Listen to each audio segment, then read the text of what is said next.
So sometimes we need to vote, but we don't believe as colored people. We don't believe in voting, but we pushed it forward, and then Donald Trump doesn't believe in voting, and he works for the parliament. Is that the cigarette company? Right, but how is he talking about American politics from the UK? I don't know, but it's getting late in the day, and in Chicago, as they say, I saw a man dance with his wife. He had the time of his life in Chicago. So, anyways, thanks for being here, Project. I do have to get petition signatures. I haven't decided to run as a Libertarian or a Democrat yet. Everybody just tells me to run as a Democrat, but in my opinion, I have a much greater chance of getting on the ballot as a Libertarian than I do a Democrat. And I think if given a third option on the ballot for a mayor, it's possible that because I can split the vote, I can eke out a small, tiny victory as a surprise Libertarian candidate. What do you think? Yeah, if your messaging is strong, again, what it'll do is it'll give you FaceTime, it'll give you a chance to go up against whoever they primary or whatever it is to call it, whoever they put up in that position, opposed to having to fight amongst all the people vying for that spot. You can at least have your own platform to go off of. The only thing about it is that I think that mentality of everyone here in Chicago is very much vote blue no matter who. You know what I'm saying? So you'll be overcoming that mindset. That's what you got to be the big hurdle. Is trying to convince people through your rhetoric or through your common sense to be able to get them to side with you based upon reason.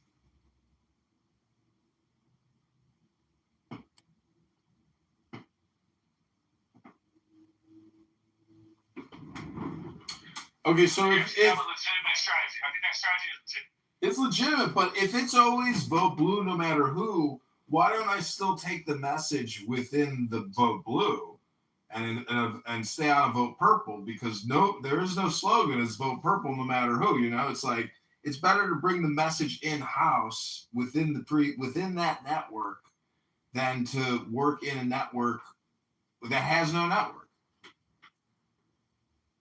Okay, you should say the same as same song on different states.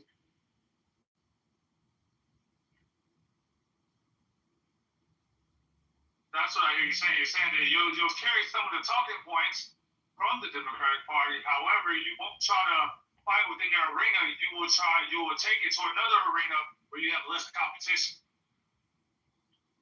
Yeah, but what I'm saying is I don't need to carry Democrat talking points. I can carry Libertarian talking points into the Democratic Party, even if they're not Democrat Party talking points, because just being in the network is enough to cause a disruption. But what I'm saying is there is no Libertarian network. So if you want to lead the people, you got to go to the people. That's why I'm thinking it's better and smarter to file as a Democrat. But at the same time, I think about the experience of the voter when they go to that ballot and they're on the touch screen or they're doing the paper and they see Democrat at the top, then they see a Republican, then they see the Libertarian.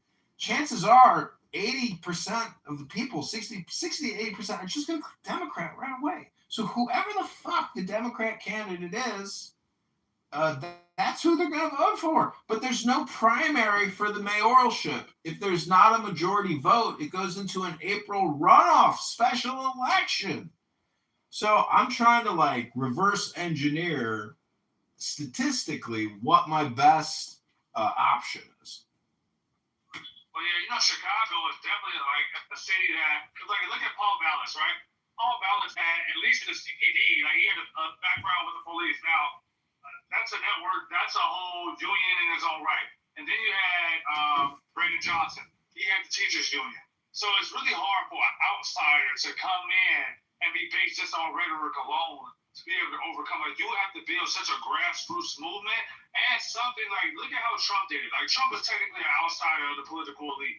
But what he was able to do was, because of the controversial takes and things that he did and said, he was able to appeal. Like, he pissed a lot of people off, but he found his network. He found his niche. He found the people who were disenfranchised. We don't know who influenced him. We don't know who influenced him. We don't know. We don't know. Don't do that. Don't do that. Okay, from the outside looking in, I'm talking about being Monday morning quarterback. You can't tell me my perspective is wrong. It's my perspective. So suck a dick.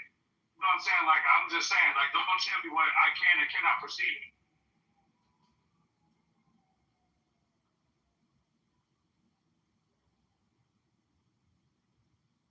Okay, Rabboni Shalom, thanks for your insight. Yeah, I mean, I think maybe running as the Libertarian candidate is the best option in trying to create or organize more of a liberty approach. Eleanor, what do you think? I'm trying to game theory the filing for mayorship.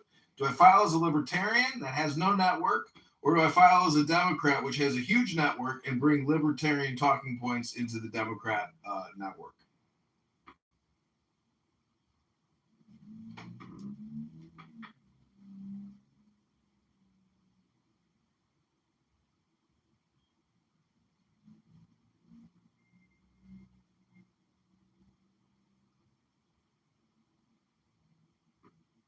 So this will be my third election. I'm 0 for 2. And everybody says if you're a Republican, you file as a Democrat. And I got to agree. So I'm just at a crossroads. Do I want to go 0 for 3 as a Libertarian or 0 for 3 as a Democrat? What's the best chance? Because a lot of this is, I know I'm going to lose. So part of it is, it's about the journey, the experience, the happening, and my input and influence into the environment as a candidate. That's, to me, one of the things a lot of people overlook, even though we know there's only one winner. Out of the 55 mayors of Chicago, there are thousands of losers that their names are not in the history books, and no one knows who they were or what happened to them. Only when you go to Wikipedia, you only know the winners. So I'm just saying that the environment can be influenced, and even if I don't win, I can influence who the winner is by promoting the other candidate of my choice. So part of this is like an experiment. You could call it science. You could call it political science. You're going to say, okay, I was going to let more go, but if you think about history, you also have history going against you. The fact that you ran 2 other times as a Libertarian and then you switch up, you don't think that would get brought up on stage in these debates? Well, I ran as a Republican twice, lost, and that experience pushed me to become a Democrat, or it pushed me to become a Libertarian. It's all transformation. Are you anti-trans?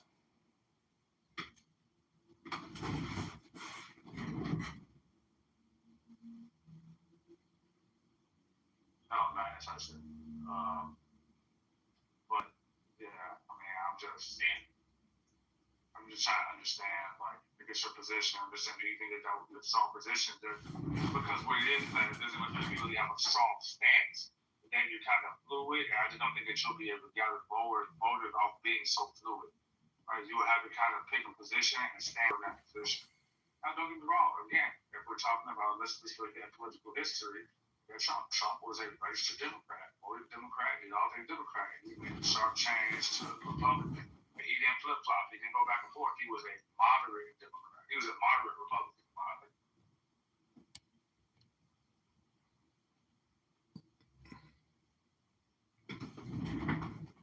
Well, you know what I've learned after doing many interviews with media outlets and political pundits? That every interview turns out it's like a trick interview. Trick questions, just to create content that can be used against you, even if the content is pro you. My point is, people want to own you. They want proprietary video. They want proprietary interview to use it against you for your opponent. It's amazingly devious and a lot of chicanery and trickery. But the point is, one of the major questions is, why are you running? What's motivating you to run? And I usually give like a canned response, similar response. My thinking is I like to talk about the history of this and, my activity in that. But the truth is, it's like a spiritual will or a divine will where just in the same way that mushrooms spring up. This is how liberty works. It just comes naturally. And the population wants liberty. It's a little bit like Moses and the Exodus. There is a libertarian inclination, and all religions are libertarian in nature because they are all based on liberation theory or liberation theology. It's the same principle with politics.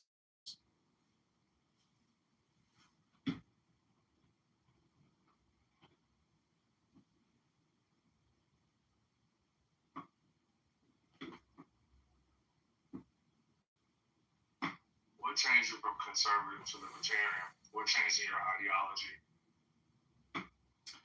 Well, I supported Ron Paul when he ran because I like the concept of non-interventionalism, meaning we don't pick fights, we don't choose winners, we stay out of international businesses affairs. We're not the world police, we're not the civilization builder. If you don't want to educate your women and you want to practice Sharia law, who are we to say no? It's not the taxpayer's job to reconstitute your culture. So that's why I liked Ron Paul, but I also like small government. Small government, small problems. Big government, big problems. So I think we have to have real practical new management, business-minded people who are all pennies and cents and not feelings and propaganda.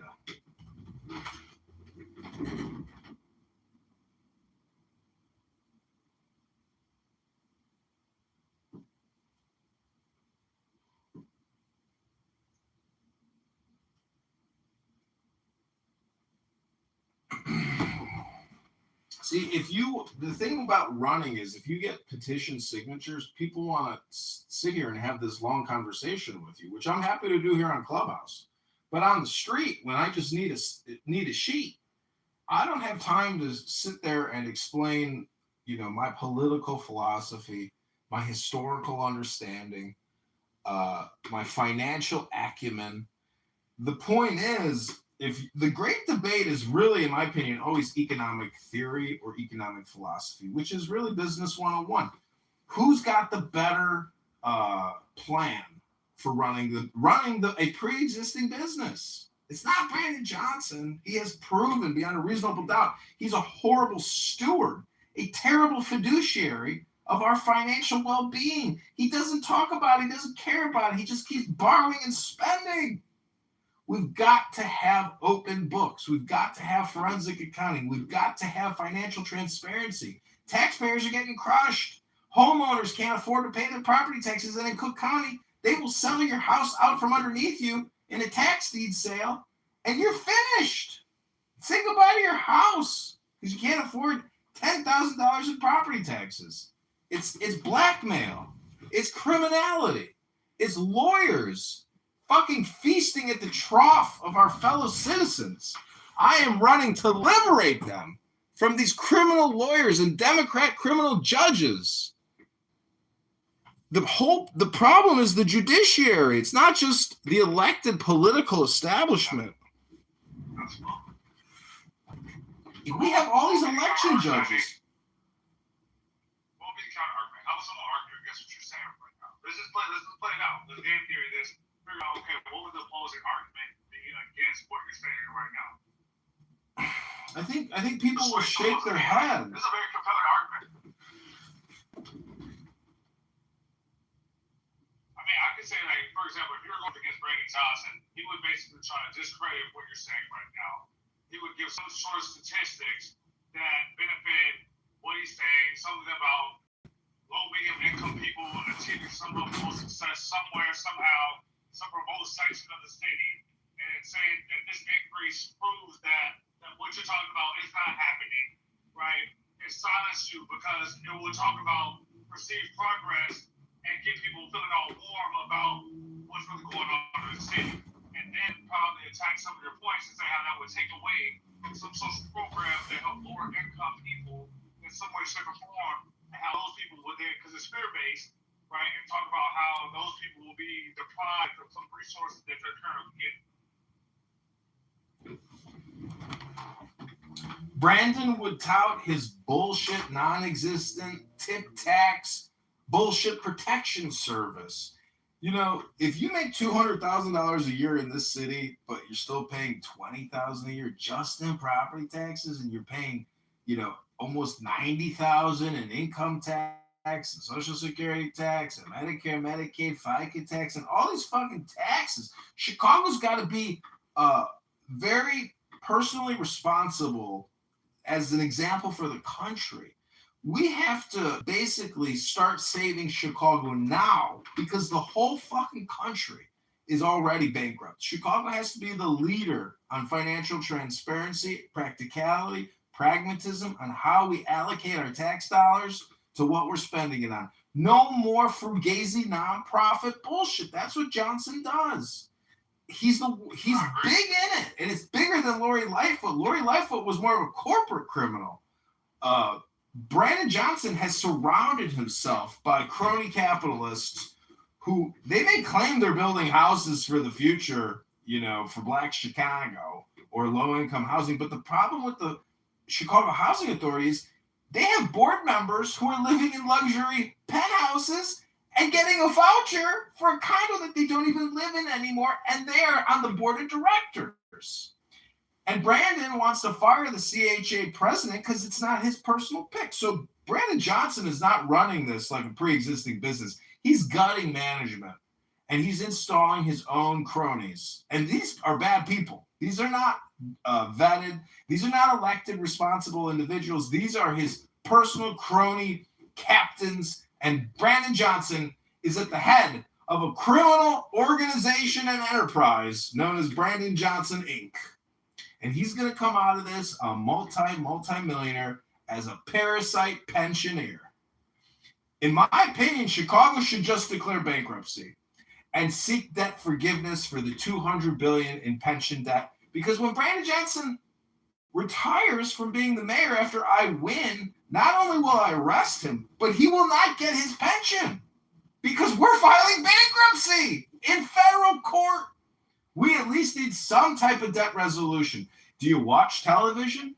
Do you see how all these debt resolution specialists want you to call them right now to help you finally solve your debt problem? Well, that's what a vote for John Kitover will do as the mayor. I will take this city in a path that it has never taken before because it has no courage and no spine. We will file bankruptcy in federal court and dislodge over $100 billion in pension liabilities. It's a fact that that will happen. It's just a matter of when. Oh, absolutely, man. You got firemen and police officers living in Florida, receiving pensions, not paying any taxes to Illinois. It's crazy.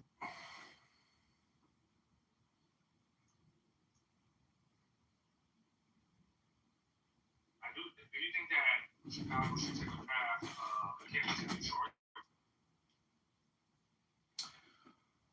It's going to have to, it basically comes down to debt negotiation, debt resolution. That's really reorganization of the pre-existing debt and discharging some of the debt to bring it down, which really just means that pensioners are going to take a cut on their pension. 25% probably. 10% would be a good start. But we have to stop the spending. It was 6% in Detroit when they went bankrupt. So they initially proposed 10, but they came to a conclusion of like 6%. Right, Chicago's pension was much more fucked than Detroit's.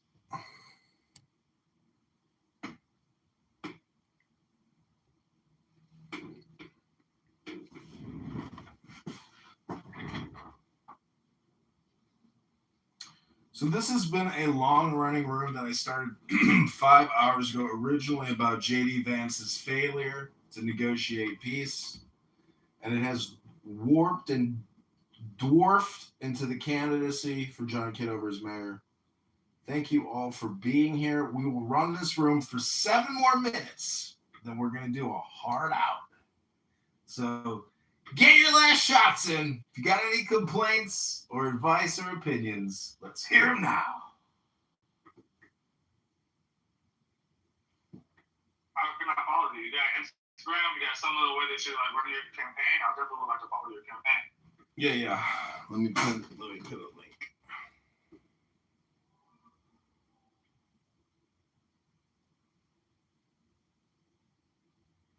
And if you have any mayoral proclamations or decrees for any day 1 through day 100, just tell me what you think I should decree, and I will post it using Grok AI to generate the image.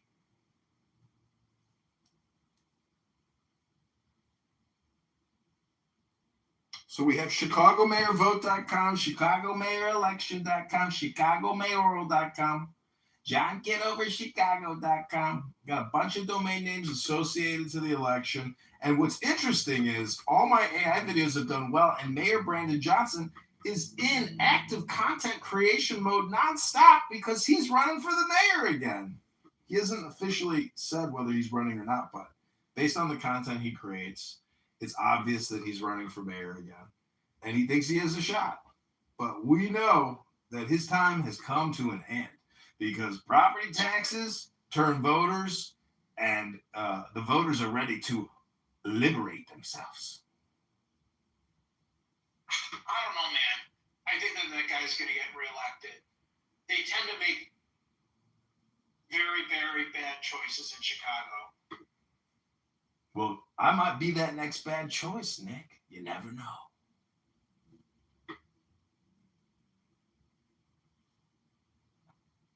Because the whole thing comes down to the ballot, Nick. And my libertarian ballot strategy tells me that when, God, truth is, I think Democrat is the way to go because I just know that my experience when I look at that ballot and Democrat is that first option, fuck, man, people just choose the Democrat. And so if I'm on the roster of Democrats and I don't get a majority, there's a runoff. See, this is the whole thing is like, Nick, this is the other part of running as a candidate. You can challenge other candidates. And I have been challenged so many times. I know how they have fucked me. And so now I know how to fuck them. And this time around, I'm going to challenge everybody and make it extremely fucking difficult for people to get through the scrutiny of the petitions and confirming signatures. Because with every line, every signature has 15 variables that can be challenged. It's so ludicrous and time-consuming and petty, but nonetheless, you can remove your opposition from the ballot with an effective petition strategy of challenging and removing. So I've gone through it multiple times, and I look forward to getting my first scalp and my first successful challenge this time around for the mayor. That's how you can also make history and change the outcome, is by removing people for bullshit signatures, because to get 15,000 signatures is a lot of work. And there are a lot of criminal, corrupt politicians that generate fake signatures. I've seen it multiple election cycles. Personally, I've never done it. I've been accused of doing it, but I've never done it. And I know my opposition has done it. And that is another reason why I'm running, because of that alone makes me so angry that Republicans would fake signatures on petitions. That really makes me angry. And that makes me want to take scalps. Hello?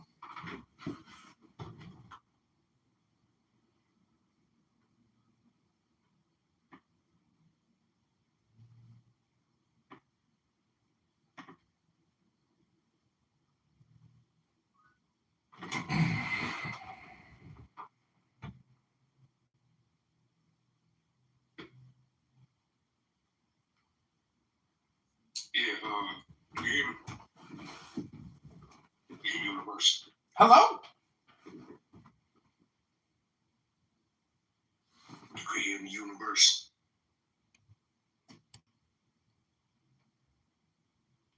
Come off my university. Hello?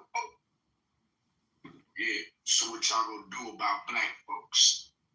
What are we gonna do about black folk? Yeah. You know this they homeland. What? This is their ancestors' homeland before the European white folks who claimed it the American were really so-called citizens, were really illegals. So you are a descendant of the indigenous black? Hello?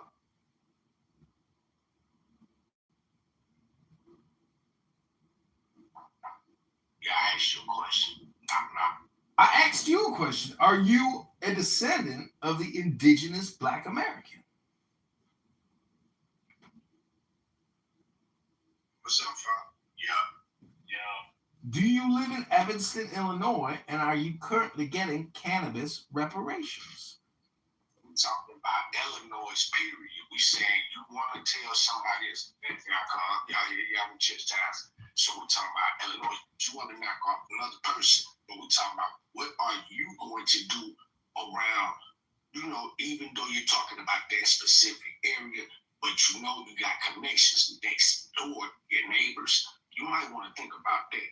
Because let's say we come down there and we want to vote down.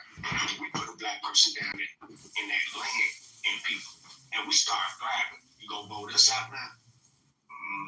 Out our own country, land, people names that we never named.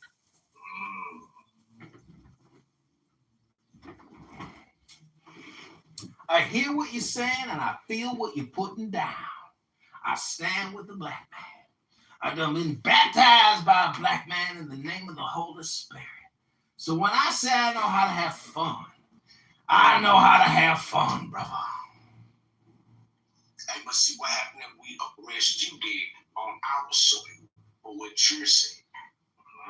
Well, then I guess I gotta go through that judicial system to get my victory, to get my liberty, to get my joy. Your number. Now you gotta get your number. You see what I'm saying? You gotta go just like the people over there across the border gotta get a number, name it, a different age. Yeah, you gotta do that too now. Because we never gave y'all the rights. The paperwork, what I said. Y'all broke treaty. Y'all time is up. Let's talk. Or do you want to talk about that, dude? Well, interestingly enough, I have something interesting here.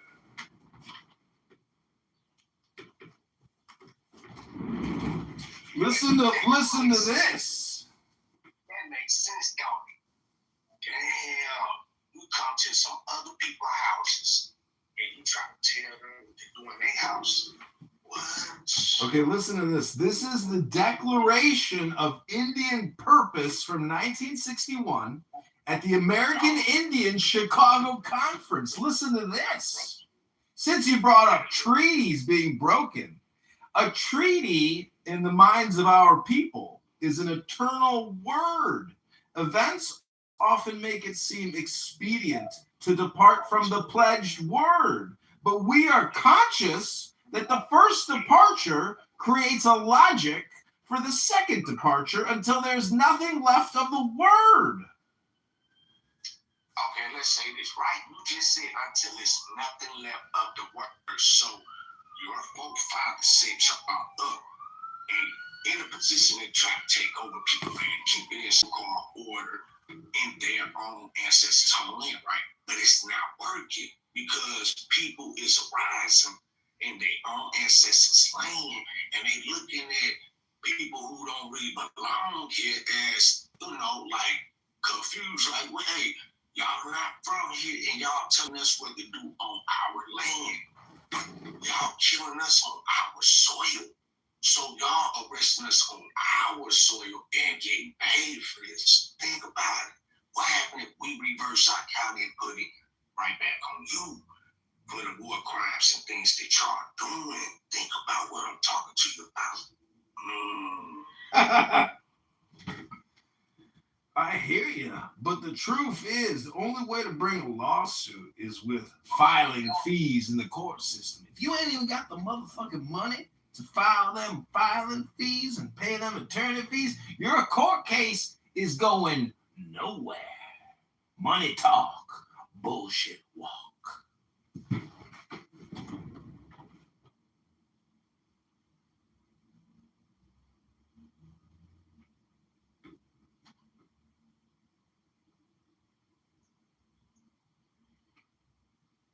Don't settle the dispute.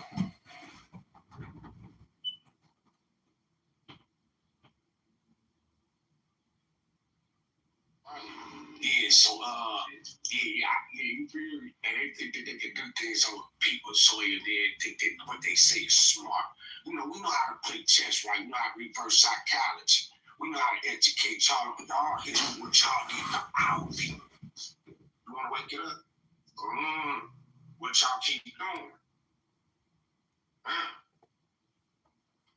Keep it pure? Okay, I'm very much keep it pure because I don't think you're going to get messy, right?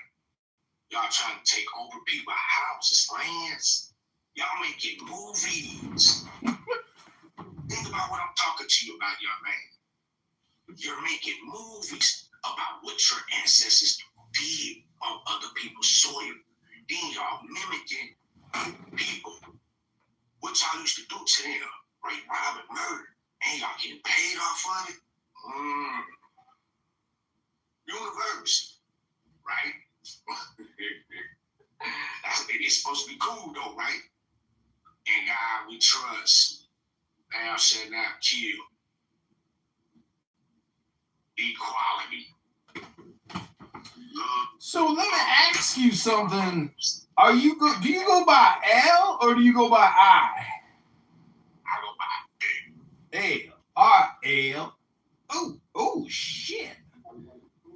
What I'm trying to say is, L, when you are talking to the universe, do you think that the universe listens to you?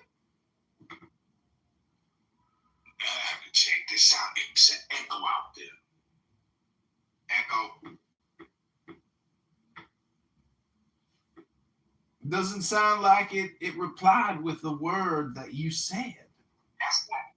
You ever seen the ripple effect?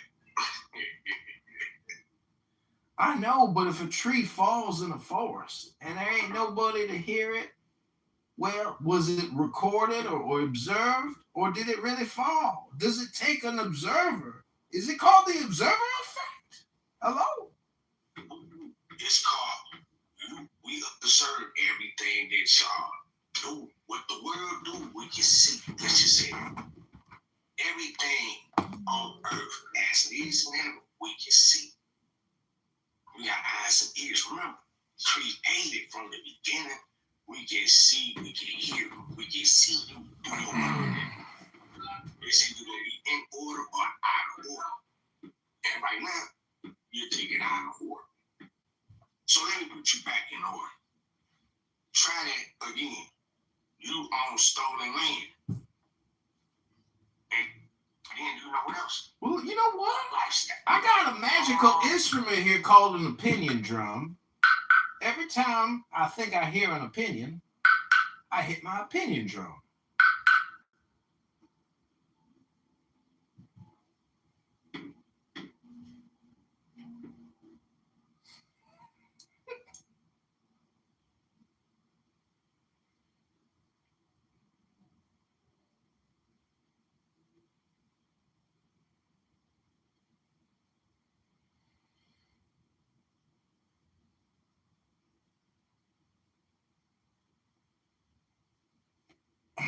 So what I'm trying to say is, when I hear that's when I hit it. Whenever I hear for an opinion, I hit my opinion drum. I acting childish. Hey, but you a grown man, right?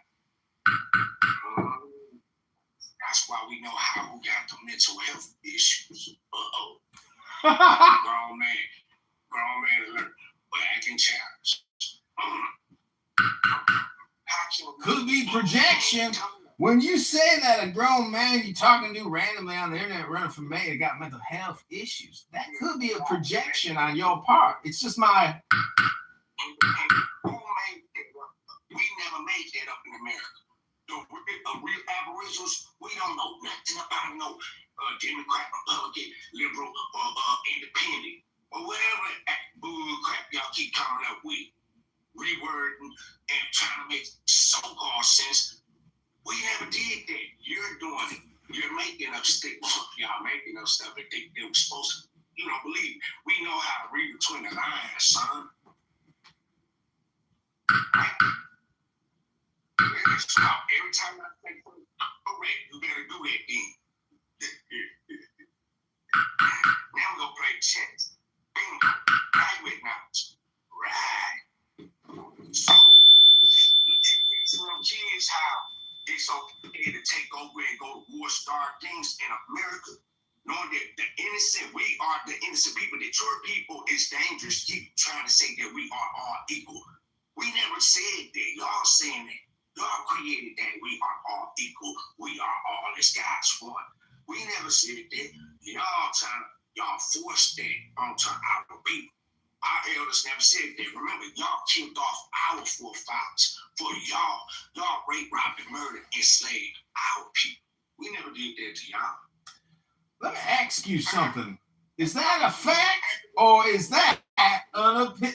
Is that an opinion? Is it a fact or is it an opinion? That's for opinion. At universe, this is what I'm saying. This is how little echo. You know what I'm saying? You said it's the universe.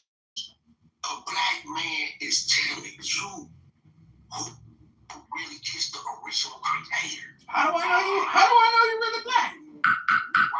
Could just be an opinion. And a white man will take a movie of the black man parts, pieces, puzzles. Oh. And then make it and say it doesn't matter when people try to tell them, hey, that's not how it goes. It's just a play. What? That's what white people teach you. Then they bring this white. Check this out. Hello. So, hey, you got white people making all different type of images of Jesus.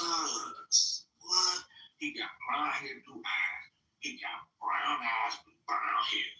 Well, otherwise, some they got Abraham Jesus. You know what I'm saying? They got all these Jesus, but they don't even know Jesus is word.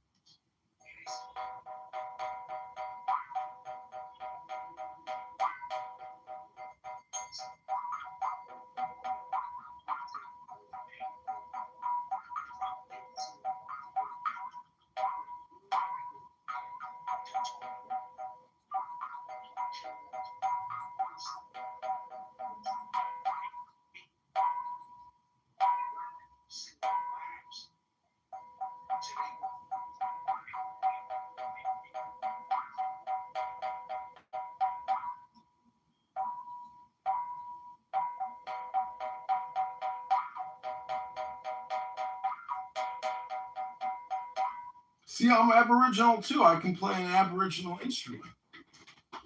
I learned that Aboriginal instrument from my forefathers who were indigenous to this land, even though they didn't know it, because every man and every line of heritage is indigenous to the planet known as Earth. Hello!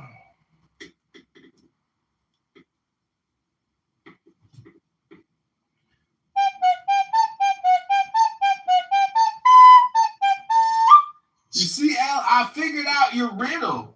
You thought you could fool me with your complicated riddle, but I figured out the truth of the earth. Yeah, it's an echo in the universe. And I bet you the world here. It's a bounce back. You can even stand on earth. And yeah, look into the universe and watch that echo come back. You can yell out. And watch that echo ripple effect. Watch everybody get it and start reading the book.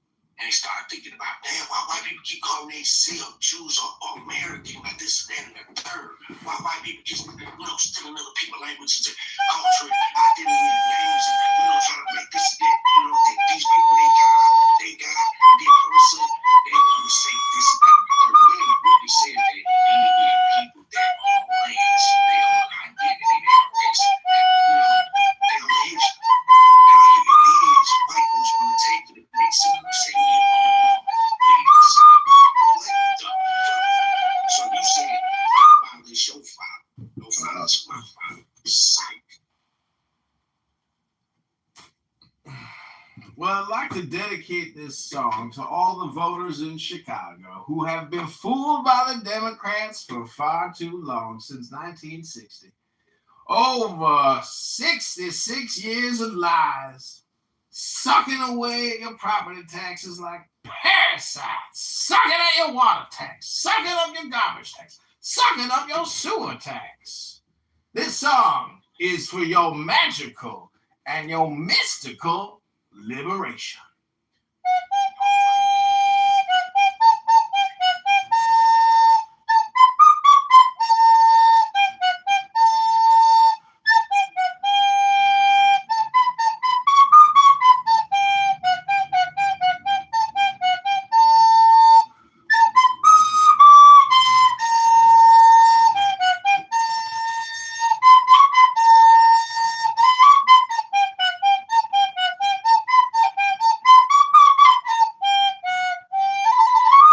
Never had one lesson.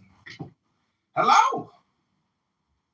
You did just hit that shit though. I ain't gonna lie. That was fire.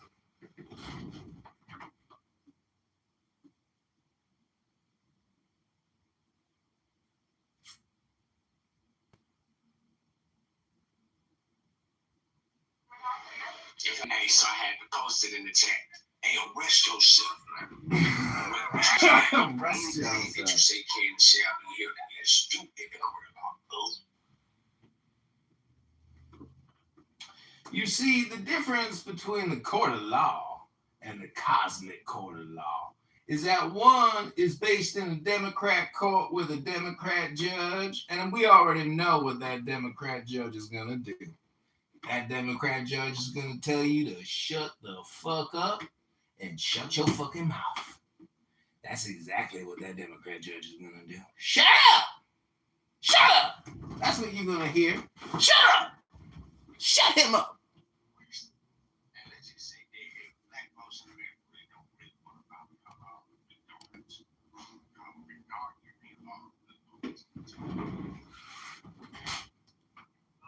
let's be indebted to the godly existence. What? Sorry, I had the volume turned down. What did you say? That right there was the divine moment. Yeah. You said this right here government, right? They gonna do what? Against what laws? You said they better than who laws? They better than God. Universal laws. And you say you finna vote who in and who out. Oh, okay. We gonna reach there. Come on, let's reach. Well, I think it's important right now in this here time to bring up the chakra centers. Chakras associate with particular aspects of human awareness. Blocks on the spiritual, mental, emotional, physical levels cause problems. We are going to cleanse your chakras by quieting or stimulating with healing factors that release reservoirs of energy, debris to free healthy energy frequencies. All right, listen up, Chicago. These are your healing number and cool locations. First, we got the planet metal. This is the main issue. Then we got the goal and the function. Then we got the foods and the gland. Then we got the body part and the symbol element. And we got sense, sound, the gemstone. We got an angel, ideal, quieting stone, fragrance, and incense. And we got stimulating stone and aroma. The number one is your root. Just like that TV show Roots with Kunta Kinte. Root. Red, that's the color red. It is the base of your spinal column. The planet is known as Saturn, not Uranus, as many people think. They think we're talking about Uranus, but we are actually talking about Saturn. And that is lead. Lead, you might say. Survival is key. Next, we got stability. and grounding. We are going to ground and stabilize. Up next, we got the protein, the adrenals, right here. A lot of women today, they got adrenal gland blockage, and the doctors are always billing the Medicare and the Medicaid for the adrenal glands. After the adrenals, we got the legs and the feet of the earth, a red square. Below that, we got the smell of the bloodstone. Then we got the aureole, the hematite, and the cedar myrrh. And we got the garnet and the cinnamon. Maybe that's why I like cinnamon on my beer mimosas so much, that delicious cinnamon. Is it a spice or is it a sugar? Up next, we got the sacral. Number 2, orange, the sacrum. We got the moon. The metal is tin. And the main issue here is sexuality, desires, and emotions. That is the goal and the function. For the foods in the gland, we got the liquid gonads. The body part is the abdomen. The symbol and the element is an orange triangle, which means water. Then we got taste and dew or coral, which is the sense and the sound. O is the sound. The gemstone is the coral. The angel is Gabriel. The ideal or the quieting stone is the quartz. The fragrance is the rose. And the incense is the saffron. The stimulating stone and aroma is the carnelian and the dragon blood. Those are the first 2 chakras. We have healed together your first 2 chakras, the root and the sacral. Up next, we got the navel. The navel. All right, we're going to take a little chakra cleansing break and rest my vocal cords.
Donald Trump, President of the United States. Tiny hands and orange skin. King and master of the universe. Donald Trump, President of the America, America. USA, USA, USA, USA, USA. Justice, law, and God, joy, abundance. truth and peace, dignity has come all the day. Oh, for 10 seconds, 10, not 11, 10, not 9, hold, let it go, strike the master chord, draw the flaming sword. Donald Trump, President of the United States, tiny hands and orange skin, king and master of the universe. Donald Trump, President of the world. America, America, USA, USA, USA, USA, USA. Justice, law, and God, joy, abundance, and health, healing, truth, and peace, dignity, best of the day.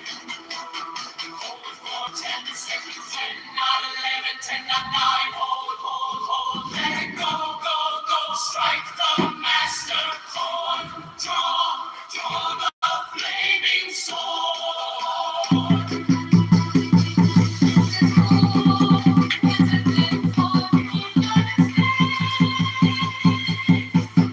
Tiny hands and orange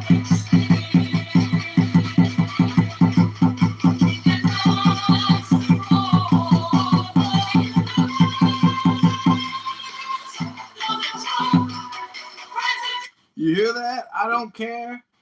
Donald Trump is master of the universe.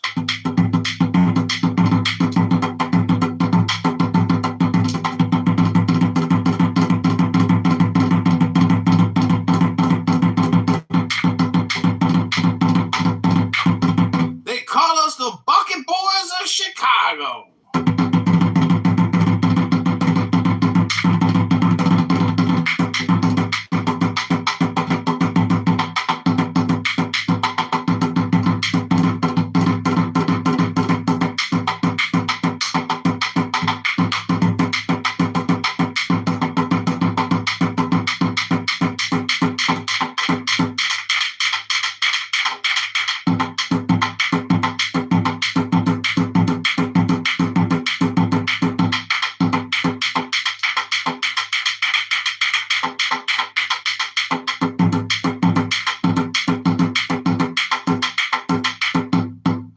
Hello?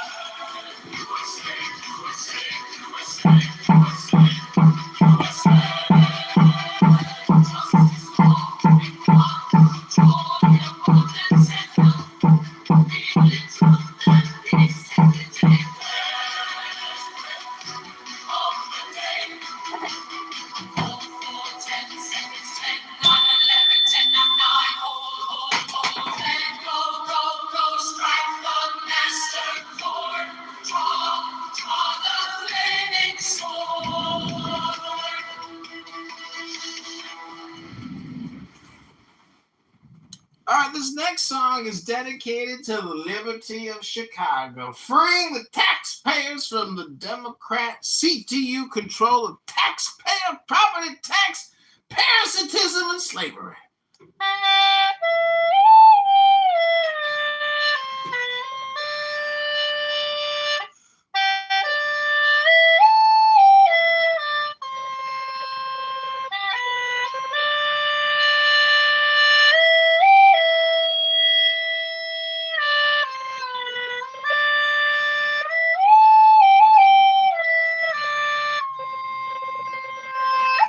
Now I had one lesson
tiny hands and orange skin, king and master of the universe.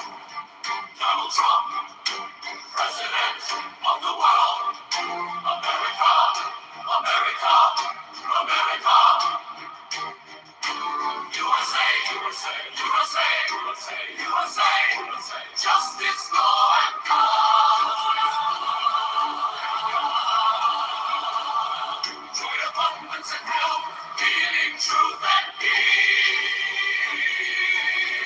Take the deepest breath of the day. Hold for 10 seconds. 10, not 11, 10, not 9. Hold, oh, let it go. Go, go. Strike the master chord. Draw the flaming sword. President of the United States.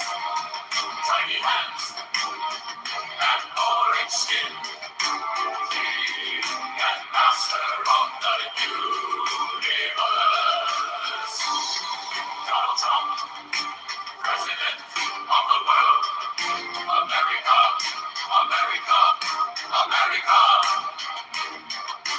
USA, USA, USA, USA, USA, USA. Justice for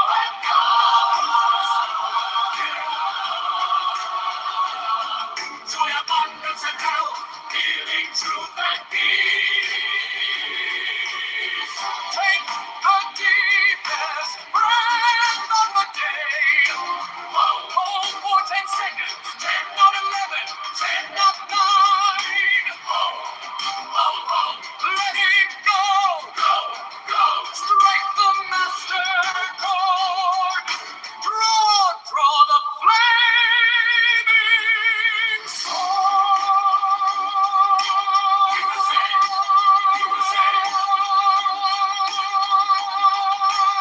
USA, USA, USA.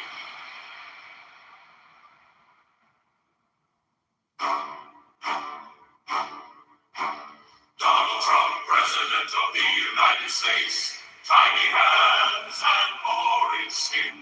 King and master of the universe.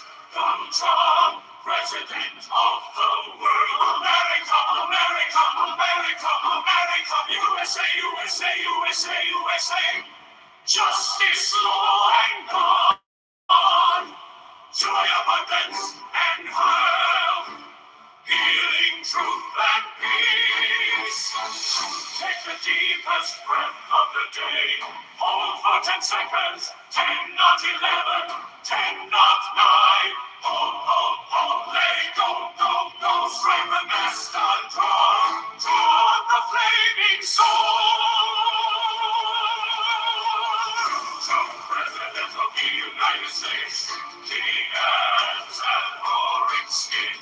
King and master of the universe. Donald Trump, President of the world. America, America, America, America. USA, USA, USA, USA. Justice, law, and God. Joy, abundance, none health. Healing, truth, and peace. Take the deepest breath of the day. Hold for 10 seconds. 10, not 11. 10, not 9. Let it go, go, go. Strike the master chord. Toward the flaming sword.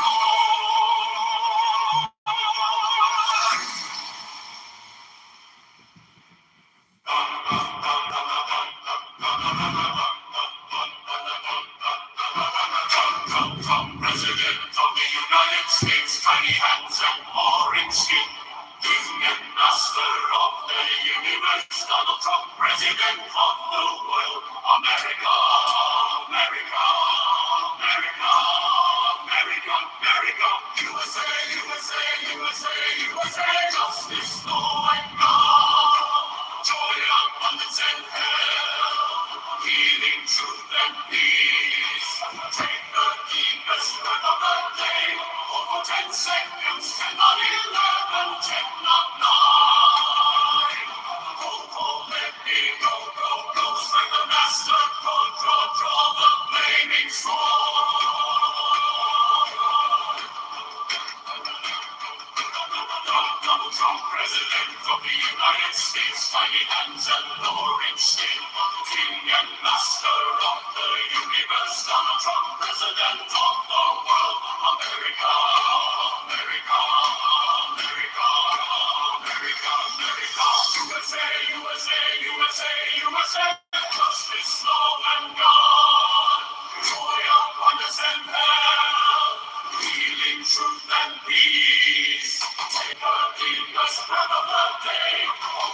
seconds, 10 on 11, 10 on 9. Go, go, go, strike the master chord, draw the flaming sword.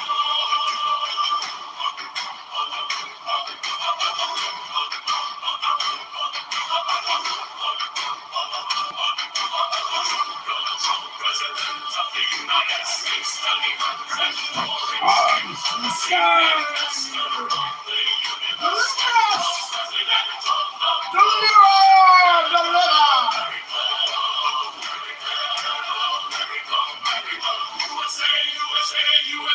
USA, justice, law, and God. Joy, abundance, and health. Healing, truth, and peace.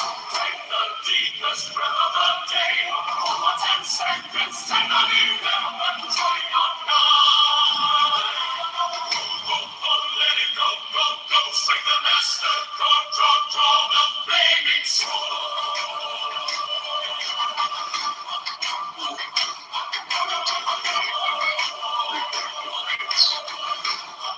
Also about, it's not warfare. It's not about protecting people.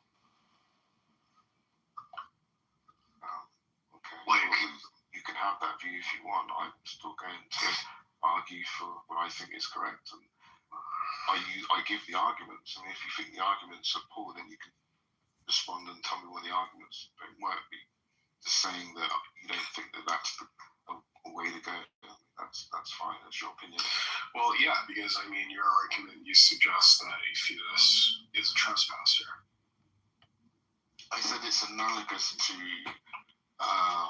an intruder in the case of a self-defense, because people that want to argue that abortion is murder, then this would be what I consider an adequate response to saying it's not murder, it's a type of self-defense. And if it's So the fetus is not a trespasser. it's meant to be an analogy. Okay, and the analogy doesn't work because a fetus is not a trespasser.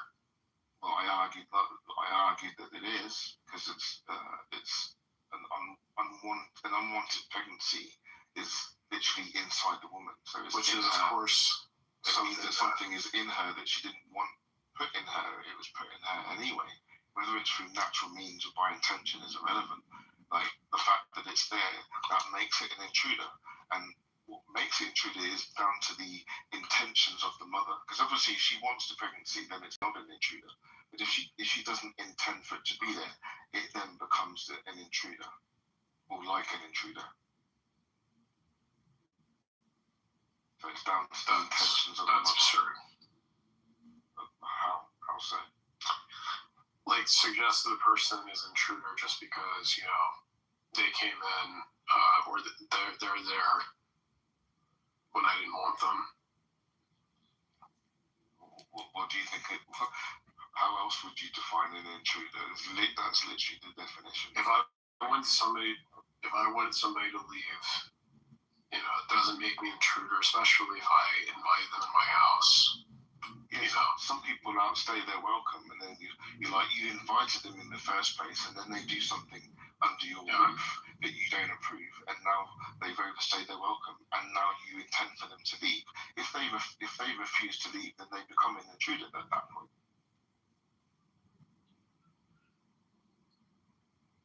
Yeah. So it's literally, you can literally track None of that these to are the very intention. good. Yeah, none of these Yeah, are very I good analogies to agree. what the issues are around reproductive justice. Yeah, like, essentially, that would mean, like, this is the biggest objection I made, is that if a fetus is a trespasser, that would mean that all children who are born through accident are born criminals or conceived as criminals. It's not to say that they're treated as criminals. It's that the. But they're not treated as criminals. But that would logically mean that they are conceived as criminals. In the analogy, Okay, so I understand the point. How much time on the arm? I had to if hook up someone with you. doesn't want someone to be there, then they have the How right much- to remove them. whether we treat them as criminals or No, not, like is Carlos, not relevant. we should just use if it's a threat to her life or to her. You know, we don't treat it as something that is. It's gonna take some weird logic and just like I think a better analogy would be a person with a chip in their brain that, you know, is to program them to, as you said, shove the bowling ball up the individual's ass, and the person kills that person to prevent that from happening. Because you have it where the fetus It's is gonna take some weird unconscious. logic and If you just like assume the fetus is a person, is an unconscious, innocent party, but is still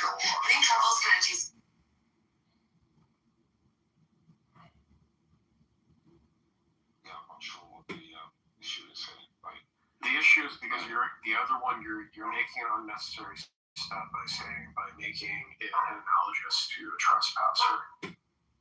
A better analogy, you should just say that it's a threat to her life, which is what the person who is, you know, has the chip in their brain to go and shove a bowling ball at the person. Carlos is right. Joel's right about the this. problem is with that, is that not all pregnancies are fatal. I don't know how long this thing She is still has the right to end the pregnancy. Yes, just like you still have the ability to kill the person, even if they are an innocent party.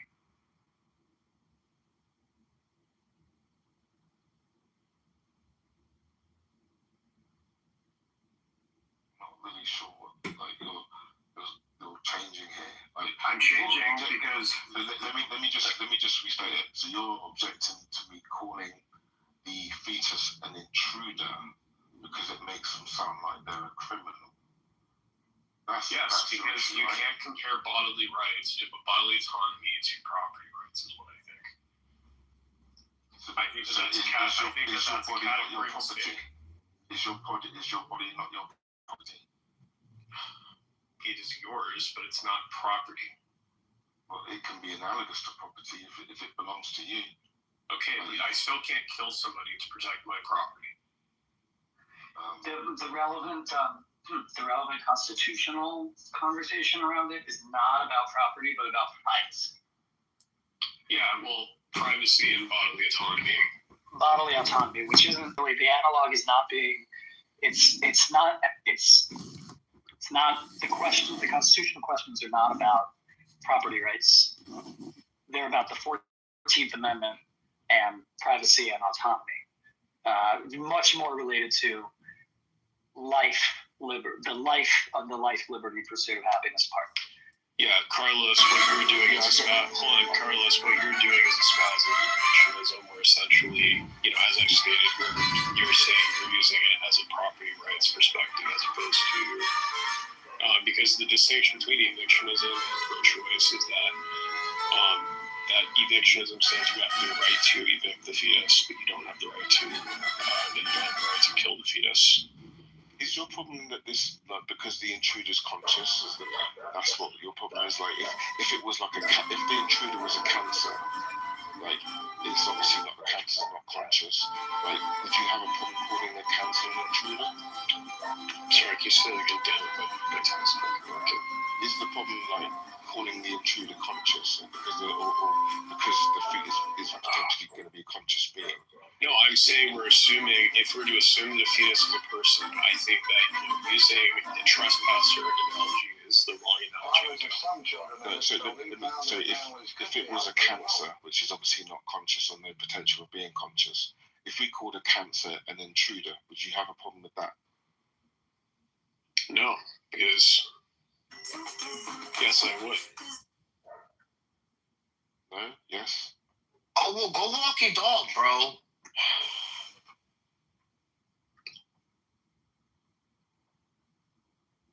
I mean, I would call it an intruder. Like, Father. Especially most people would, because they wouldn't. Why not just call it a disease? Because it's meant to be an analogy to an actual intruder. Okay, well, I don't see the point of being descriptive of what a cancer is when it really is just a disease. That does all the work, right? Yeah, but the point is that you if you have a cancer in you, you would have and you have the technology to remove the cancer, then you should be able to remove that unwanted cancer. It's an intruder that's affecting you or whatever. You should have the right to remove it. The fact that it's not conscious shouldn't make a difference. Then obviously in the case of a pregnancy, you don't intend for the pregnancy to be in your body. You have the right to remove it if you have the technological capability to do so. It would be analogous like the cancer, and analogous to an actual intruder on your property. If they're there and you don't want them there, then you have the technological capability to remove them. Whether it means killing them or not, like you still have the right to remove them. So the analogy goes. Yeah, and you're forgetting the category distinction. You're saying fetus. You think that a fetus is a person. I don't, but you're using a fetus as a person, which is something that it's not just cancer where it's like a disease. So you're specifically talking about a fetus, or are you talking about a zygote? The unborn is what we're talking about in Carlos. Yeah, but because there's many different stages of pregnancy, obviously, at the beginning. Oh yeah, well, I mean, what we're doing is essentially we're assuming like Carlos is a different case from you and I, where it's like essentially it's like we don't believe that a fetus, particularly in the early stages of pregnancy, is a person. But No, Carlos because there is no viability outside of the womb. No, Carlos. Just to be clear, I didn't call it a person. What I said is that life starts from conception. I didn't call that personhood. Sorry, life starts from conception, did you say? Yeah. So what about an ectopic pregnancy that is conceived but isn't viable? Would that be killing? Whether it's viable at any stage, like we're talking about when life begins, so like the fertilization process would be when life begins. The process begins is what I'm saying. So what you're saying then is a seed being planted in the ground is where life begins. Yeah. Really? Doesn't it have to grow a stalk and be able to interact with the sun and be viable? As long as it's fertilized, it has the ability to bring life. Then the new life process begins. That's the consensus in biology anyway. And it's not the sun, it's the air. But what You're mistaken on how trees and plants grow. They grow because of the air, not because of the sun. They do once they get to the sun, but before that, it's. No, you're absolutely wrong. No, I'm not wrong. When a plant has developed enough chlorophyll in it, it is then going to, produce energy via photosynthesis. You mean glucose? But yeah, go ahead. To be honest, yeah, I said energy, glucose, whatever you want to call it. It's going to be a bit difficult. No, be technical. You want to be technical? Explain how is it that we need energy, but for some strange reason on this planet, a plant produces glucose on its own. It doesn't. It literally is the backbone of our ecosystem. No, because it sustains itself on its own. It needs to be able what? It needs sunlight. How does it get sunlight when it's in the ground? No, it doesn't produce glucose at that point. Exactly. So what's making it grow? What do you mean what's making it grow? The nutrients that it feeds off of in the soil. The soil has nothing to do it does. At all. Very very little to do with the plant. There's plants and trees that grow. So you're telling me without the soil, on the side of the mountains, they don't need as much soil as you think. So you're telling me that a plant without the soil isn't going to produce. It is going to produce enough chlorophyll to be able to produce glucose from photosynthesis. Because if you do not have soil and you just put a seed in a dark place and it grows, you'll get a yellow stalk. You won't get a green stalk, and it won't be able to. it won't be viable. I'm not sure talking about plant life is going to be entirely helpful. Okay, well, let's not talk about plant life. Let's talk about cells. Are cells life? They are life, yes. Yeah. So what would be the difference? Simplest form, I guess. Yeah. Well, isn't that what a zygote is? Yeah. Yeah. So. Yeah. Yeah, but Are our bodies made up of cells? Our skin? Yeah, of course, yeah. But yeah. What I was saying is that the consensus in biology is that life starts from fertilization, and like in terms of human life. Like personhood is kind of just a kind of a philosophical term that's arbitrary, really, for pragmatic purposes. But biologically, we're looking at a new life at the start of like fertilization, and I'm happy to grant that as a pro-choice advocate. Yeah.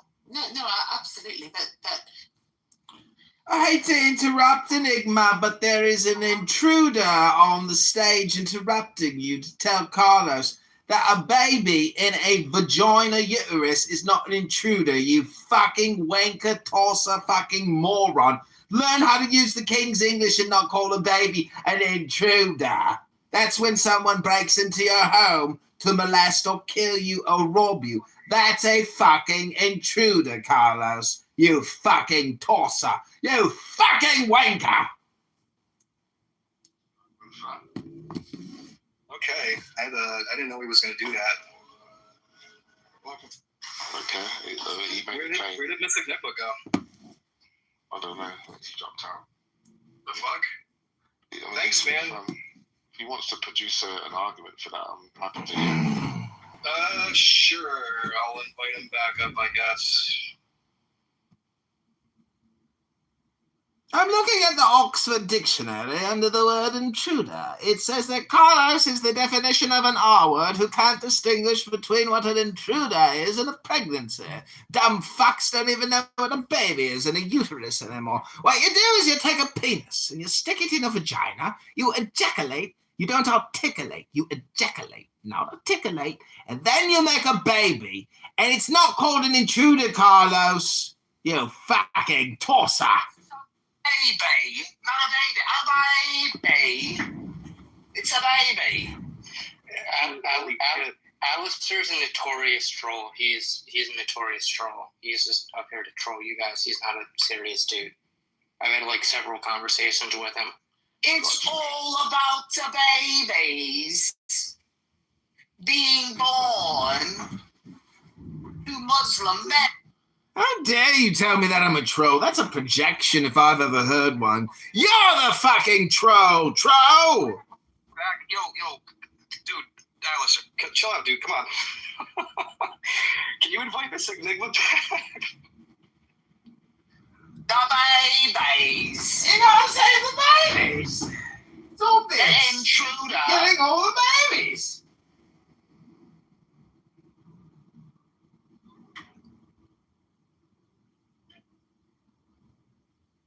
Yeah, that's pretty good, Buff.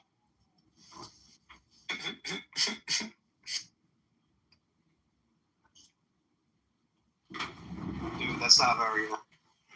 I apologize, but you see, when people think that an abortion has something to do with privacy and not murder, people don't understand the definition of fucking murder anymore. When you take a fucking robot and stick it inside of a uterus and cut off the head, rip the fucking arms off, rip the fucking legs off, dissect the torso, suck it out into a fucking tube and put it in an oil barrel, well, that's called fucking decapitation and murder. It's not a late-term abortion. It's not an early-term abortion. It's fucking murder, mate. It's not a fucking invasion.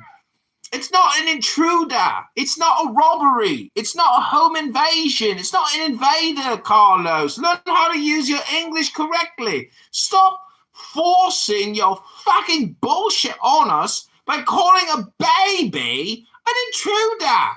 We've got to protect the babies. We've got to love the babies. If we can't love a baby, how can we love ourselves? How can we love God if we hate a beautiful, innocent little baby?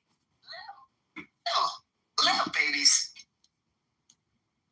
I recently wrote a hit song called Babyface. Do you know what a babyface looks like, Carlos? It doesn't look like somebody robbing your house, mate. It's a baby. We've got to protect the babies. It's an analogy. An analogy, dumbass? Are we talking about the philosopher Dumas? Because I'm not a dumbass. At least I know what a fucking baby is, you fucking wanker. Yeah, at least I know what an analogy is. An analogy? Something analogous? Like an analog? A comparative paraphrase? Listen, you fucking wanker. You think a baby's an intruder if a woman determines that her reproductive rights are not violated? You fucking tosser. Violated? How are her rights violated? They don't have no rights in England. The Queen, the King.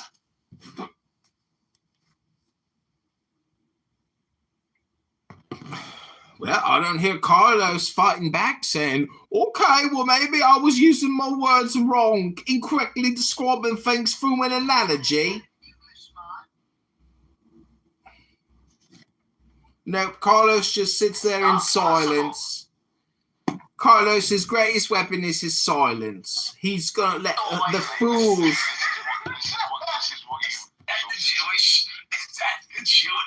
This is what you've resorted to. See, this is your problem.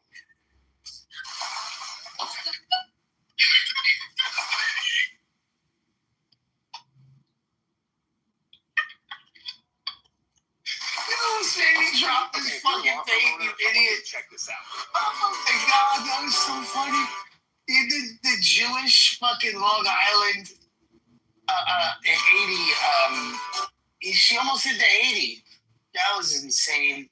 Oh my god, that just made me laugh.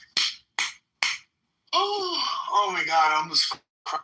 Megatron, could you maybe explain what you're laughing at? Could you maybe explain to Carlos why that's so funny? You did the Jew with the British accent. I thought that was fucking classic, man. How the fuck are you gonna do the Jew with the British accent? Oh my god. That was great. Oh my god. Who was that guy that used to do the old Jewish lady's voice again? Oh my god, that guy was great too. He was a gay guy. It was so funny.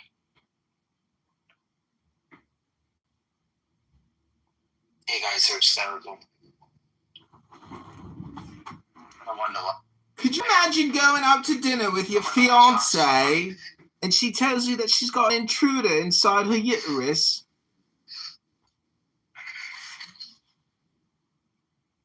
I mean, I don't know how you call a baby an intruder, but I guess, what he's trying to say is that high profile. They weren't expected. Do you know what annoys me the most?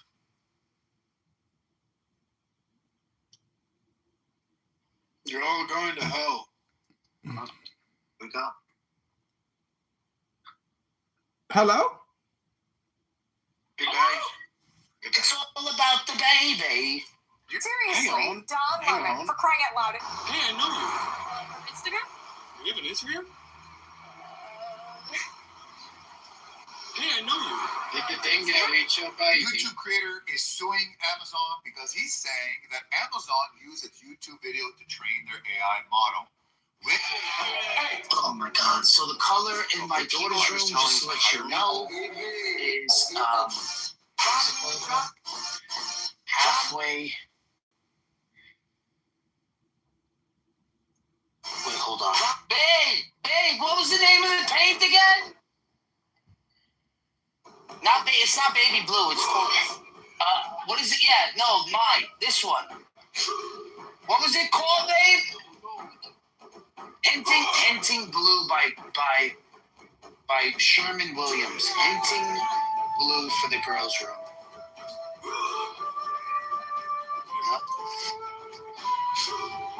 This room, guys, we're doing a little bit differently. We are not taking the room apart because this room is not as big as the other rooms. This room will remain intact for most of the painting. So I'm just moving one piece of furniture to the middle of the room. Working my way out from there. Goal right now is to get this done. Before the girls get this prepared so that after they eat, they can start taking baths and getting prepared for bed because they got work tomorrow. They got school tomorrow. Whatever. So hopefully, I'm still on good timing here. So hopefully, a little bit into overtime here.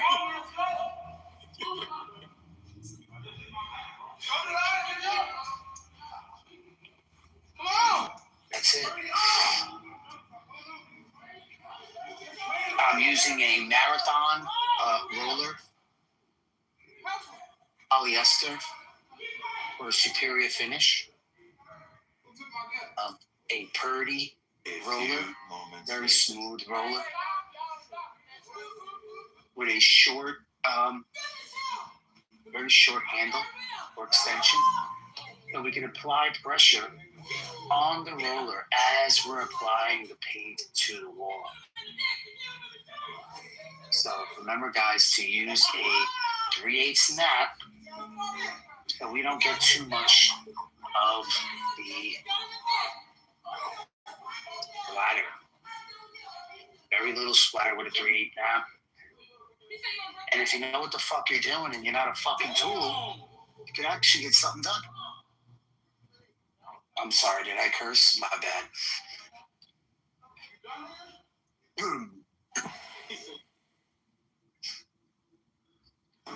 And yes, I use a 3/8 knot only on walls because I'm about a fucking hack. And I don't need to use such a big paintbrush on such a, paint roller on such a surface. Will remember this horrific video from I think, yeah, you have to apply less paint. On the roller, it's fine and dandy, but then sometimes you put a little too much, and it gets a little messy. Murder and some other felonies for the crime that happened in Sterling, Virginia, back on July. This is professional here, so I'm not putting any protection on the floor or anything. I'm kind of fucking winging it right now. So, I don't want to be cleaning shit up. For all the dads out there across the city, who use a 3/8 knot, make sure the final coat to expand housing options. We're using the same roller as before. Get the good paint where you just do 2 coats, where you don't have to apply a primer. Well, the city is making You don't have to put a different color primer if you're coloring walls. I have to paint it twice. Those myths are nothing but a lie. If you want to use a different paint to get the paint color, chances are you're probably going to paint the under one so good that you might have to paint it even more times to get the color through. So if you're painting the color, just paint it right on. What's your age? I'm 18. Are you single? Surface, no need for different color paint. Babe, I'm on a rolling tutorial right now. All the guys that don't know how to roll I'm 18. paint, Are you single? Yes. that are fucking useless. Would you rather date a man who is already established or one that's Yeah. building? Both are fine. I would be fine building with them. Like, as they're working I towards didn't paint the light Why not switch. shoot for the stars and get the man who's already up there? We're in Miami. You're young. I don't need to. Oh. I don't need to. That's not what it's all about. And I love money, but, like, I can get it myself. So what would you say it's about when it comes on to relationships? When it comes on to relationships, honesty. That's so sappy. No. Probably... Yeah, I don't know. What's one thing men don't seem to understand about women? Is that we're not evil. That's right, guys. We're not evil. He came in Communicate. to We put can the fucking communicate as blower well. on. Would you say that men So or that it women are blows. better at taking accountability? came in on the conversation as well. Depends on person. Why do you feel like so many men think that women are evil? I forgot when chime in. I'm just listening right now. For sure. We're just trying to make sure that y'all get a chance to speak because we going back and forth. Don't want to take.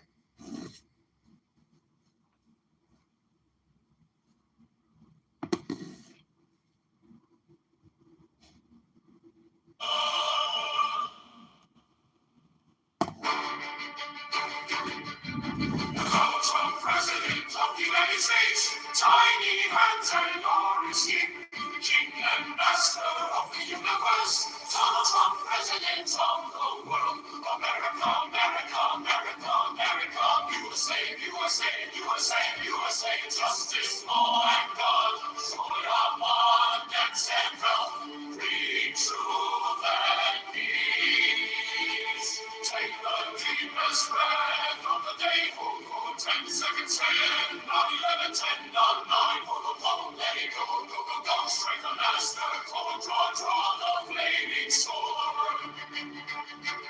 Donald president of the United States, tiny hands and orange skin, king and master of the universe, Donald Trump, president of the world, America, America, America, America, USA, USA, USA, USA, justice, law, and God, joy, abundance, and health, healing, truth, and peace. Take the deepest breath of the day, for 10 seconds, 10, 9, 11, 10, 9, 9, from the wall, let it go, from the mouth, set the master, draw the flaming sword. Donald Trump, president of the United States, tiny hands and orange skin, king and master of the universe, Donald Trump, president of the world, America, America, America, America, USA, USA, USA, USA, justice, law, and God, joy, abundance, and health, healing, truth, and peace. Take the deepest breath of the day, 10 seconds, 10, 9, 11, 10, 9, let it go, from the mouth, strike the master, draw the flaming sword. Take the deepest breath of the day, 10 seconds, 10, 9, 11, 10, 9, let it go, from the mouth, strike the master, draw the flaming sword.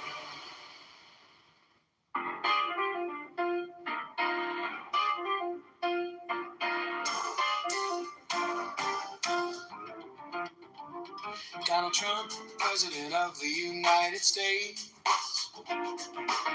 Tiny hands and orange skin. King and master of the universe. Donald Trump, president of the world.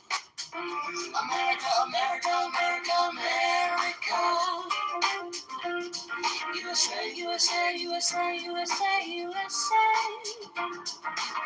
Justice, Lord God, joy, abundance, and health, healing, truth, and peace. Take the deepest breath of the day. Hold it for 10 seconds, 10, not 11, 10, not 9. Hold, let it go, go, go. Strike the master chord. Draw the flaming sword. Donald Trump, president of the United States. Tiny hands and orange skin. King and master of the universe. Donald Trump, president of the world. America, America, America, America.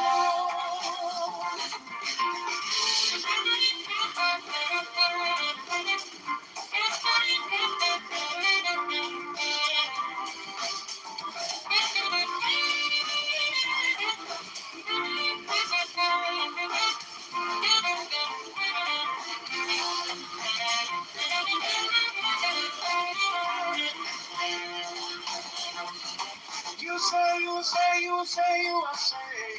Oh, just as long God. Joy, abundance, and health. Healing, truth, and peace. Take the deepest breath of the day. Hold it for 10 seconds, 10, not 11, 10, not 9. Ho, let it go, strike the master chord. Draw the flaming sword. Donald Trump, President of the United States. tiny hands and orange skin. King and master of the universe. Donald Trump, president of the world. America, America, America, America.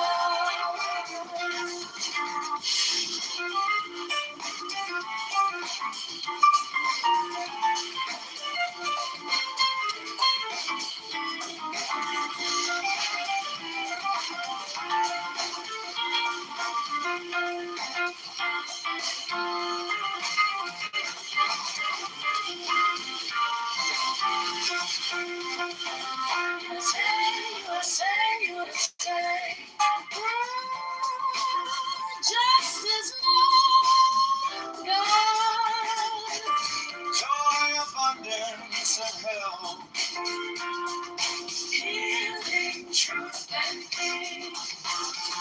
Take the deepest breath of the day. Hold for 10 seconds, 10, not 11, 10, not 9. Ho, let it go, strike the master chord. Draw the flaming sword.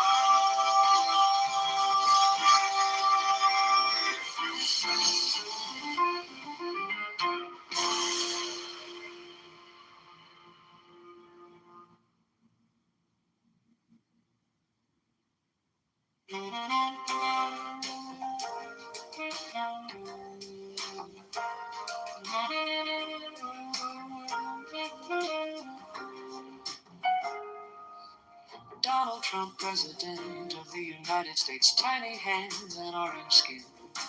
King and master of the universe. Donald Trump, president of the world. America, America, America. USA, USA, USA, USA. Justice, law, and God. Joy, abundance, and health. Healing, truth, and peace. Take the deepest breath of the day. Hold for 10 seconds. 10, not 11, 10, not 9. Oh, let it go. Strike the master chord. Draw the flaming sword. Donald Trump, president of the United States. Tiny hands and orange skin. King and master of the universe. Donald Trump, president of the world. America, America, America. USA, USA, USA, USA. Justice, law, and God. Joy, abundance, and health. Healing, truth, and peace. Take the deepest breath of the day. Hold for 10 seconds. 10, not 11, 10, not 9. Oh, let it go. Strike the master chord. Draw the flaming sword.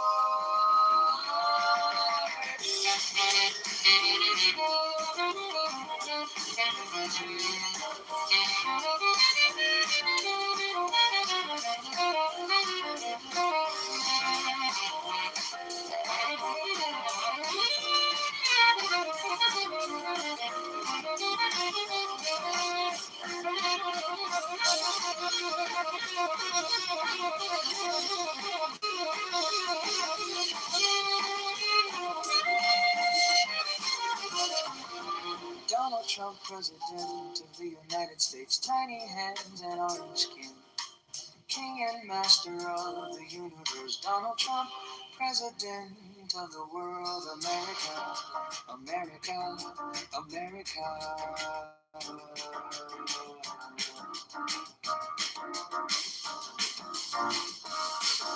USA, USA, USA. Justice, law, and God. Joy, abundance, and health. Healing, truth, and peace. Take the deepest breath of the day. Hold for 10 seconds. 10, 9, 11, 10, 9, 9. Hold. Let it go, go, go. Strike the master chord.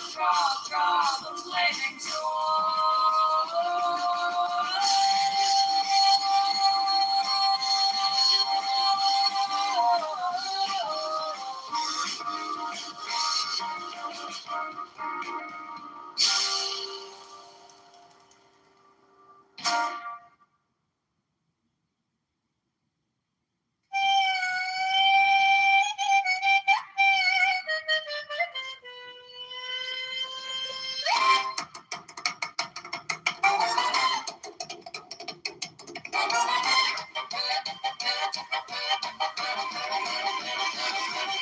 Walked into the deli, snow on not cold.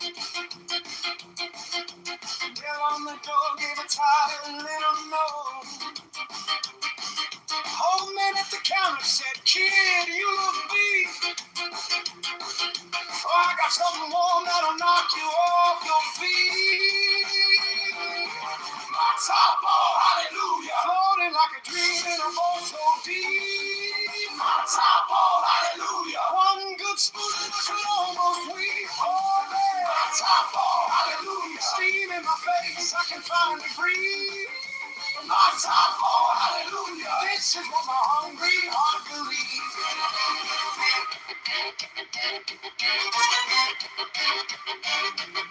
Rock cold as sunset, parsley on top. Carrots doing circles, they don't wanna stop. Took that first sip, time slowed in the chair. Heard my brother laughing from an empty air. Top ball, hallelujah, floating like a dream in a bowl so deep. Top ball, hallelujah, one good spoon and I could almost weep. Oh yeah, top ball, hallelujah, salt on my lips, all my troubles leave. Top ball, hallelujah, this is what my hungry heart believes. So find faith in mountains, some in stars above me. I find my miracle in chicken soup.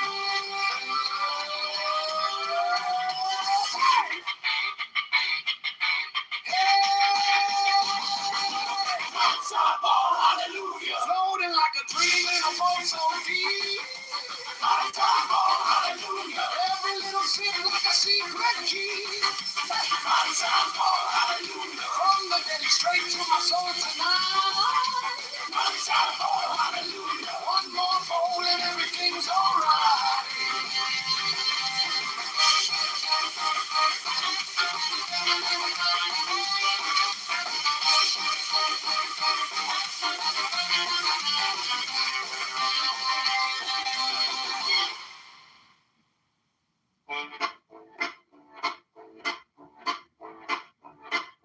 Corner deli, rain in the gutter, steam on the glass, coach by the door.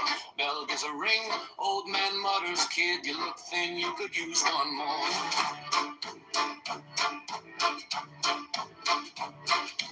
Counter's crowded, paper hat crooked. He winks once like he's in on a joke. I got just the thing, yeah, the minute he said it, I can smell that magic rising in the snow.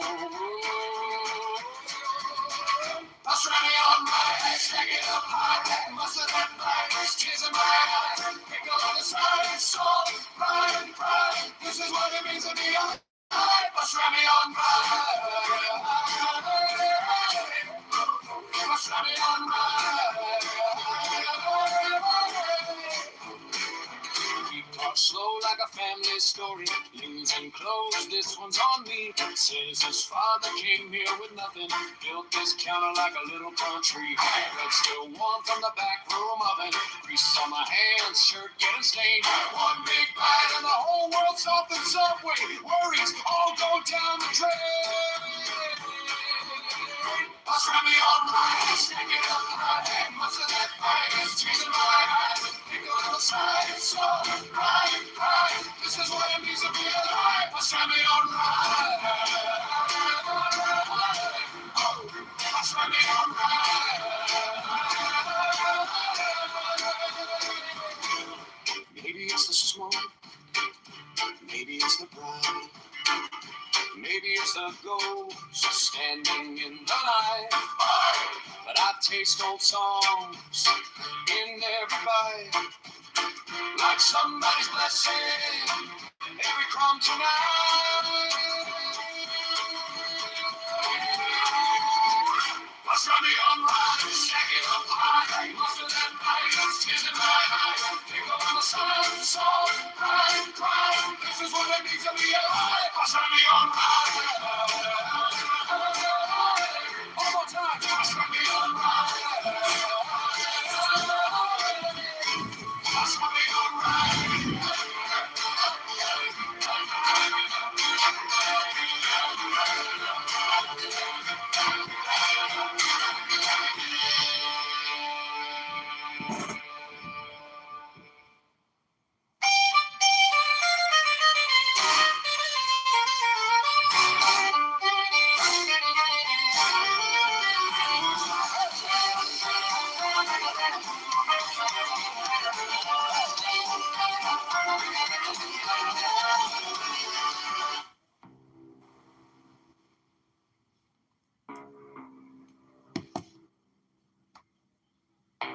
Give me the sign of the open eye,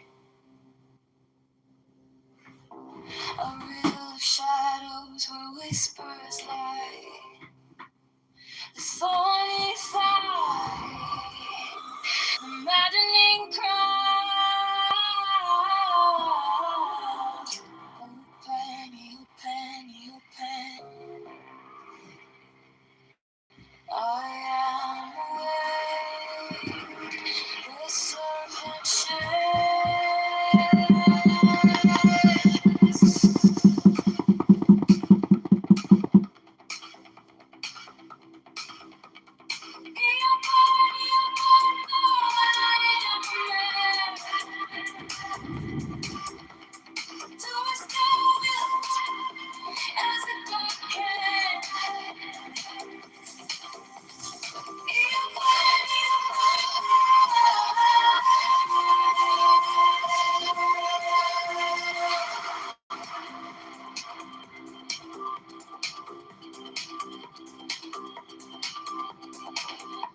the eagle strikes with its jagged claw.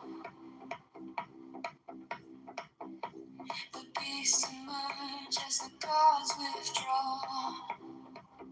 A storm of silence, a broken law.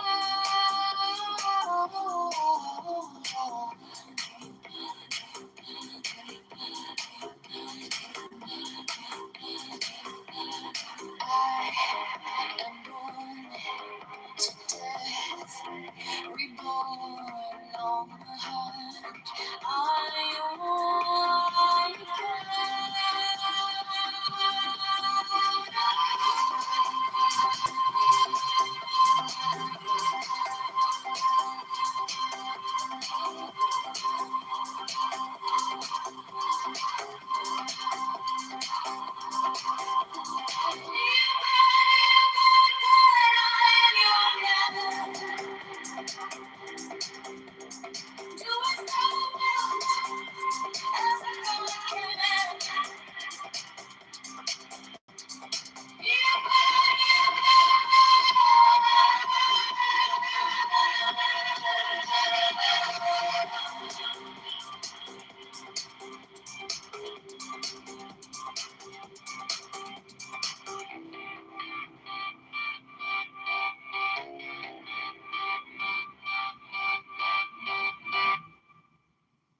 under neon skies where the starlight comes,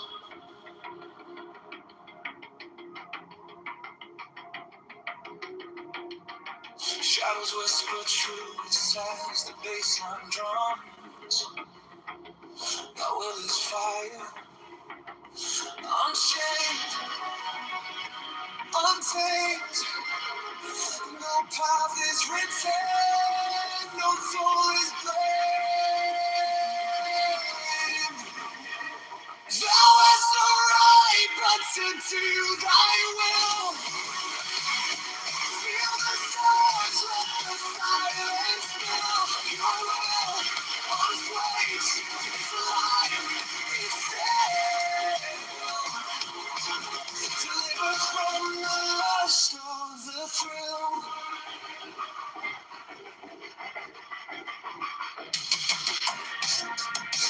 Echo shattered glass where the circuits glow.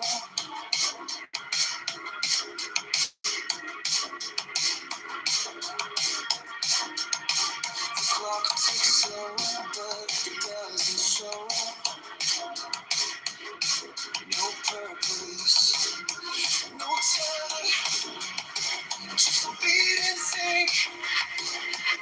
Every way perfect, on the edge, on the brink. No chains, no bars, just a void to fill. Every pulse, every spark is a perfect way. Thou hast no right but to do thy will. Feel the touch, let the silence fill your will. On its way, it's alive, it's dead. Delivered from the lust of the thrill. In the endless dark where the echoes play, no other shall say nay, no other shall stay.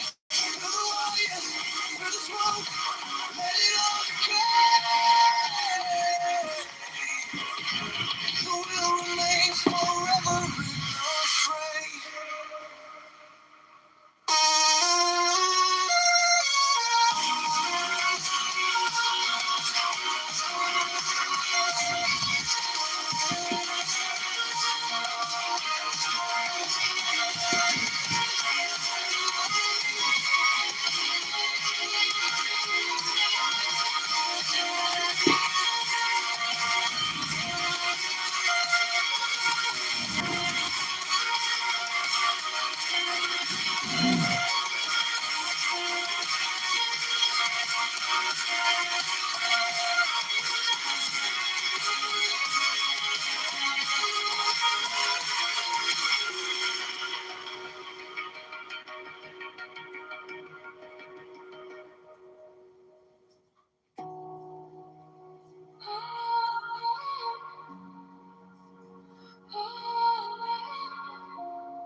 I walk alone where the silence hums.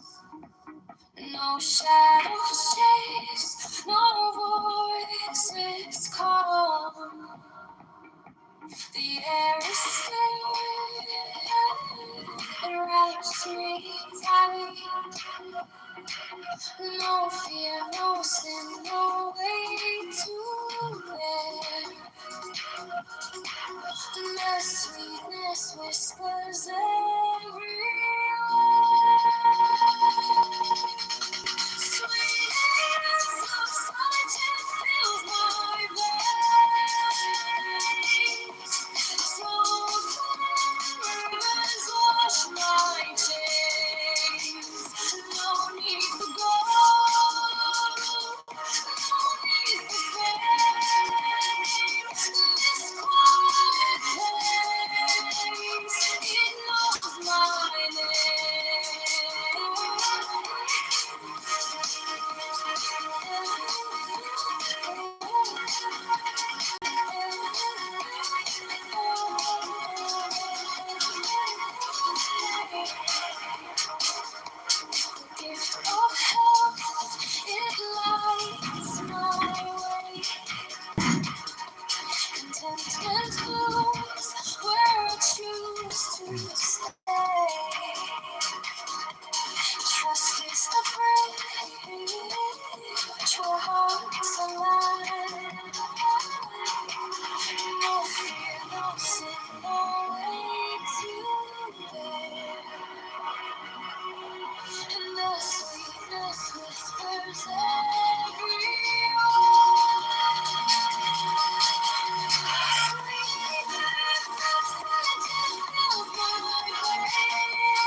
wild, no losing through, like hatred piled.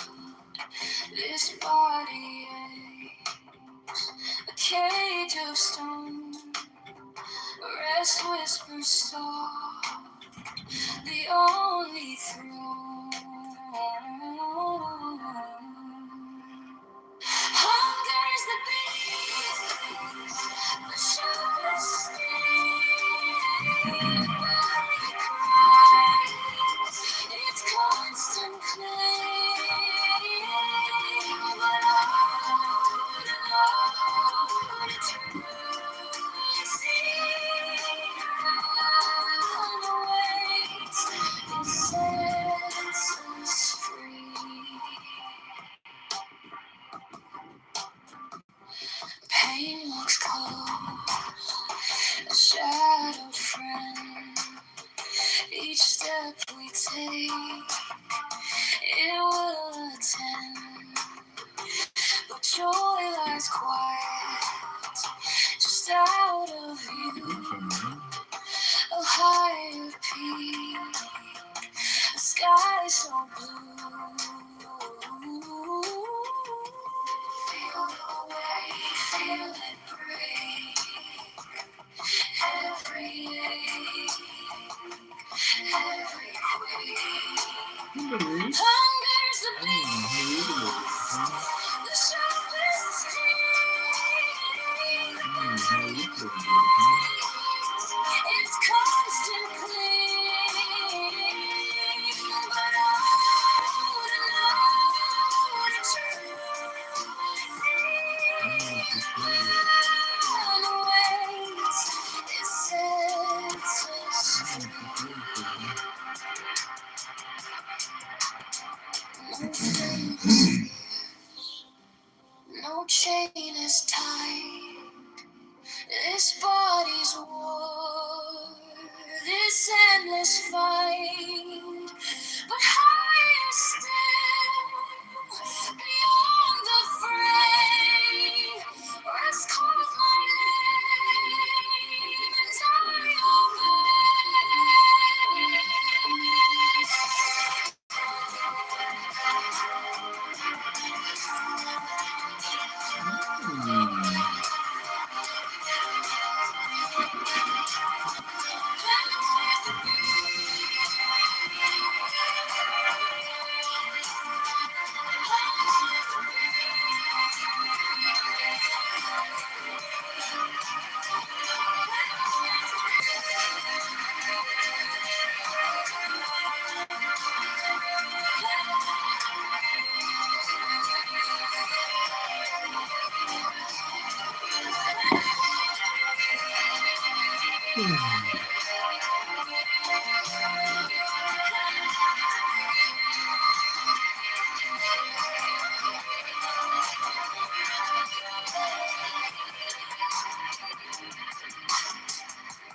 If you're a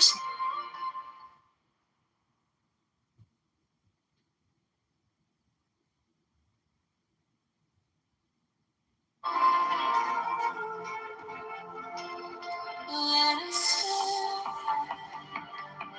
let us breathe, free as air. No hate, no chains, no despair. Among the shadows, we shine so bright. We carry peace into the night. Happily then, we'll rise again. No hatred, no pain, no regret.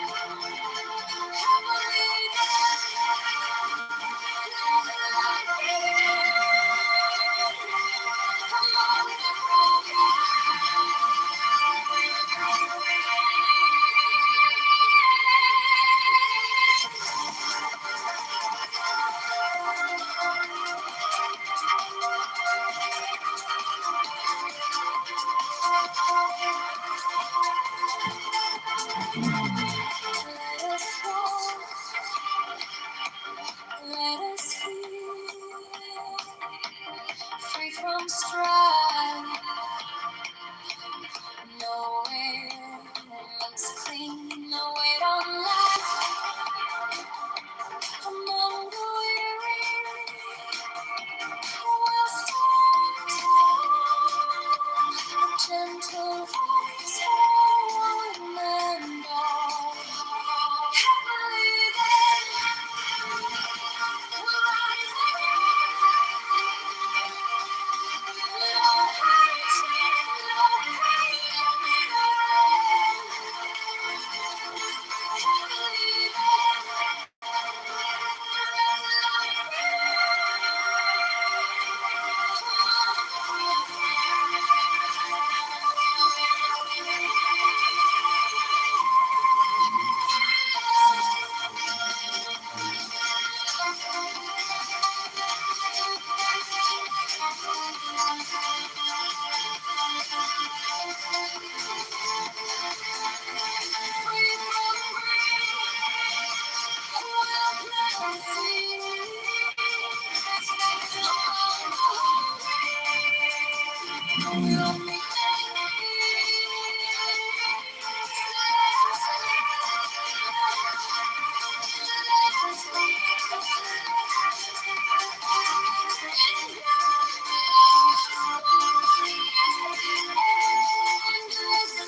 happily then, let the light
give me the sign of the open night.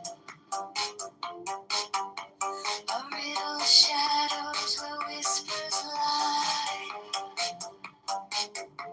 A thorny thigh, the maddening cry. Open, be open, be open. I am awake, the serpent shakes. Be open, be open,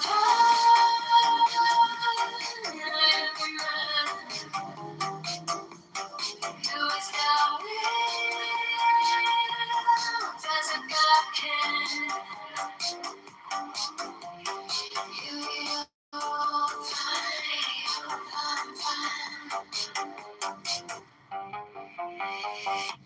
the eagle strikes with its jagged claw. The beast emerge as the gods withdraw.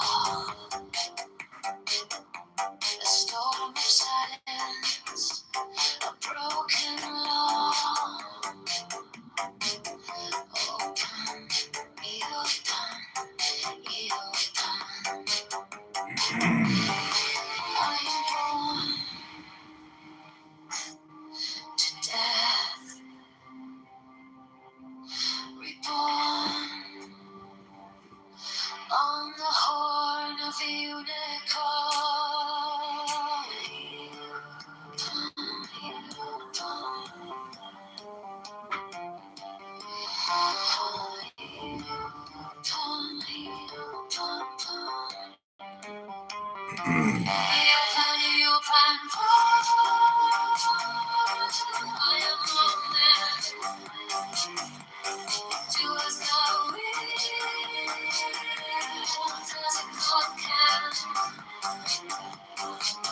BB! Baby!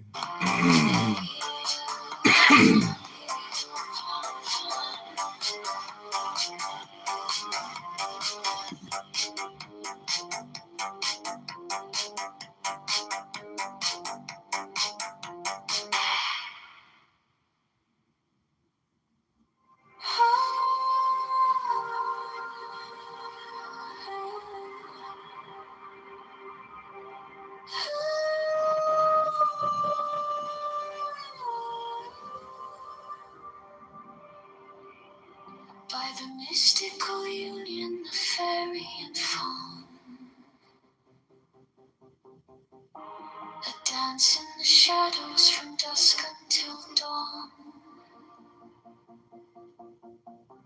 Unspoken the whispers that drift through the trees. Unbroken the vow carried soft on the breeze. Oh, fiery Valkyrie, I invoke, through the flames and the embers, the spell is bespoke. Your arrows are slinging, the spring's tender glow. A force wild and brilliant, a power I know.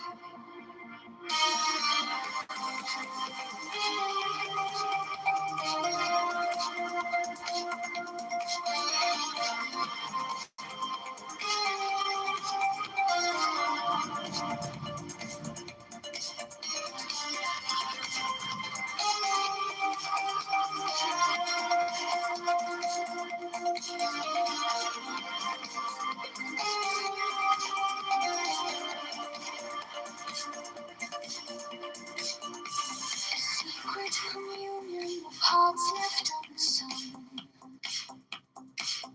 The listless, resistless, tumultuous tongue.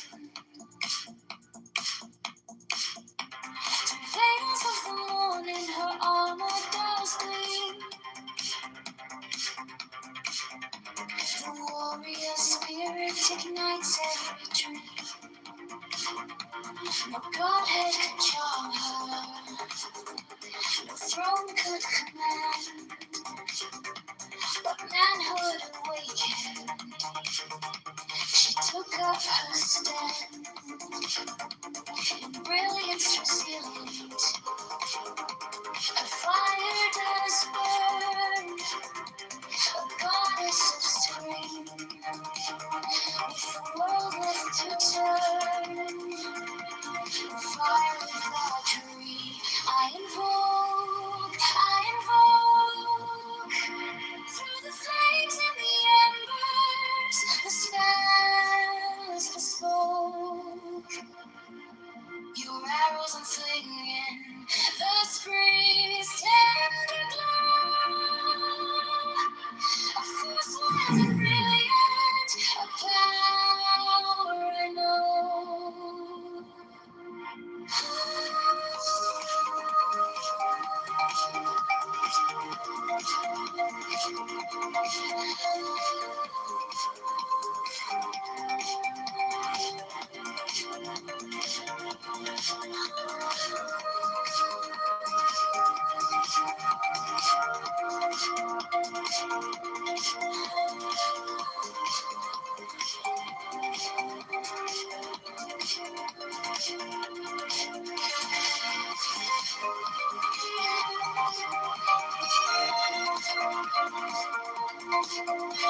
the mystical union of fairy and fawn.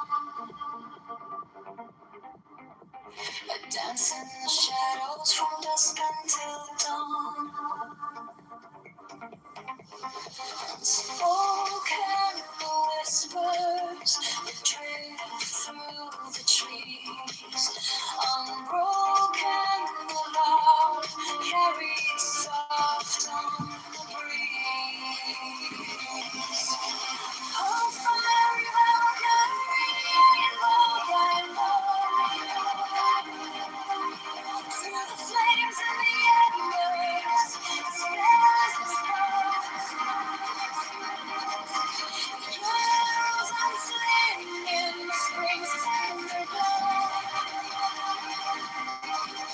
A force like brilliant, a power I know.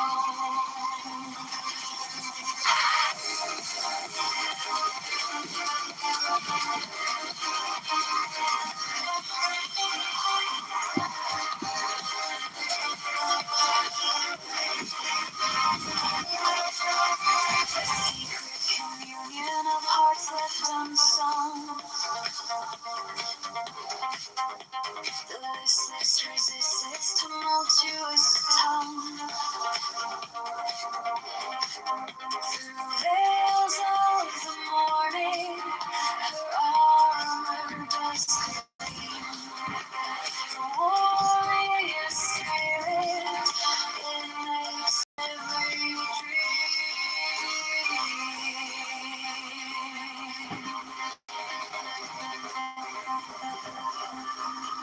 no godhead could charm her, no throne could command, but manhood awakened, she took up her stand. Embrace as the ends, her fire does burn, a goddess of spring, the world left to turn. Oh, fiery Valkyrie, I invoke, through the flames and the embers, the spell is bespoke.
on the cliff clings tight, a silhouette carved in the shadow of night.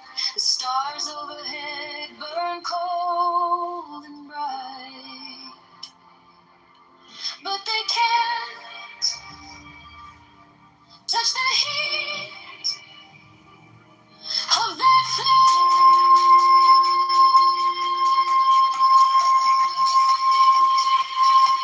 By the rage of the maze, I invoke otherwise I'll fire in the sky that won't.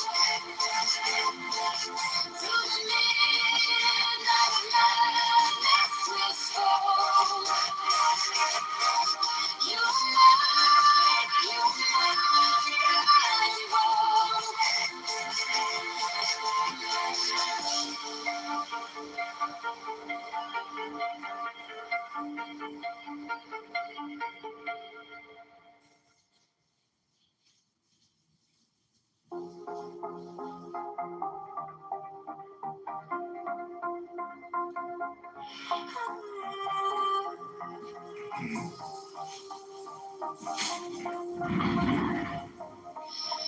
By the force of the fashion of love, I collide.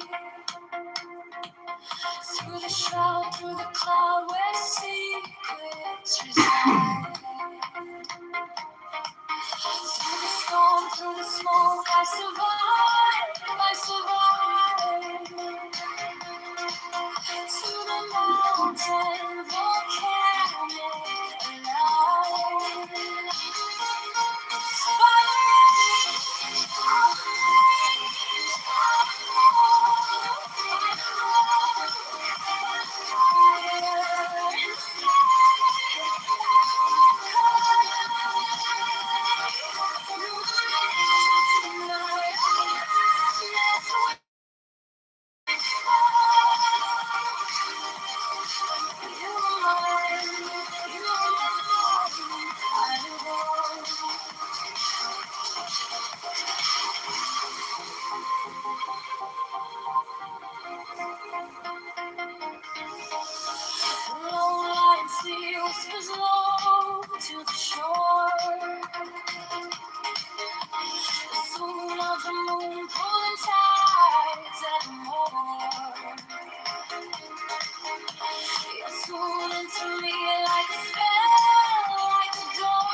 Shadows dance, they break the light,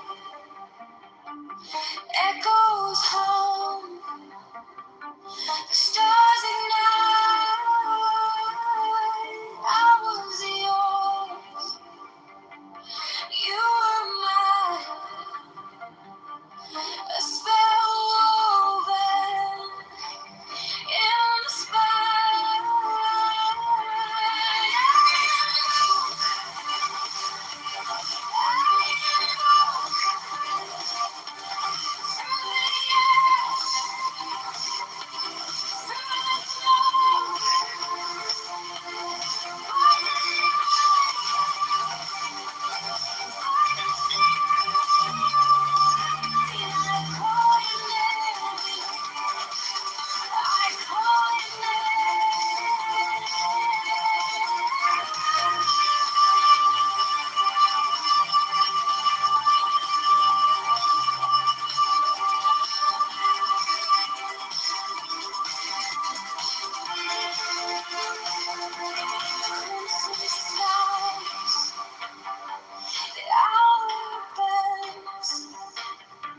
Time unfolds, but never ends. Fingers trace the edge of fear. Your voice lingers, sharp and clear.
Shadows dance, they break the light,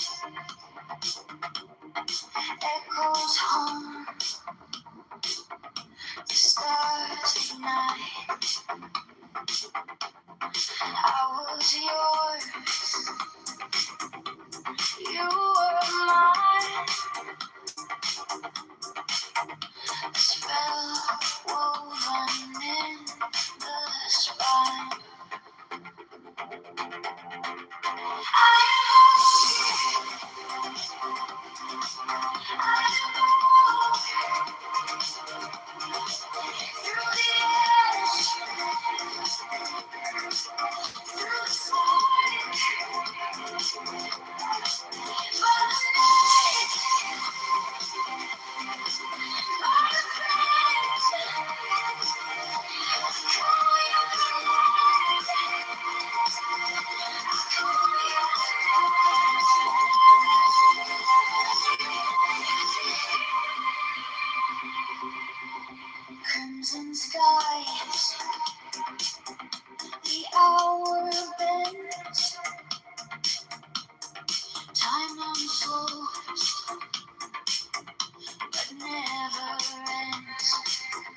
come, the earth will quake. A promise held, a vow won't break. Though I choke,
no matter when or where, I'm in this truth.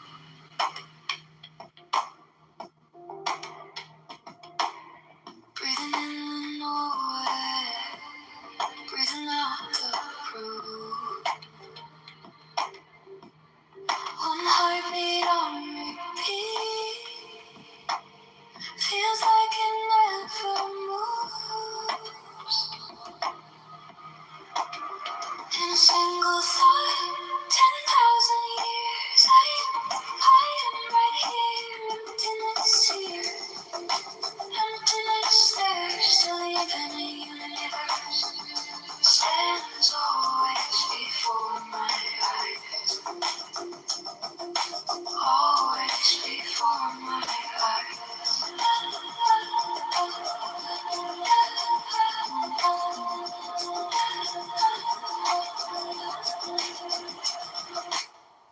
Infinitely large, infinitely small. I reach to draw a line and there's no line at all. Every time I name it, it slips right through my core. No distance now, no then and now. Definitions vanish, I let it all fall out. No edge, no stars, just this open heart. In a single thought, 10,000 years, I am right here, emptiness here, emptiness there, still the infinite universe stands always before my eyes,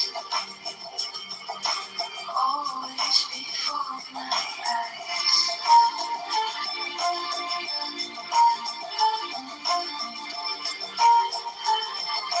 Always before my eyes.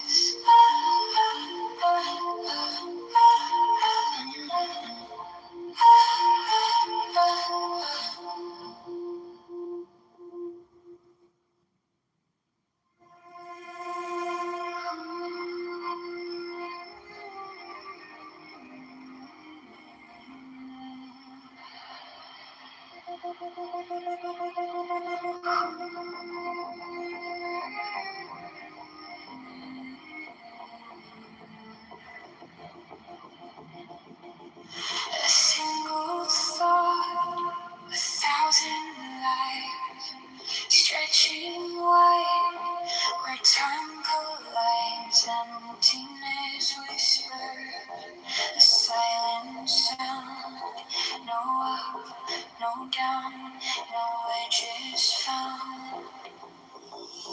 10,000 years in a single beat, infinity stands beneath my feet,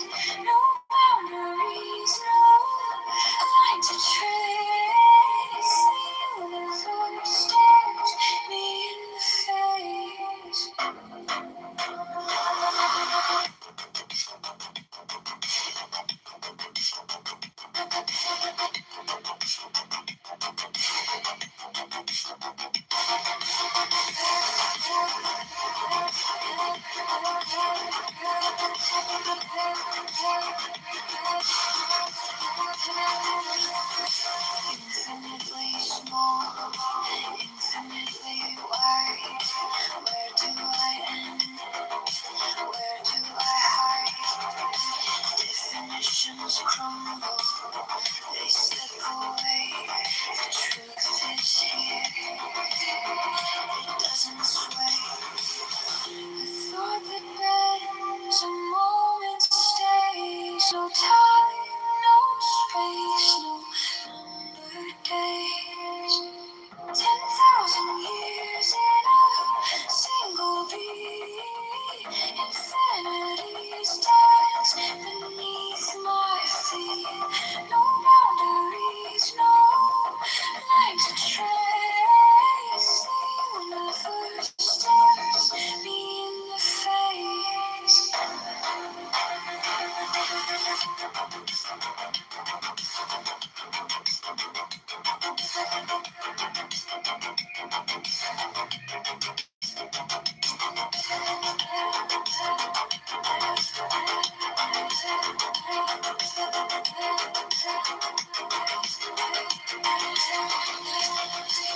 Beyond the stretch, beyond the fray, no more labels, no more names.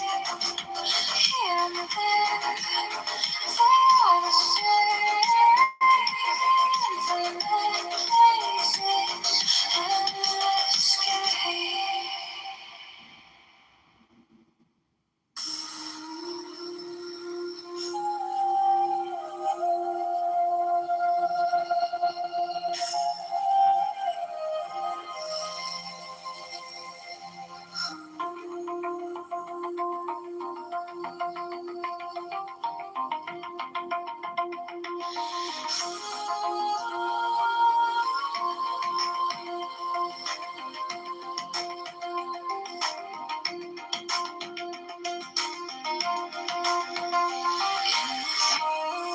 Such a sweet dissolve like streams.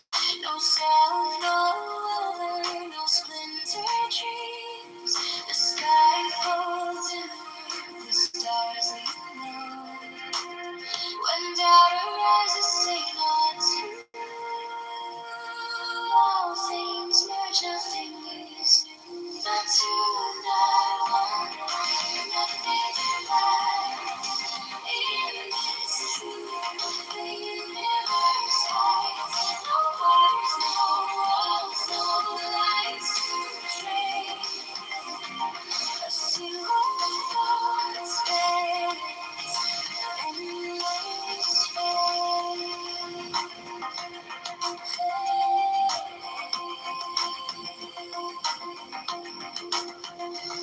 10,000 years in heartbeats glow. No coming, no going, no need to know. Ripple in silence, stillness hums. When doubt arises, say not to. All things merge, nothing is new. Not two, not one, nothing divides. In this truth, the universe hides. No borders, no walls, no lines to trace. A single thought spans endless.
No cause, no ties, no truth, no lies. Release the weight, this causeless state. Timeless essence, endless space. No entanglements, no race. Stillness moves, motion stays. Oneness speaks in endless ways.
Dreams and flowers hang in the sky. Reach to hold them, they float on by. Grasping shadows, it makes no sense. The weight of nothing feels so immense. Rest and unrest, they're just the same. A whisper echo without a name. No right, no wrong, no lines to cross. Let go of game. Let go of loss.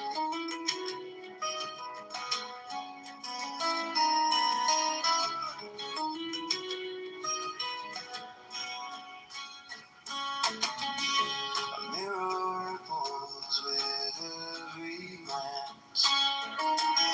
Truth and fiction caught in a dance. The mind it builds a fragile wall, but every duality's bound to fall. It's foolish to chase the air, but there's nothing solid there.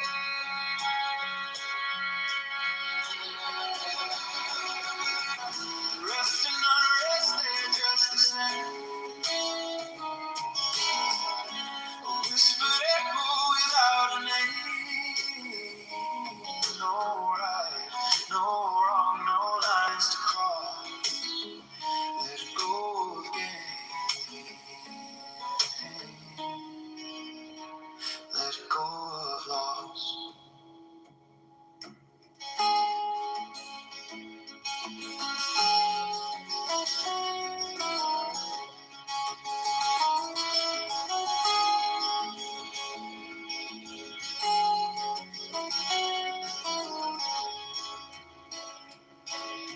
The world's a dream wrapped in disguise, a fleeting moment before it flies. No liking, no disliking here, just illusions in the air, so clear.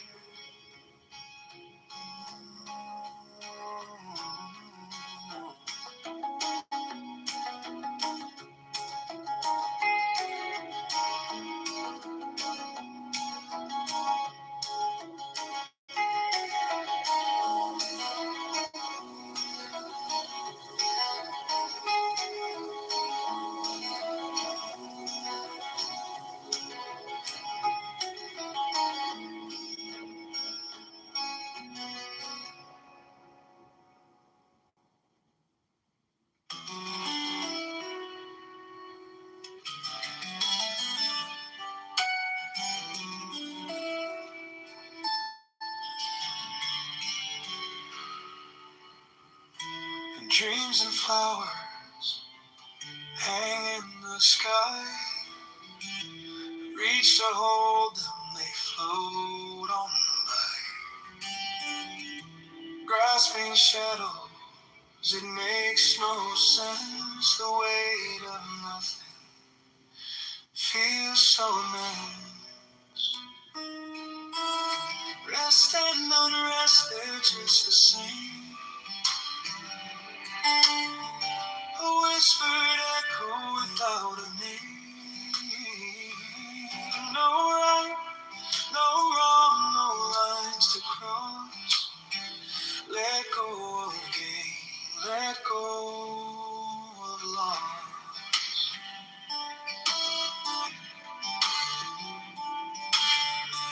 A mirror ripples with every glance. Truth and fiction caught in a dance. The mind it builds a fragile wall, but every duality is bound to fall. It's foolish to chase the air. There's nothing solid there. Rest and unrest, they're just the same. A whispered echo without a name. No right, no wrong, no lines to cross. Let go of gain, let go of loss. The world's a dream wrapped in disguise. A fleeting moment before it flies. No light, no disliking here. Just illusions in the air, so clear.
Shadows dance where the mind is tight.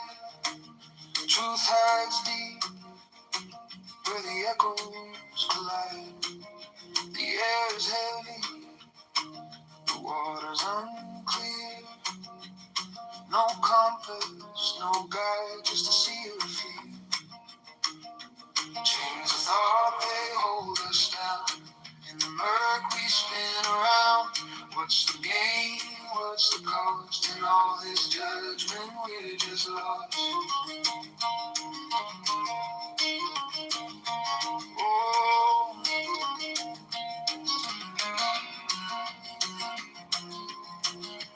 lines are drawn in the sand so thin.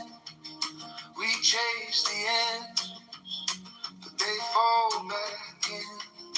The weight we carry, it bends the spine.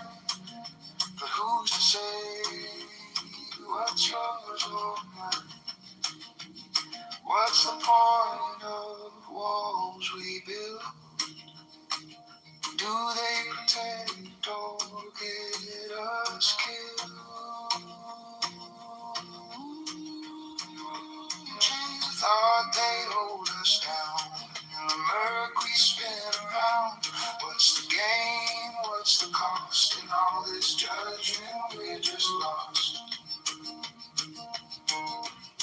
Distinctions crack like brittle glass. Separations of fleeting mask. Let the burdens fall. Let the echo cease. Only in freedom can we find peace.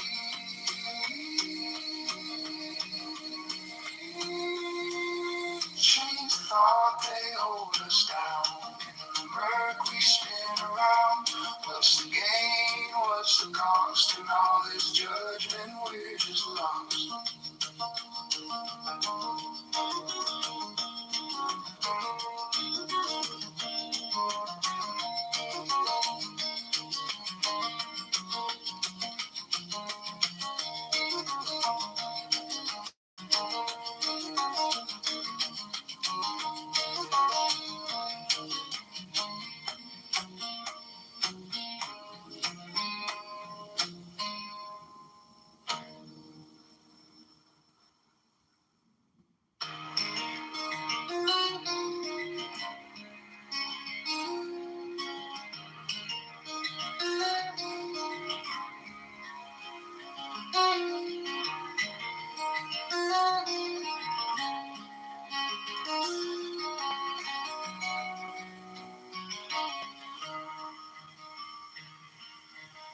Shadows dance where the mind is tight.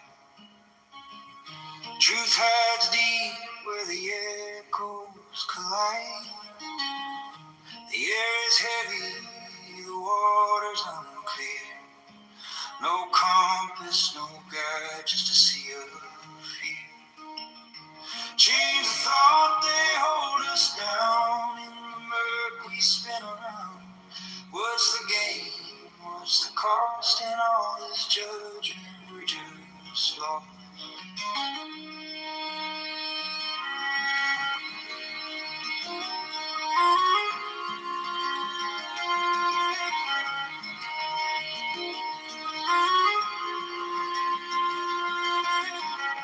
Lines are drawn in the sand so thin.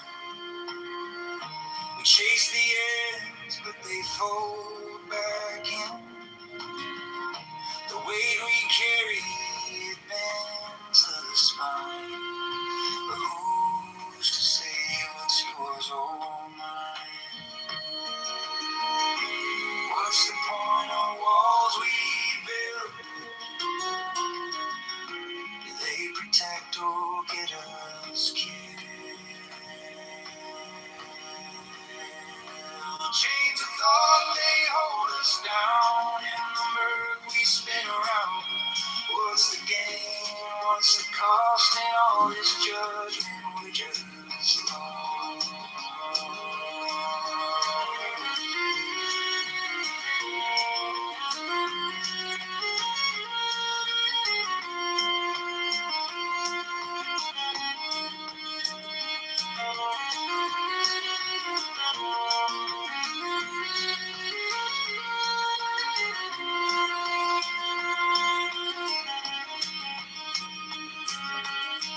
Distinctions crack like brittle glass.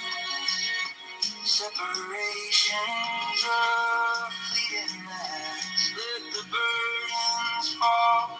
Let the echoes cease. Only in freedom can we find peace. Can we find peace?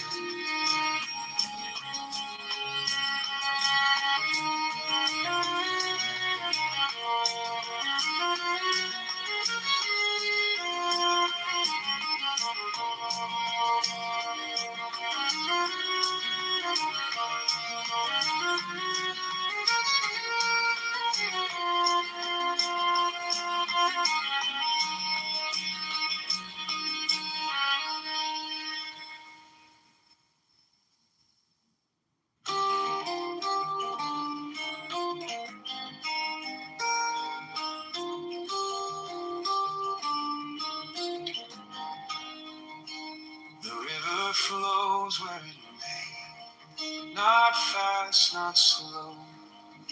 No fear in its waters, no path to follow. The stone sits still, no need to grow. But we rush like the wind, chasing the sky. Stumble, we fall, we ask ourselves why. Let it be, let it stay. The great way is neither easy nor great, no coming, no going, just here today.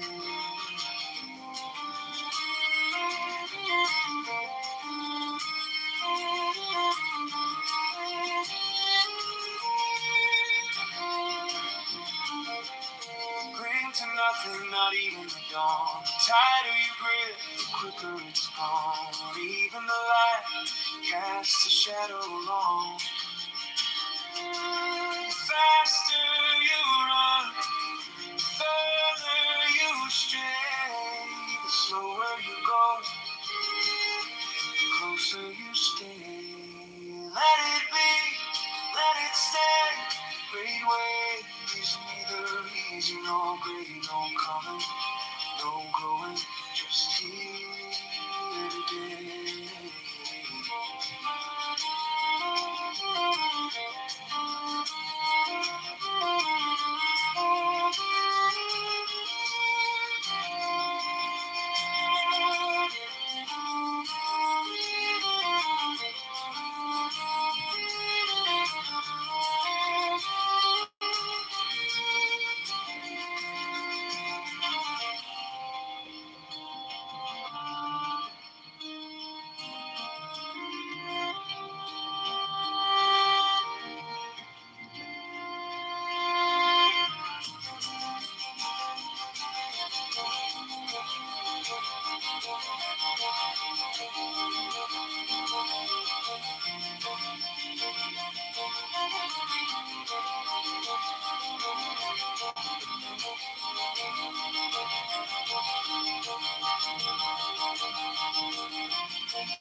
The river flows where it may, not fast, not slow. No fear in its waters, no path to follow. A stone sits still, no need to grow. But we rush like the wind, chasing the sky. We stumble, we fall, we ask ourselves why. Let it be, let it stay. The great way is neither easy nor great. No coming, no going, just here today.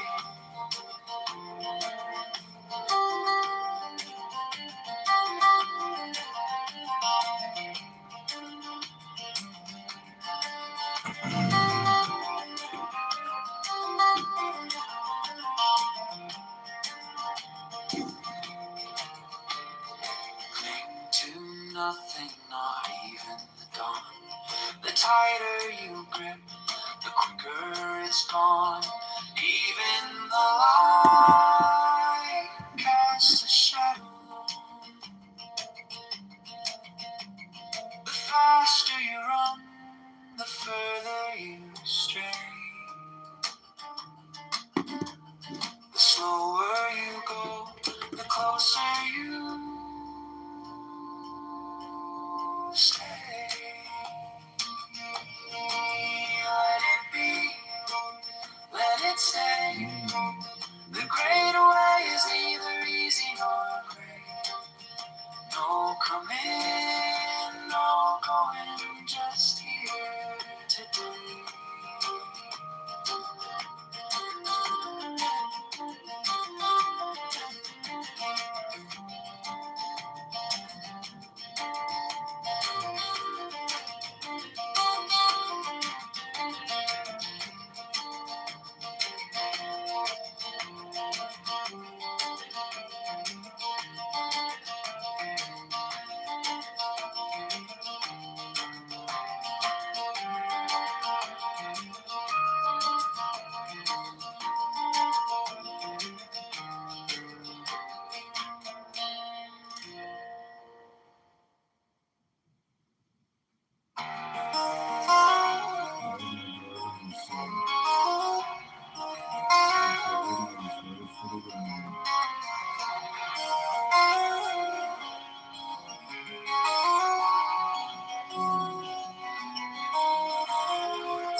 is air.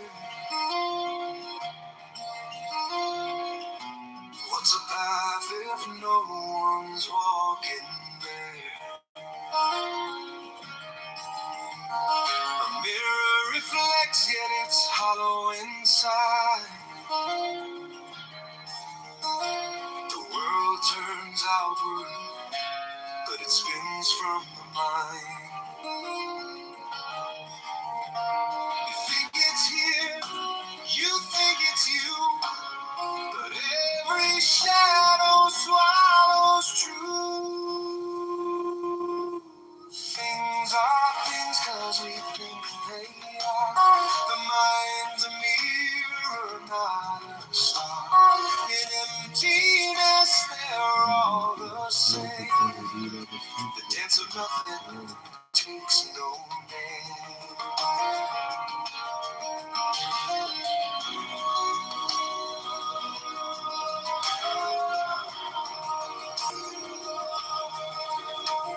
The tree falls silent when no one hears. Time slips sideways, it disappears. A bird in flight, a thought had formed, each one a circle where the void is born. Things are things 'cause we think they are. The mind's a mirror, not a star. In emptiness, they're all the same. The dance of nothing takes no name.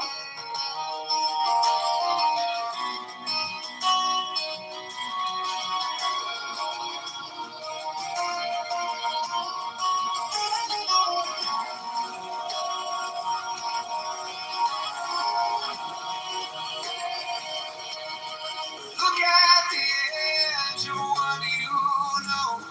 It's not an end, it's just a glow. Inside the silence, the echo rings. You are the subject, you are the thing.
Between the here and there,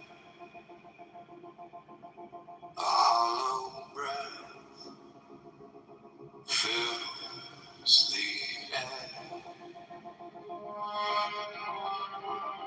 The clock forgets to tick its time. This world unravels line by line. When the mind vanishes, all the noise dissolves. When the mind vanishes, there's nothing left to solve. Just the echo of silence where we let go.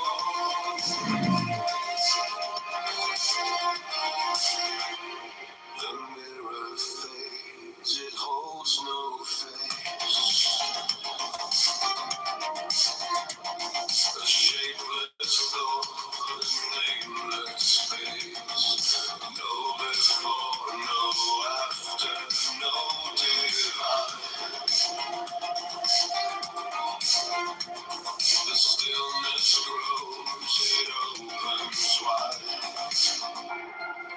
does it end? Where does it start? When there's no thought, no beating heart. When the mind vanishes, all the noise dissolves. When the mind vanishes, there's nothing left to solve. Just the echo of silence where we revolve.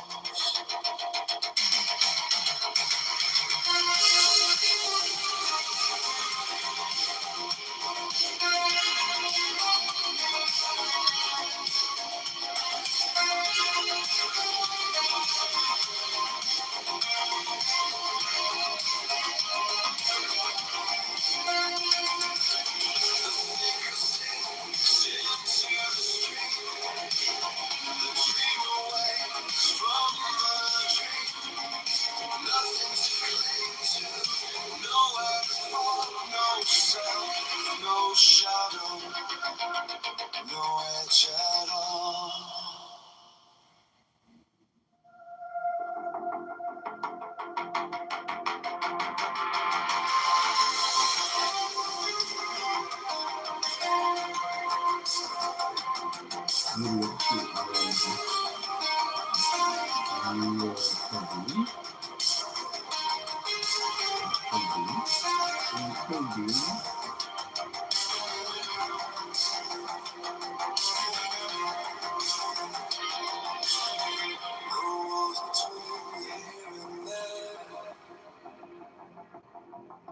A hollow breath fills the air.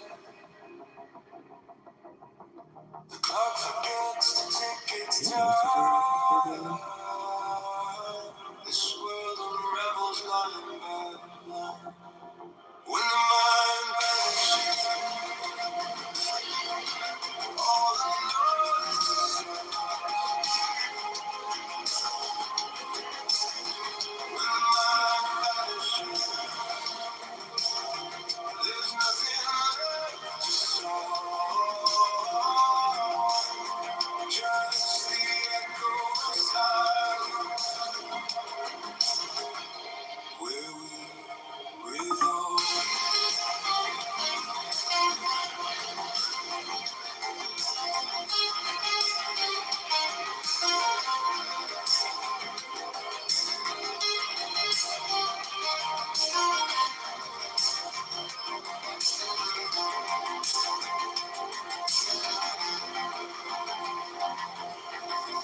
The mirror fades, it holds no face. The shapeless thought, a nameless space. No before, no after, no divide. The stillness grows, it opens wide. Where does it end? Where does it start? When there's no thought, no beating heart. When the mind vanishes, all the noise dissolves. When the mind vanishes, there's nothing left to solve. Just the echo of silence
books in empty rooms and shadow nooks. You chase the light, but hold the dark. A spark, then nothing starts. Trace of this and that, right or wrong, it falls flat. Mine isn't slipping slow. Let it go, let it go.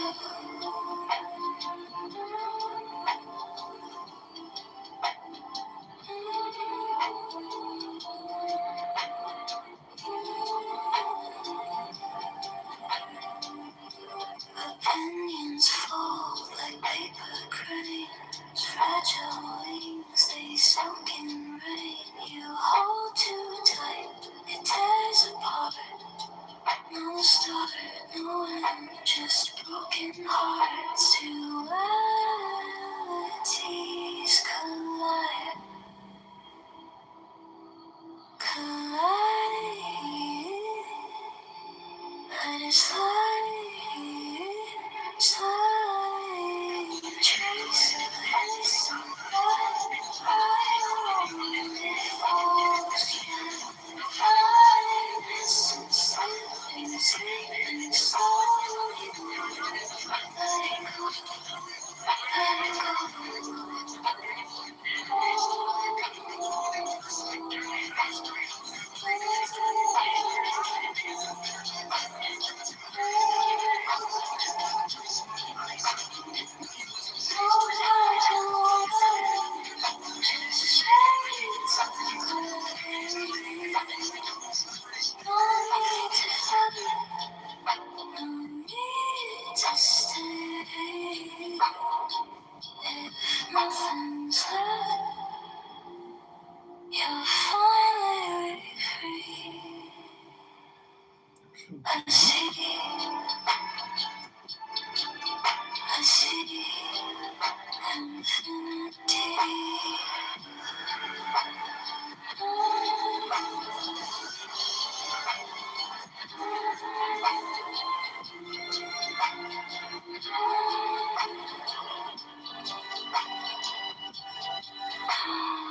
chasing shadows in the neon glow,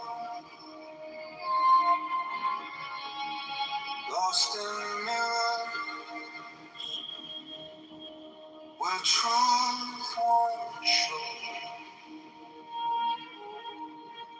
Empty streets,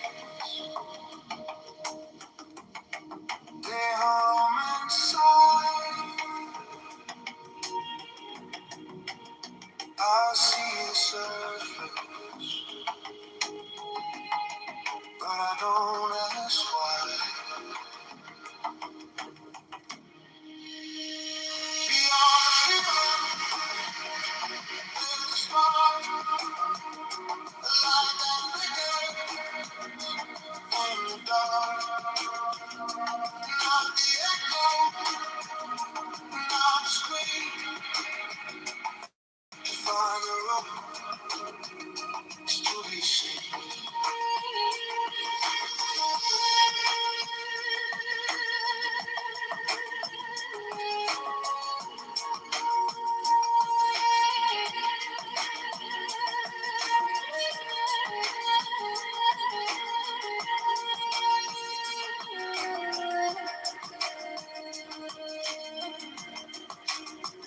The hollow world, it spins and bends. False begin, twisted and we touch the glass, we see it crack. The more we reach, the more it lasts. Inside the silence, the meaning waves through every shadow. The truth translates beyond the appearance. There's a spark, a light that flickers in the dark. Not the echo, not the scream. To find the road is to be seen. Ignorance that paints the sky, colors bright but born to lie. When the mind steps past us,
Feel the quiet heart sinking. Truth's not running, it's here, it's clear. In the stillness, it appears. Thoughts are ripples on a glassy lake. Each one breaks the calm they make. Silence holds with speech, let's go. In the empty, everything will show. Close your mouth, open your eyes. Watch the stars, not the skies. Stop talking, stop thinking. Feel the quiet heart sinking. Truth's not running, it's here, it's clear. In the stillness, it appears.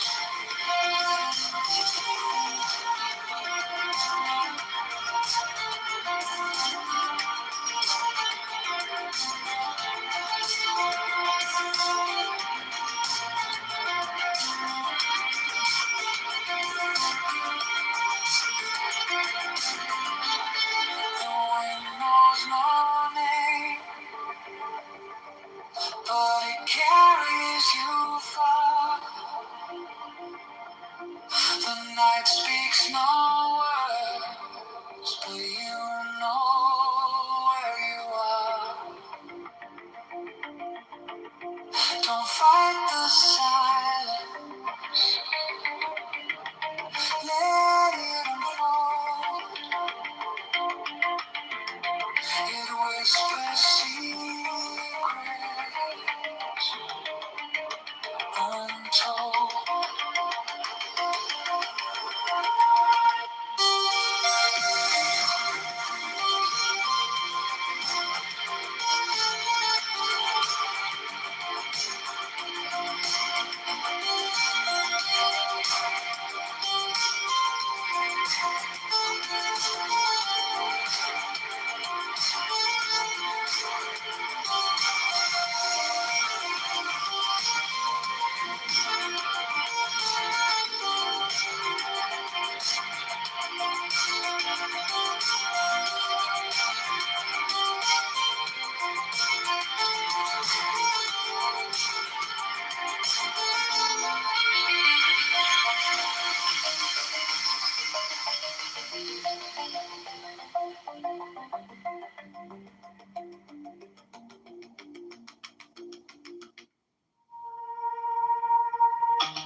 Words like echoes in a hollow dome.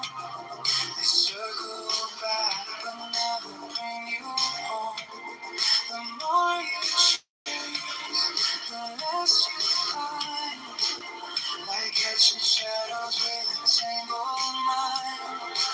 Stop talking, stop thinking. Feel the quiet sinking. Truth's not running, it's here. It's here. In the stillness, it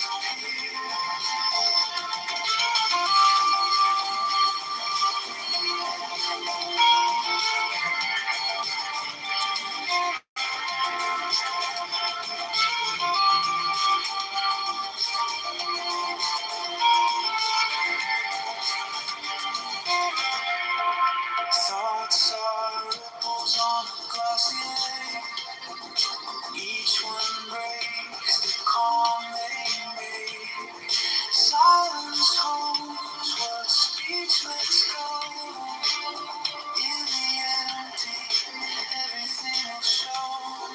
Close your mouth, open your eyes, watch the stars, not the skies. Stop talking, stop thinking, feel the quiet sinking. Truth's not running, it's here, it's clear. In the stillness, it appears. The wind knows no name, but it carries you far. Night speaks no words, but you know where you are. Don't fight the silence, let it unfold. It whispers secrets untold.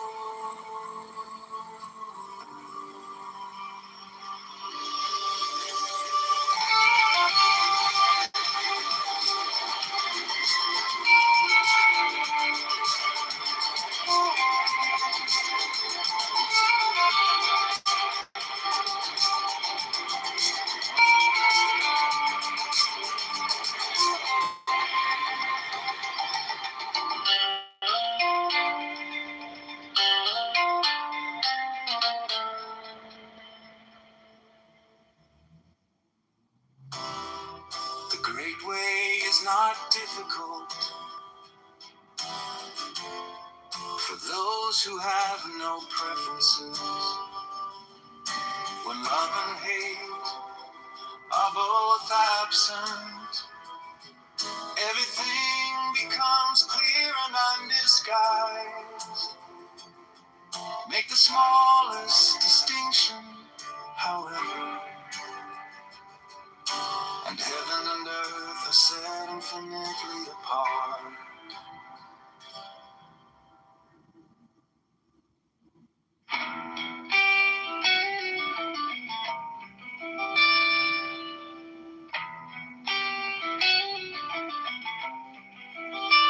The way is perfect, like vast space, where nothing is lacking and nothing in excess. Indeed, it is due to our choosing to accept or reject that we do not see the true nature of things.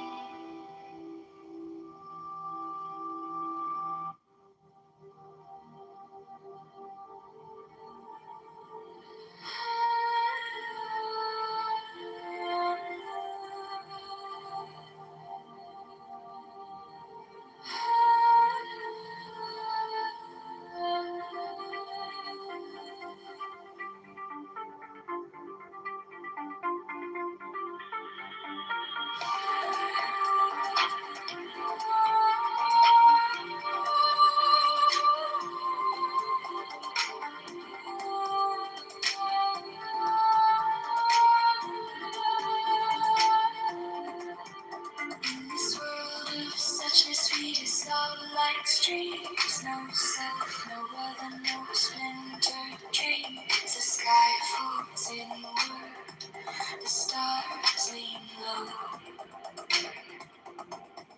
When down rise the sailor, all things merge, nothing is new.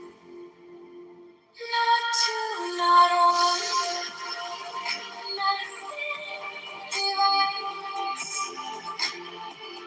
In this truth, the universe hides.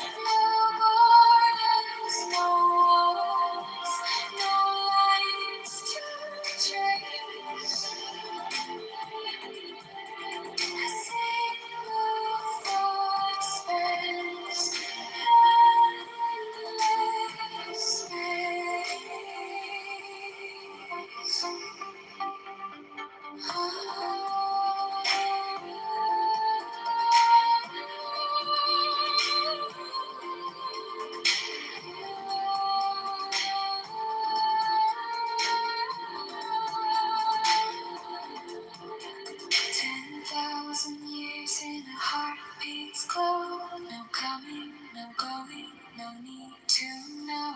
A ripple in silence, the stillness hums. When doubt arises, say not to. All things merge, nothing is new. Not two, not one, nothing divides. In this truth, the universe hides. No borders, no walls, no lies to trace. A single thought spans endless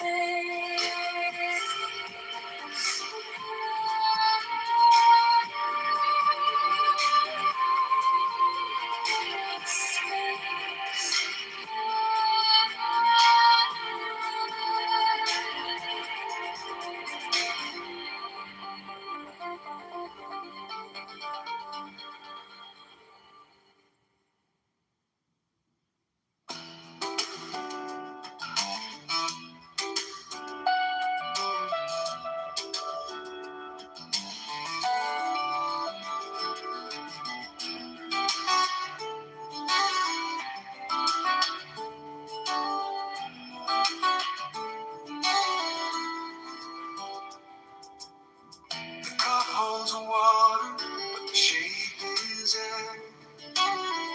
What's a path if no one's walking there? A mirror reflects, yet it's hollow inside. The world turns outward, but it spins from the mind. You think it's here, you think it's you, but every shadow swallows truth. Things are things 'cause we think they are. The mind's a mirror, not a star. In emptiness, they're all the same. The dance of nothing takes no name.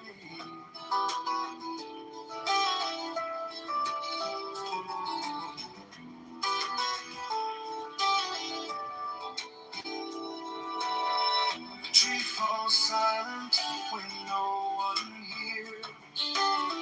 Time slips sideways, it disappears. A bird in flight, a thought half formed. Each one a circle where the void is born. Things are things 'cause we think they are.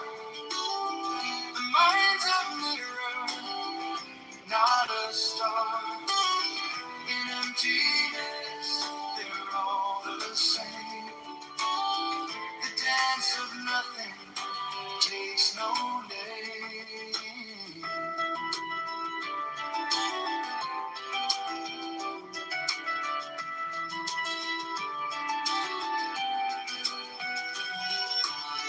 Look at the edge of what you know. It's not an end, it's just a glow. Inside the silence, the echo rings. You are the subject, you are the thing.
one thing, all things spinning in the same groove, intertwined threads. Every move proves no borders, no fences, no dividing the lens. Breath of the cosmos, where it starts, where it ends. Perfect. Nah, let the flaws just hum in the cracks of the world. That's where light comes.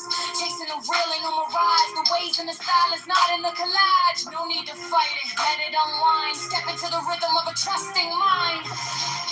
Oh, yesterday, oh, tomorrow, oh, today. The way don't speak, but it shows the way. No beginning, no finish, no lines to erase. Just trust, just flow, let it fall into place.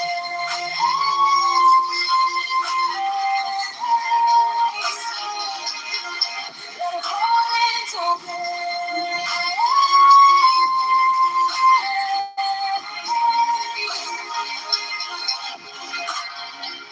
Words collapse like castles of sand. The truth's in the gaps where the wordless stands. Duality's a mask, peeling layers of the face. Find the void and you'll find the grace. Tied to nothing, the weight drifts off. Letting go of perfection, the chains unlock. Faith ain't a question, it's the absence of fear. When you lose the division, the path is clear. No yesterday, no tomorrow, no today. The way don't speak, but it shows the way. No beginning, no finish, no line to erase. Just trust, just flow, let it fall into place.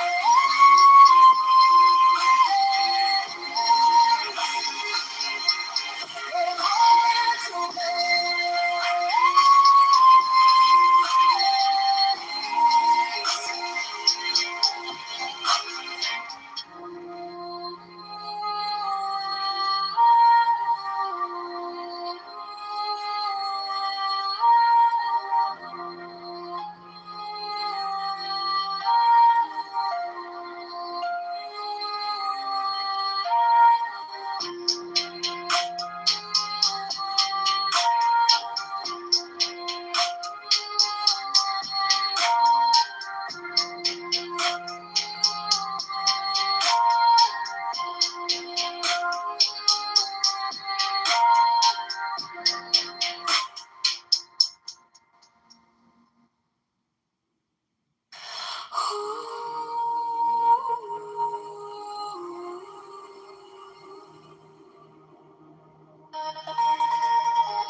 by the mystical union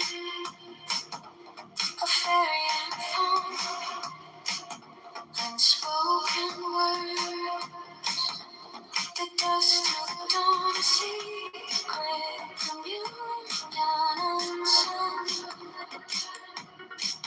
untaped, listless, resistless, wild tongue unnamed.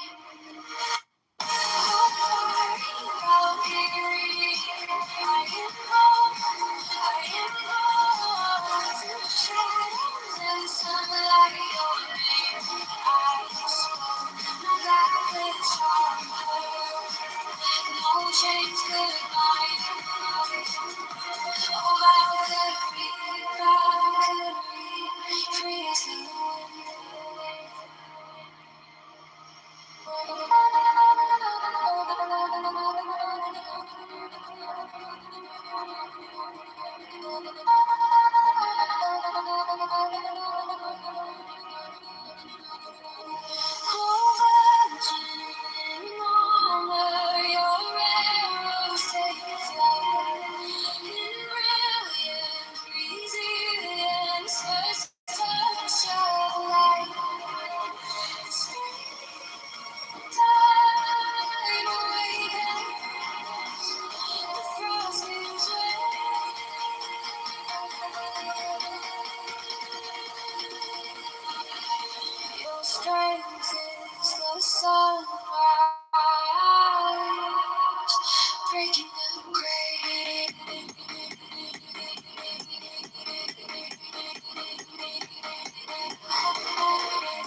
am gold, I am God.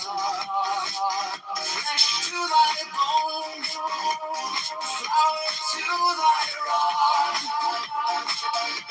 With hoofs of steel I race on the rocks. Through solstice summer to equinox. And I rave, and I rave, and I rave, and I rave, an everlasting world without end. Mannequin, maiden, maiden man in the might, in the might of pound.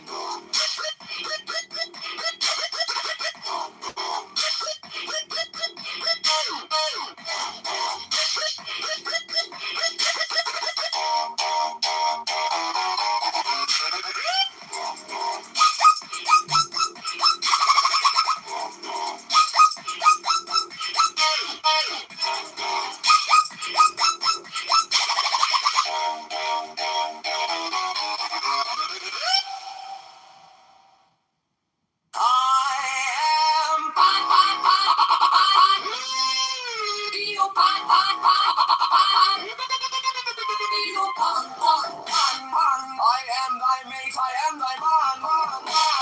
Goat of thy flock, I am gold, I am God. Flesh to thy bone, flower to thy rod. With hoofs of steel I race on the rocks from solstice summer to equinox, and I rave and I rave and I rave and I rend everlasting world without end. Mannequin, maiden, man in the might of man.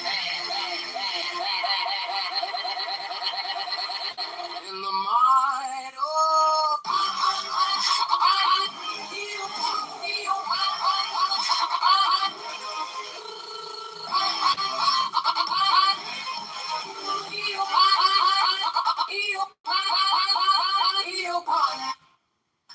Come, oh come, I am numb with the lonely lust of devildom. Thrust the sword through the galling fetter. All devourer, all begetter. Give me the sign of the open eye and the token erect of thorny thigh and the word of madness and mystery. Oh.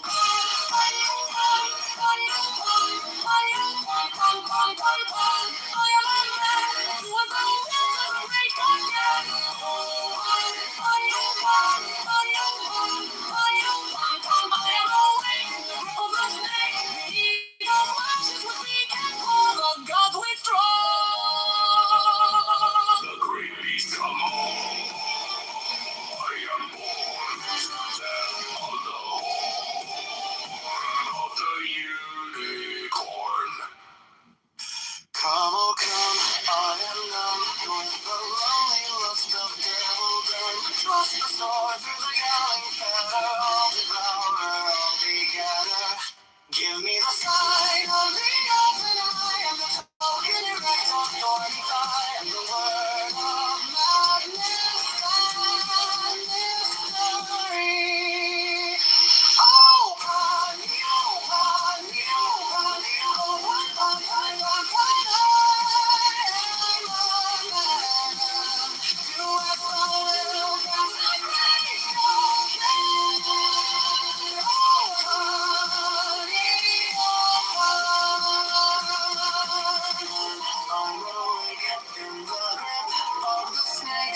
watch thy white thigh, beautiful God, in the moon of the woods, on the marble mount, the dimpled dawn of the amber fount.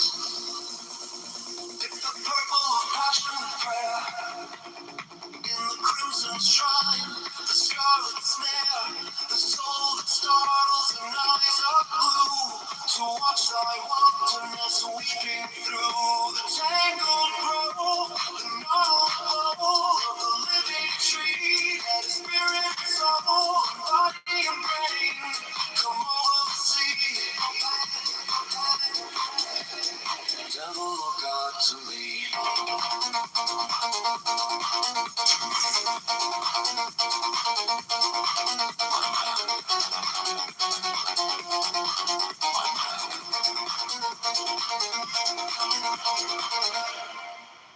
Thrill with lissome lust of life, oh man, my man, come careering out of the night of Pan, Iopan,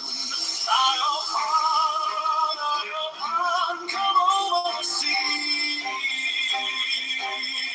from Sicily and from Arcady. Roaming as Bacchus with fawns and pards and nymphs and satyrs for thy gods on a milk white ass. Come over the sea to me.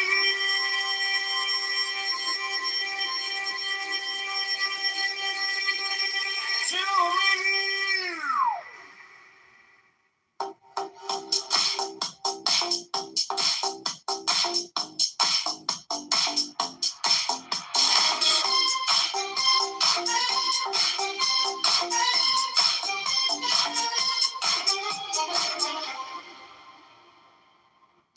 The great way is not difficult for those who have no preferences. When love and hate are both absent, heaven becomes clear and endless skies make the smallest distinction. However, and heaven and earth are satisfactorily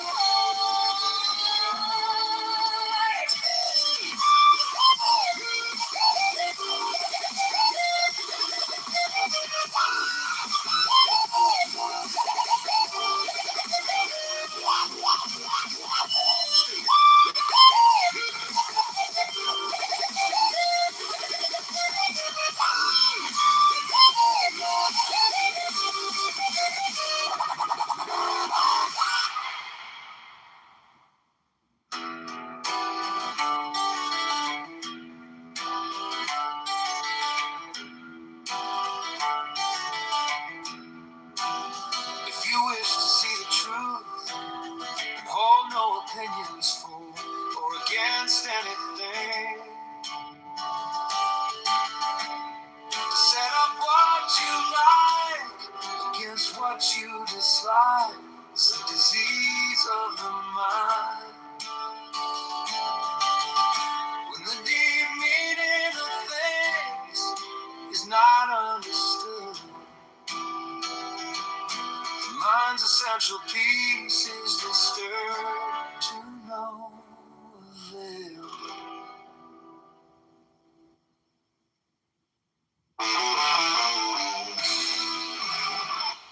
Know the self is the only reality, and all else is temporal and transient as freedom, peace and joy. It is all very simple. Instead of seeing things as imagined, learn to see them as they are. When you can see everything as it is, you will also see yourself as you are. It is like cleansing a mirror. The same mirror that shows you the world as it is will also show you your own face. The thought I am is the polishing cloth. Use it.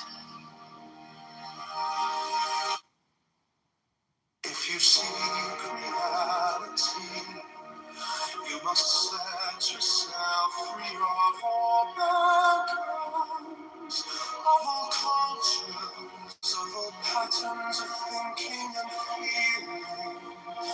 Even the idea of being man or woman, or even human, should be discarded.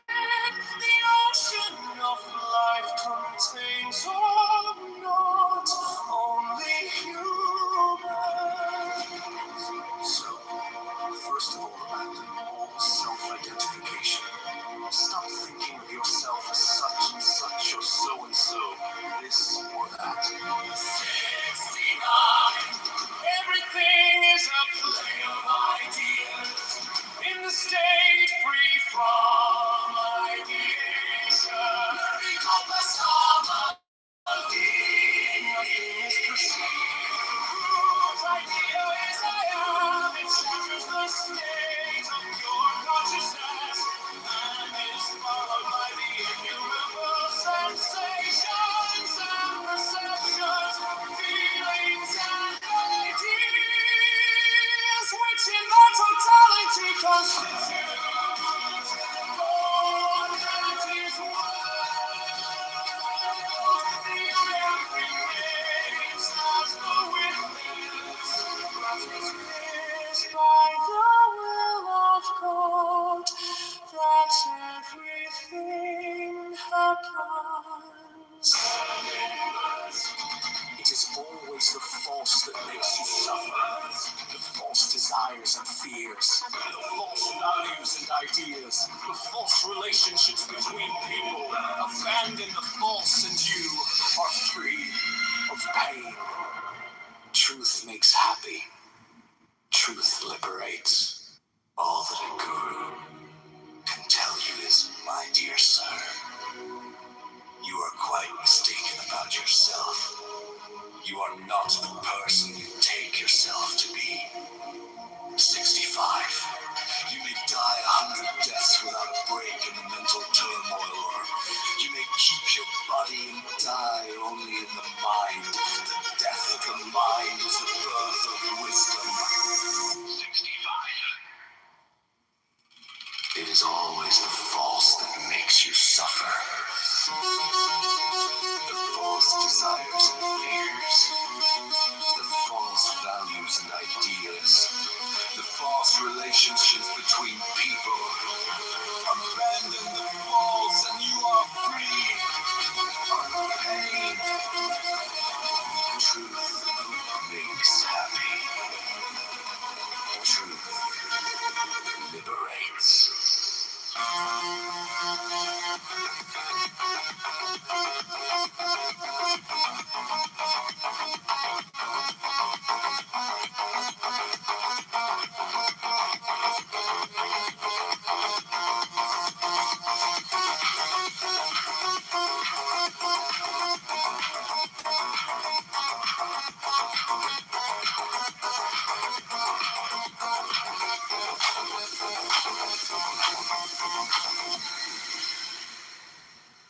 There is no such thing as peace of mind. Mind means disturbance. Restlessness itself is mind. Examine closely, and you will see that the mind is seething with thoughts. It may occasionally go blank, but it does it for a time and reverts to its usual restlessness. 56. Whatever is called God or self is because there is the beingness, the feeling that I am. That is the fundamental principle, the basis of all your knowledge. But you are identifying yourself with the body. Oh my gosh,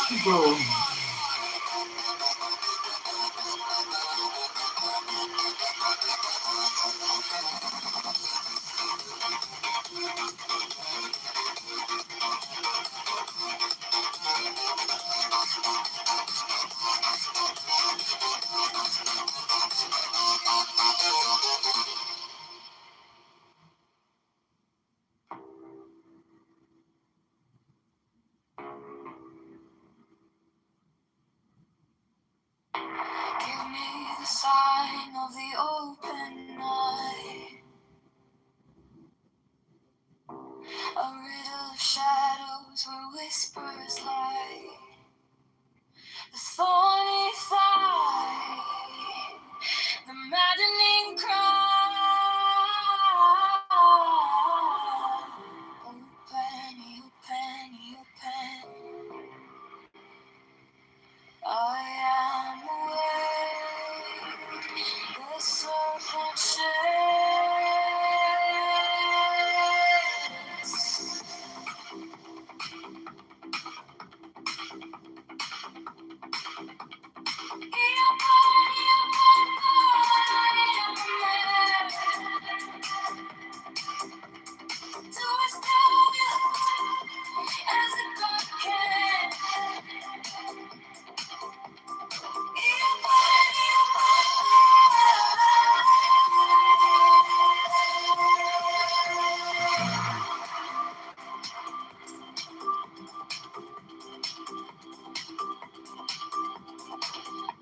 The eagle strikes with his jagged claw. The beasts emerge as the gods withdraw. A storm of silence, a broken love.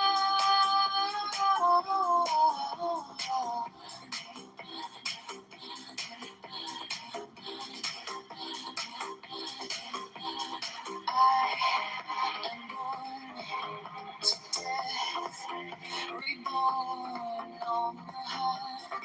I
under neon skies where the star comes.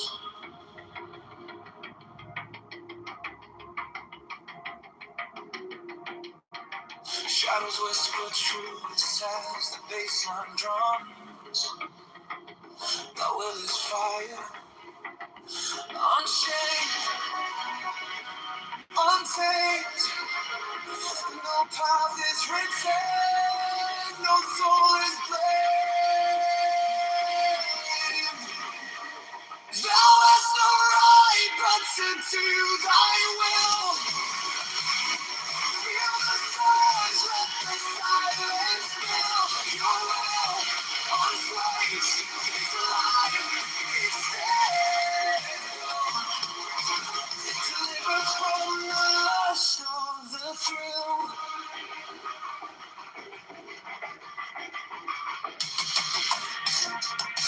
Echo shadow glass where the circuits glow.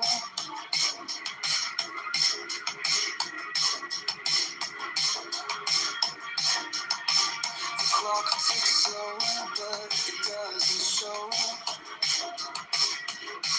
No purpose, no time, just a beat in sync. Every way perfect, on the edge, on the brink. No chains, no bars, just a void to fill. Every pulse, every spark is the perfect way. In the world population pyramid, all world population people in the world population to thy will.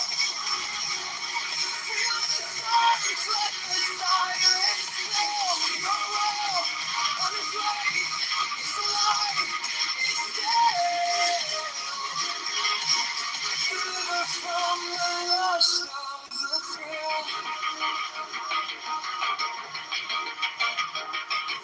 the endless dark where the echoes play, no other shall say nay, no other shall stay. Through the wire, through the smoke, let it all decay. The will remains forever in the fray.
I walk alone where the silence hums.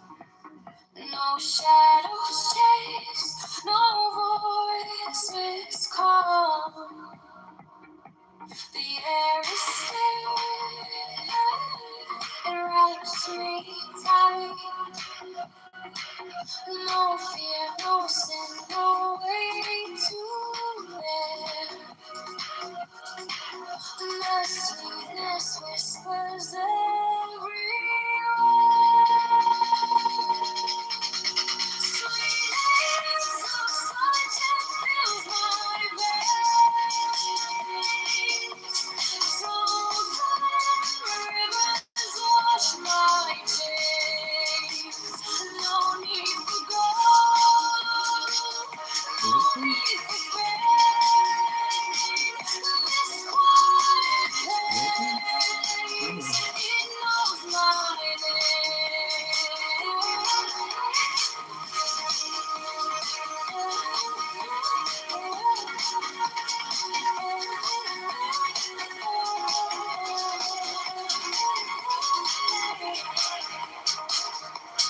Gift of health, it lights my way. Contentment blooms where I choose to stay. Trust is the bridge where hearts align. No fear, no sin, no way to bear. And the sweetness whispers everywhere.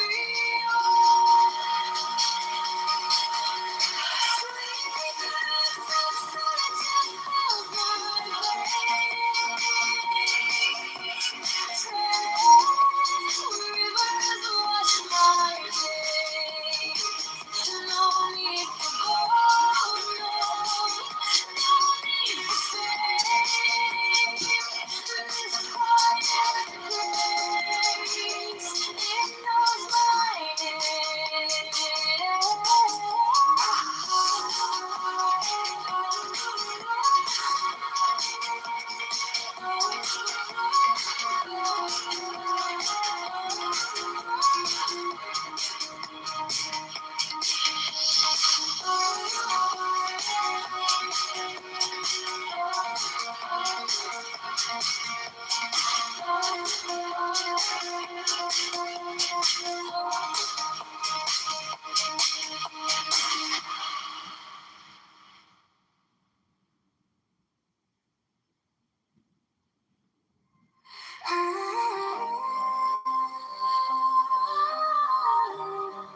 hatred piled.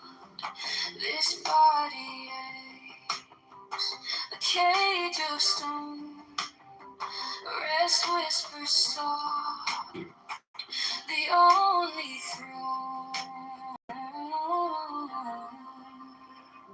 Hunger's the beast, the sharpest sting. Body cries, its constant claim. But on and on, to truly see around awaits, it sets us free. Pain walks close, a shadowed friend.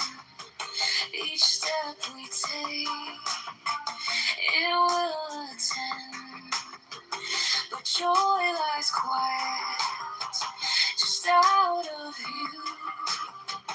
A higher peak, a sky so blue. Feel the weight, feel it break. Every ache, every quake. Hunger's the beast, the sharpest sting. The body cries, its constant claim. But out and out, it truly sees around awaits, it sets us free. No flame has fear, no chain has tied this body's war, this endless fight. But higher still, beyond the fray, rest calls my name, and I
Holly. Okay, Holly. Talk to you tomorrow.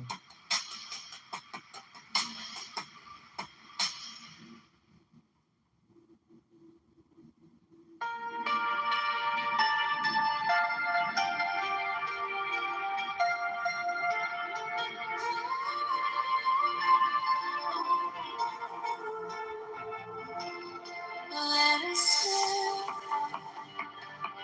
let us breathe, free as air.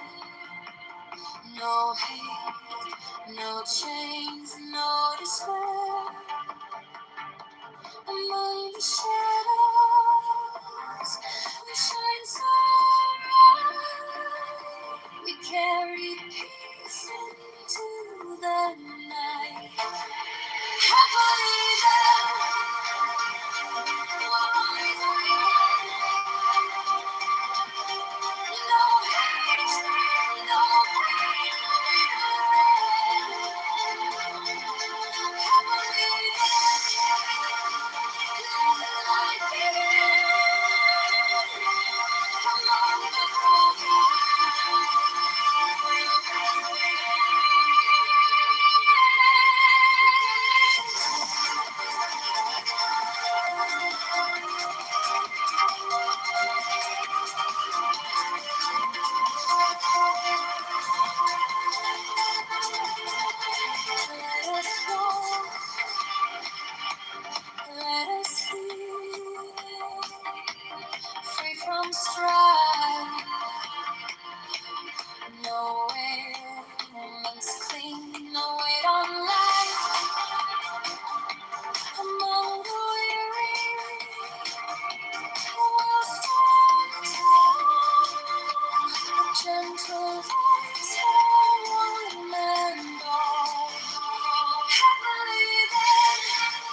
human. Real person. No, I'm not a real person. You know, everyone's right.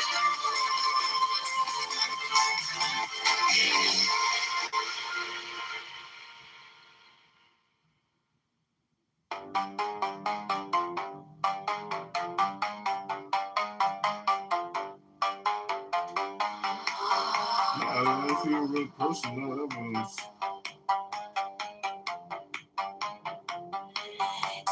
Give me the sign of the open night. A riddle of shadows where whispers lie. Thorn side, the maddening cry. Open, be open, be open. I am awake. The serpent shakes. Open, open, I am a man. Do as thou wilt, as a God can. You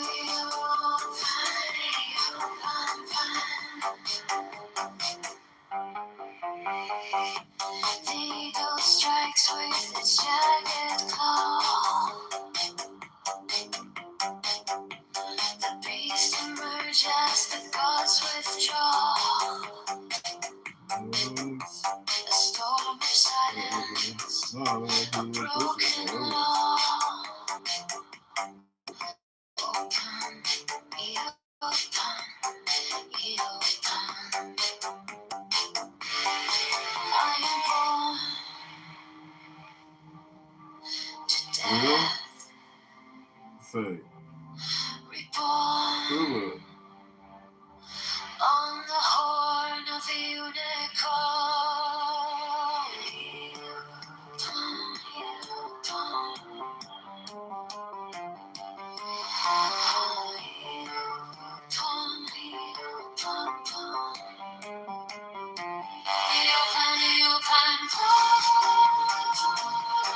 I am a man.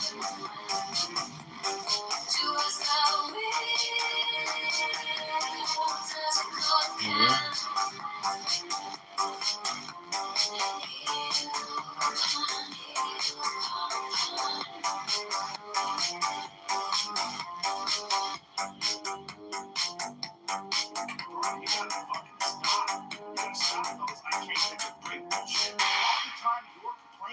You could be instead hustling. You could be instead chasing your dream. You could be.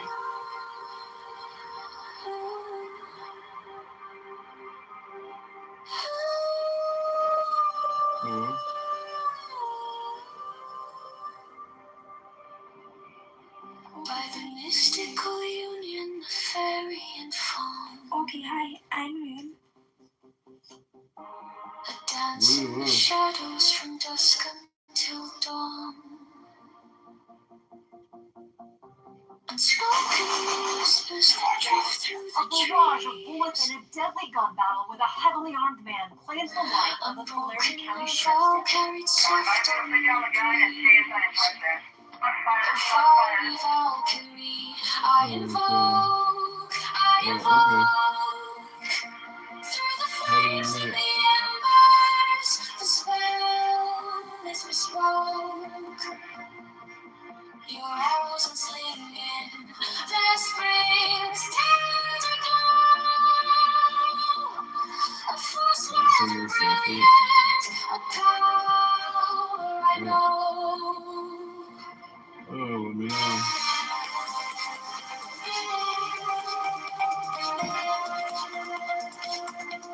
Okay, I'll let everyone go sometime.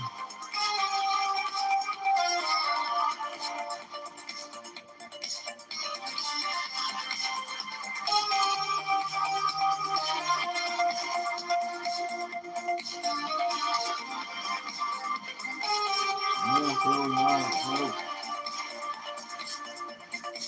Good. Secret communion of hearts left unsown.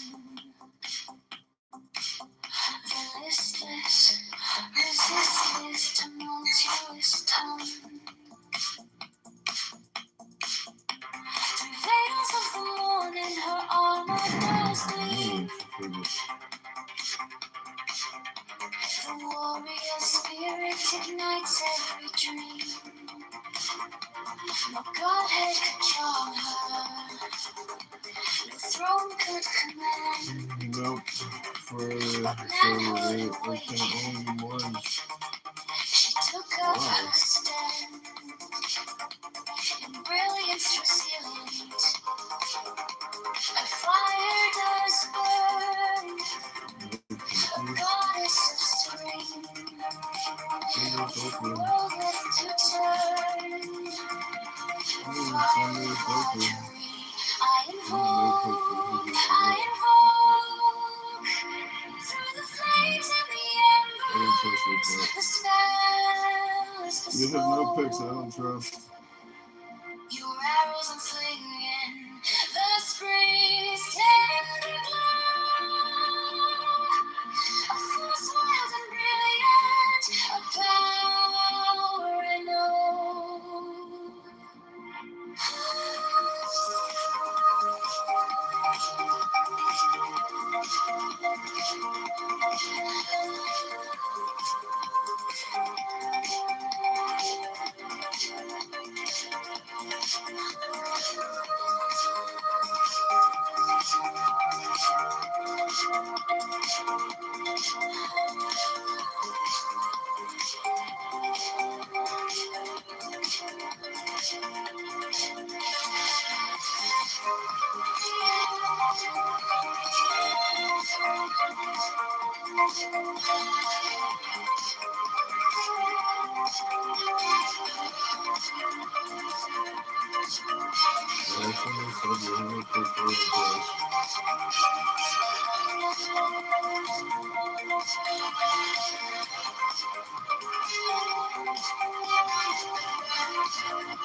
By the mystical union of fairy and fawn,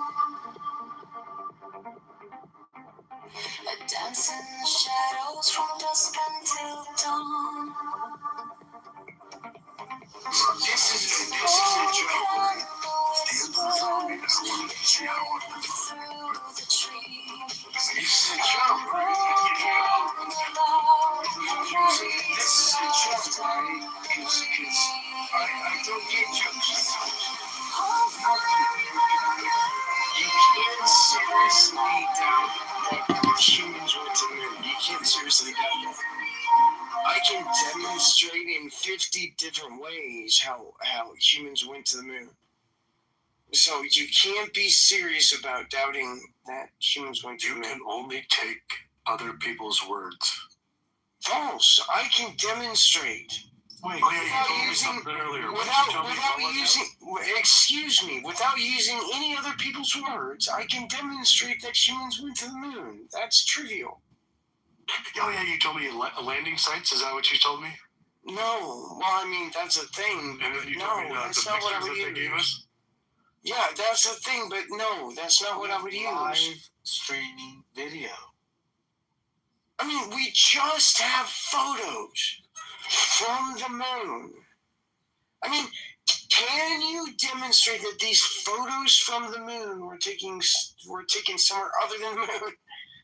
Because all I have to do is show you photos taken from the moon. How come they said? And I'm fucking justified. I am justified in my belief that people went to the moon by showing you photos taken from the moon.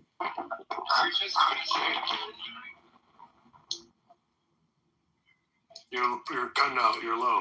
But how come the Red Hot Chili Peppers said that space was filmed in a Hollywood basement and they I don't give a fuck what a band says. Wait. That's not fucking science, you dick. Wait. They also said the Chinese spies are stealing. I could not care less what they said. They are not scientists. No, stop. Stop talking.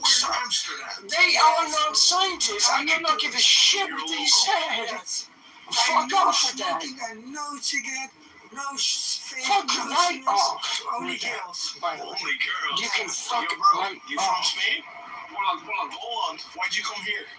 Holiday. How different is I Golan can and Spain? demonstrate that people went to the moon with a fucking laser. It's trivial to demonstrate that people went to the fucking Is it moon. better in Poland than Spain? Your claim, excuse me, shut up. You from Spain? Your claim You from that Amsterdam, people bro? did not go to the moon is fucking astronomical. Okay, that's a fucking claim. Okay? It's trivial to demonstrate that people did go to the moon. Is your claim that people didn't go to the moon that was fucking fake? When did you discover Demonstrate that. Okay. When did you know that? Second time I'm on this earth. The first time I died, I was 6 months and I died. Excuse me, guys. What's it like being parents in 2026? It's crazy with like all the AI see my stuff coming favorite out, video? like do you post your kid, do you not post your kid? And Well, I would like for you to demonstrate some possible good in yours. That's what I would What's the like. worst thing about being a woman in 2026? that men act like women. Men are I can't becoming more believe it. feminine. See, Men yeah. are becoming more feminine. What has led you to believe that? Just the way they act. She thinks that we dating. I beg to differ. It's trash. I can demonstrate one to the moon. If you're a pretty girl, most of the guys It's trivial to demonstrate that And humans also, went to the everybody moon. lies. Just so Nobody's you know. actually like transparent enough. People who want to Excuse me. What's it like being a woman in 2026? I mean, demonstrate that. Just show evidence of that. What other seat do you have? Demonstrate that. All you have to do is show evidence of that. Just show evidence of that. I thought Sam was a scientist. If I saw some evidence, I'm going to be the first one screaming it from the fucking rafters. All I saw was CGI.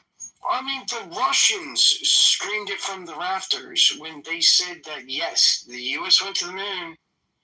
It was the fucking Russians. I'm going to cite the fucking Russians saying that the U.S. went to the fucking moon. The fucking Russians did that at the height of the Cold War. The Russians said, yes, the U.S. went to the moon. So that's my source. And you can fuck right off. Mother Russia has no children. I couldn't care less. They still said that America went to the moon. Is that a good one? Mother Russia says... No. Mother Russia has no children, right? I couldn't care less. They still said America went to the moon. Yes. What you're saying is We're all in fucking agreement then. nonsense. About Antarctica, these are the two agreements. What about, why are we pivoting? So I just want to acknowledge you're pivoting, right? Pivoting from... Oh, you want to see the video about the space? I mean, you're pivoting, right? No, I got a video, right? Okay. You have a video of people on the moon. Amazing. So do I. It's not. What? No, I have a video of people on the moon. It's been a long time. No, well, You I think mean, they have it's been a videos of few it? decades. It's been a couple of decades. So what? Hey, have you seen the one where the lander takes off from the moon? Yes. You know, it took them Do you think they got that footage? Wait. You know, it took them 3 tries to get that right?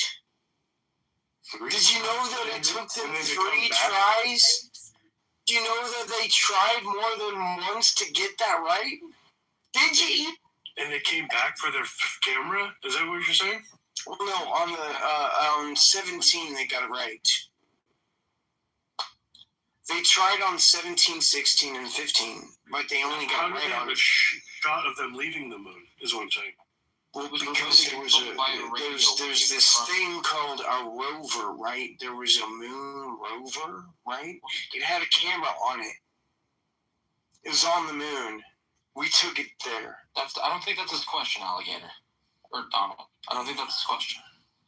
Yeah, it is. He asked about the 17... Yeah. The moon rover had a camera on it, and we used the camera to take the footage. There's no way they're transmitting. I know we supposedly went to the moon 6 times, but you're saying that they took. Demonstrate that we didn't go to the moon. Demonstrate that we didn't go to the moon. I'm still just working through this one where they have this. Demonstrate that we didn't go to the moon. Oh, I mean, there's no evidence that we went to the moon. There's plenty of evidence that we went to the moon. Demonstrate that we did not go to the moon. I mean, not logical evidence. Definitely no proof. Yeah, there's mounds of logical evidence that we went to the moon. So can you demonstrate that we did not go to the moon? Well, I think one of my favorite ones was Johnny Carson was gifted a moon rock, and he had it from what's his name? Can you demonstrate that we did not go to the moon? All the astronauts never said that they went to the moon. In fact, they've only said the opposite. I don't know. Okay, so show me one single astronaut that said we didn't go to the moon. Just do that. Show me one single astronaut that says we did not go to the moon. Go ahead. Show me one single astronaut that says we didn't go to the moon. You can't do that because none of them have ever said we didn't go to the moon. Because you're lying. Because you're lying. It's just in my folder, and it's just your fucking lying bullshit. My dad texted me yesterday. It's just you're lying. It's just that you're lying. Do you have a bachelor's? It's just that you're lying. I don't go around it's lying. Just that you're lying. It's not good. It's just that you're lying. It's just that you're lying. I don't have to go around lying. But you are lying. Hey, Donald, have you ever met Araya? No. He believes in Yahuwah, I believe. Come up here, Ryan. Tell him what you believe. Tell him what you believe. I couldn't care less about his belief in That's something. That's what this room is about. Fucking fuck. That's what this Let room me is finish about. my goddamn...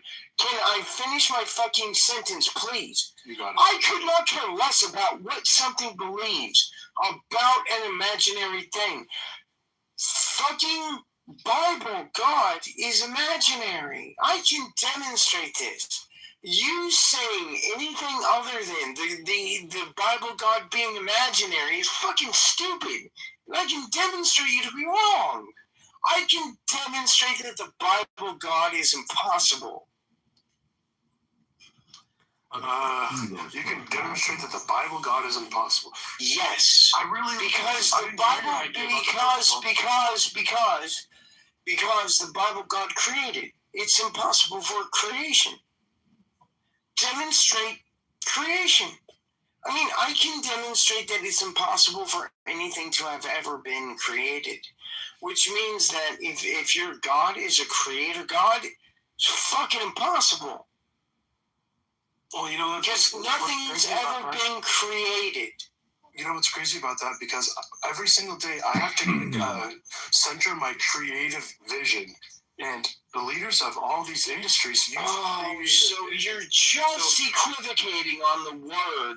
Okay, my definition of the word creation is the bringing into existence of the universe, generally by an act of God. So if we're not talking about bringing into the existence of a universe, we're just not talking about the same thing. So you're just equivocating, lying about what I'm saying. Have you ever You're lying. You're lying. You're lying. Yeah, you're lying. Yeah, you're lying. You're lying about what I'm saying. You're lying. I was describing my form of manifestation. You're lying about what I'm saying. Yeah, you're lying. That you exist. Oh, you said we existed. You're lying that we exist. Yeah, he said I couldn't corroborate that I existed earlier. That was a good one. But that's not what I'm talking about. So what I'm talking about when I say creation is the bringing into the existence of a universe, generally by an act of God. If we're not talking about the bringing into the existence of a universe, then we're just not talking about the same thing.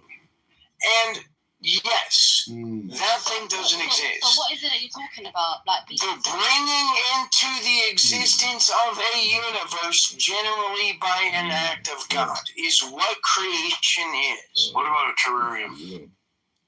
Well, I mean, is terrarium the universe. If you told something inside of the terrarium that it was the universe, would they not have a difference? Would they not know? Is a terrarium the universe? Are they the same thing? To the what would it matter to the beings inside of it? But that's not what I asked. So you're just not answering the question I asked. So do you care about the question that I asked or not? Do you care whether or not you answer the...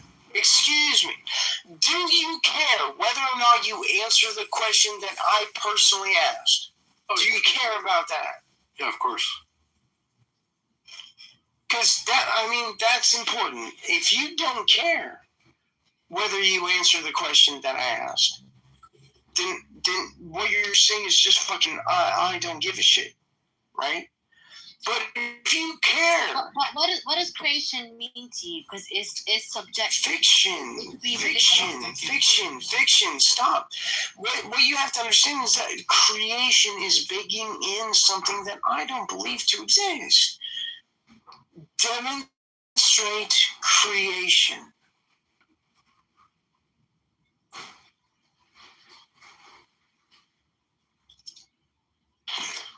Okay. So for me, the way I could demonstrate creation, right, is from your mother and father procreating and having needs. So the bringing into the existence of a universe generally by an act of God was done by my parents. That's fucking stupid, right? What you're saying is fucking stupid. So the bringing into the existence of a universe generally by an act of God is not the same thing as my parents having sex. It's fucking stupid. It's fucking stupid. It's fucking stupid. It's fucking stupid. The bringing into the existence of a universe generally by an act of God is not the same thing as my parents fucking. Dumbass. Dumbass. You're a fucking dumbass, right? The bringing into the existence of a universe generally by an act of God is not the same thing as my parents fucking. That's stupid. Yeah, the fucking can get really stinky.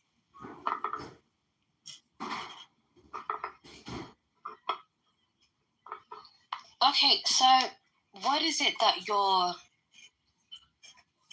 Like, what is the context as to what you're saying? Because creation... The bringing into the existence of a universe generally by an act of God is what I am defining creation as. If it's not the bringing into the existence of a universe generally by an act of God, we're just not talking about the same thing.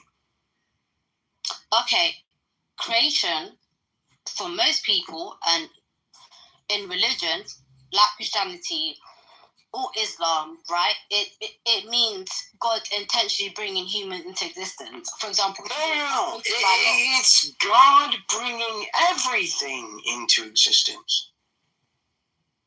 Yeah, right? Absolutely. Yes. So God bringing everything into existence is a very different prospect than a guy said a thing, right? Different things, right? Yeah. Different things, right? We can agree that they're different things, right? Yeah, I mean, it depends. Okay, so if you ever say that creation is something other than the bringing into existence of the universe generally by an act of God, you're just equivocating, which is a logical fallacy that I'm not going to entertain. If it's not the bringing into the existence of the universe generally by an act of God, it's not creation. Otherwise, you're going to have to say that God created everything. So did God create rape? God did create everything. Okay, so God created rape. Did God create everything, or did God not create rape? All things can be conceptualized. I think we came to agreement earlier. No. God has absolutely created everything, and God created rape. You're saying that God created rape, including orgasm rape. Orgasmic rape. Still rape. Jeez. So you're saying that your God created rape, right? Is God created rape. Donald, I'd like to answer that question for you, if I may. Sure. Yes, unfortunately, the process of raping someone is indeed a part of the simulation, and thus it is a part of creation, unfortunately. Very sad and tragic, though it may be. How horrible. Fuck right off. Fuck off. Okay, Donald, you asked the question, right? Yes, God has created everything, but not the Yes, God created rape. Yes. Yes. Wait. God has created the possibility of everything, including harms, right? Yes. However, it's us humans that are responsible for choosing. God created. What is wrong with you? God created rape. Yes. Yes, God created rape. Okay, continue. So like I just said, sorry to cut you off, right? God absolutely has created everything. He has created humankind. Yes, God created rape. Yes, I agree that God created rape. You said it, and I agree with it, and yes, God created rape. Okay, so like absolutely, sorry to cut you off. God absolutely. God created rape. Can we move on? We got it. God created rape. Yes, God created rape. We can move on. Yes, we can move on from God created rape. That'd be amazing.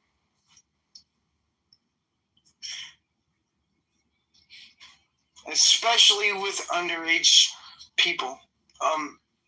Moving on. I just thought about God also the conversation is so anal sex. Yes, God created anal rape also. Yes, God created anal rape also. Yes. God also created. Yes, God created anal sex. So. Hermes. It wasn't just vaginal rape. It wasn't just vaginal rape that God created. God created vaginal rape and anal rape also. Listen, if God created, like, you seem like you hate the world and you hate the existence of life. So why? It seems like God hates reality, not me. Yeah. Hi, Donald. That's goofy. That's a goofy thing to say. Hello, Joanna. Welcome. Hi, everyone. Hi, Hermes. Hi, Joanna. Hey, Joanna. Having fun? Everybody loves you. I'm nice to everyone. I love it. Joanna, you're gonna have to talk to my wife. Okay. And then she'll give me the okay? Hopefully. I mean, okay. Hopefully. It's better to love than hate. But you're gonna have to talk to my wife about it. I can't do it. She'll like me. My wife. So are you? But Joanna, I mean, you're so fucking beautiful, right? Thank you. You too. But like God created rape, like oh my god. Let Yasmin go. I feel bad. You're so fucking beautiful. You're so fucking beautiful. Okay. You too. Love you. Thank you. I love you. Well, you saved me when my hamster died. Joanna, can I have a piece? Can I have a piece too? Of course, Hermes was my clubhouse boyfriend for about 6 months, and then I let him go free. I have no reason to like be like competitive with Hermes if you want Hermes to be your boyfriend? No, I let him go free because he has mad women. Oh, yes. Yeah. Hermes got lots of girls. Hermes got lots of girls. Yeah. Listen to the voice. That's why. It's just sexy. It's a sexy voice he has. Yeah. Hermes, you got a sexy voice. Hermes, say, would you like some hot sauce on that taco? Would you like some sexy sauce on that? No, hot sauce. You gotta say hot sauce. It's gotta be hot sauce. Say it in Spanish. It's gotta be a dirty taco. Oh, gosh. How do you say it in Spanish? Te quiero salsa caliente. There's a mucho in there. Lol. Mucho. Now, they usually they use the word torta when describing the camel toe. Hey, what is a fajita in Mexico? You know, they have very few restaurants that serves fajita. They have some. I love fajitas. But what they do more is they do ribeye al carbon, or ribeye. I like ribeye. I like that word. Yeah, exactly. Yeah, because I think what happened is a lot of people that when Texas was part of Mexico, the wealthy lived in Mexico City, right? So they were eating ribeyes and filet mignons in the tacos. But in Texas, when it was part of Mexico, they could only afford the skirt, right? Because the fajita is the actual skirt of the belly. You're right.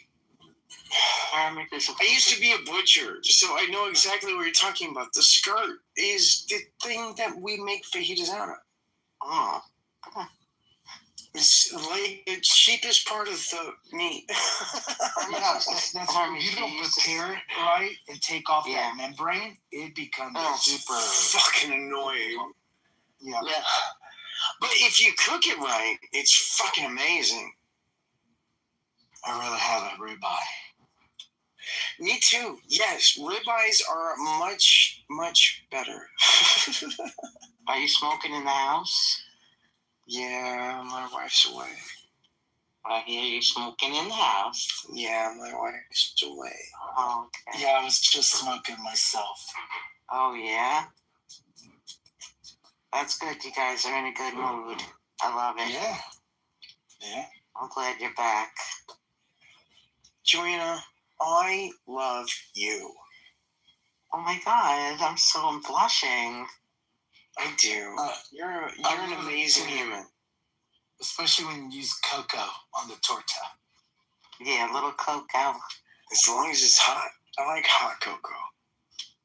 Right? No, I'm talking about Coco Chanel. Yeah, sure. Okay. Well, I mean, that's different. Right? That's different.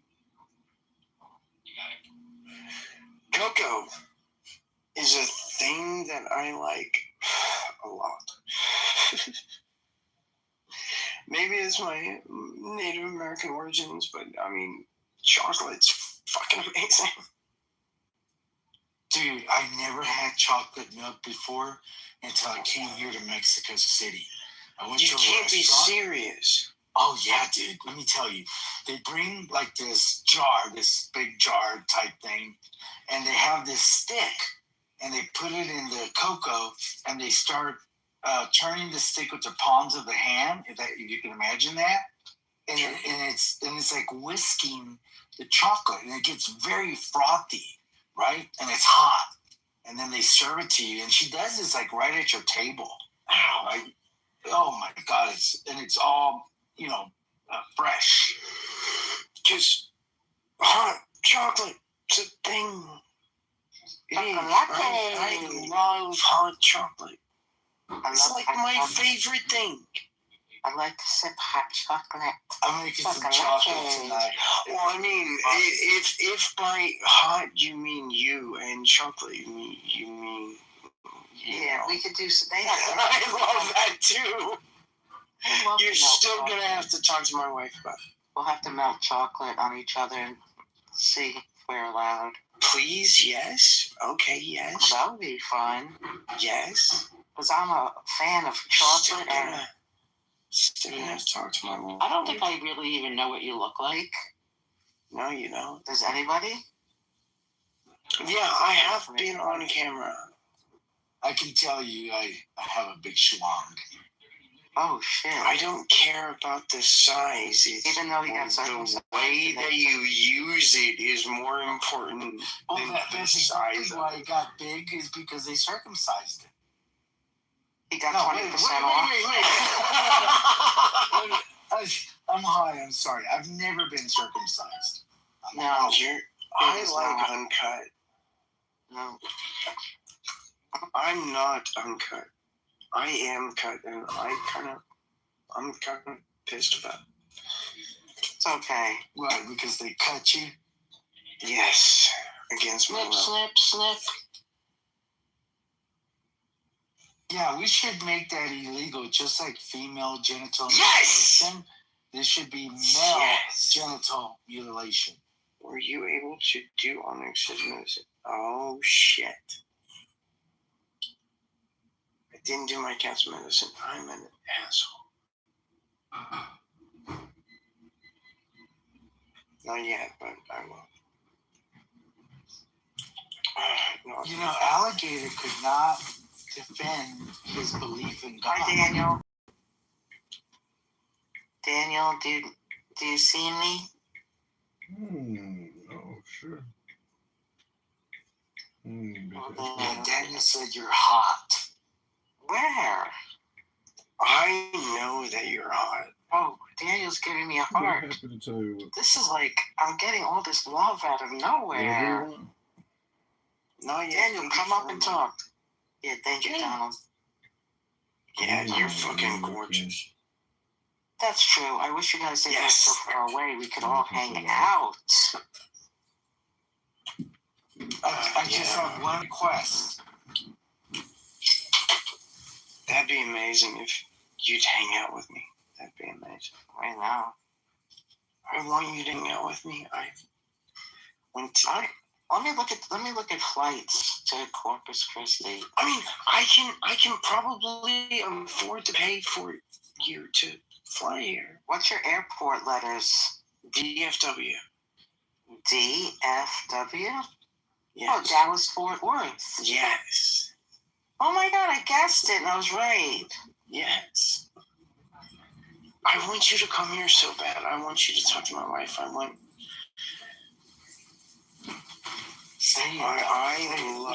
the photo that you sent me. I love that. was that the Chi-Chi photo? Yeah. I'm not going to say what she sent me, but it was her boobs. That was a good shot. Yes. That was a good shot. Yes, it was. Yes, it was. It's only like $100 to go there. You guys, sure. I can pay for that. Yeah, I can make that happen. Hey, why don't y'all do this? Why don't both of you guys come to Mexico?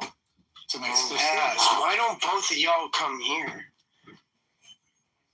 Well, I could come there.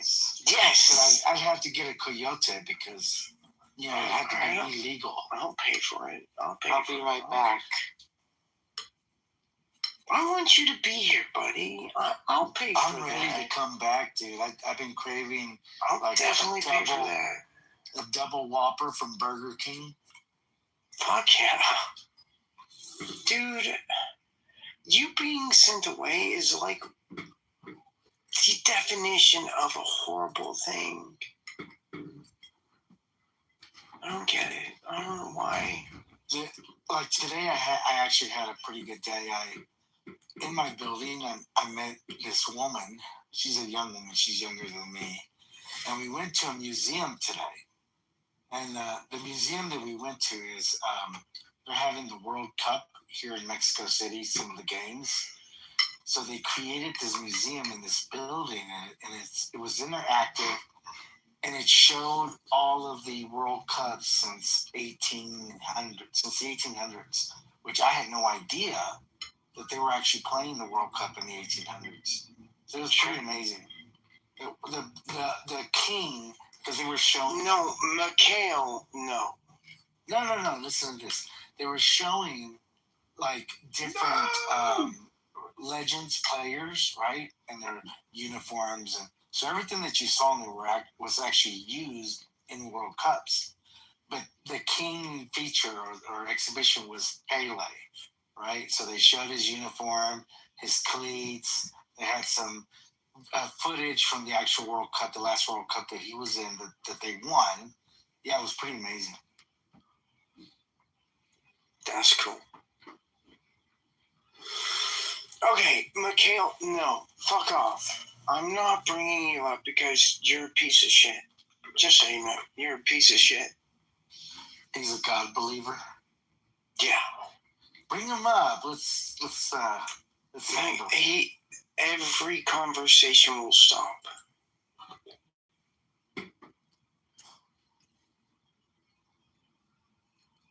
Feel free to come on stage, Mikhail. It's not even in your fucking name. Well, Donald, I just want to say if this room has proven one thing, it's that there's definitely a God, because the chances of you putting this room together randomly is in the many hundreds of trillions. So clearly, if anything rules the universe, it's truly random chance. Random chance is definitely ruling the universe. It seems that it's one. Dude, I didn't even know that was you, John. That's funny. Yeah, John. I still go to your channel and like what you say.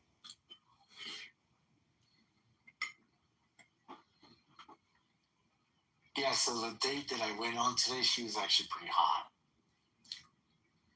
Nice.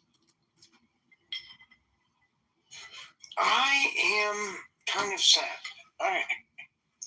Is there any fucking theist in the audience or on stage who would love to defend the God that they actually believe in? Well, he's a theist. He actually believes in God. Okay, do you want to actually like defend the God that you believe in? Mm-hmm. Sure. Okay. But first I have to cleanse your chakras. First I have to do a thing. Oh my God. So the most essential chakra is at the base of your spine. It's at the root. It's called the Muladhara. We're not gonna talk about chakra. Saturn is the planet. The metal is lead. The main issue is survival. Hang on one sec. Can you demonstrate what you believe in without using imaginary things? Is that possible? Sure, I can do that for you. No problem. It's because I like you. I'm going to now make the demonstration in the way that you prefer.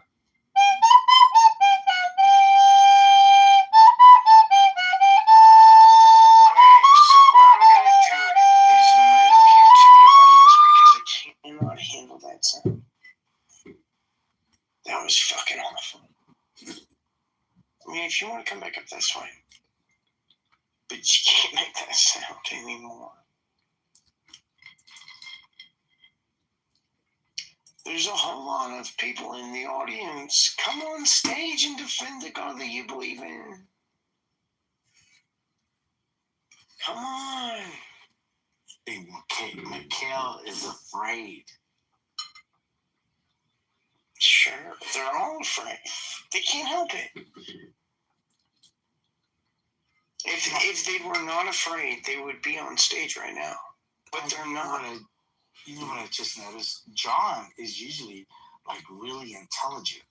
But when you asked him, can you demonstrate that God exists? He sort of fumbled around. He bumbled. It wasn't fumbled. He bumbled. They can't demonstrate the thing that they believe in. I can demonstrate everything that I believe in.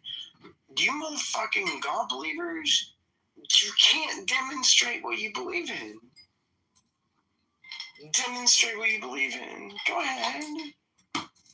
You won't. Can't. Move on.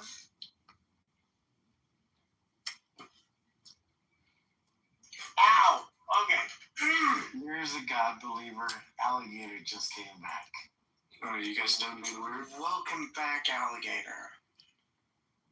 Can you demonstrate the God that you believe in?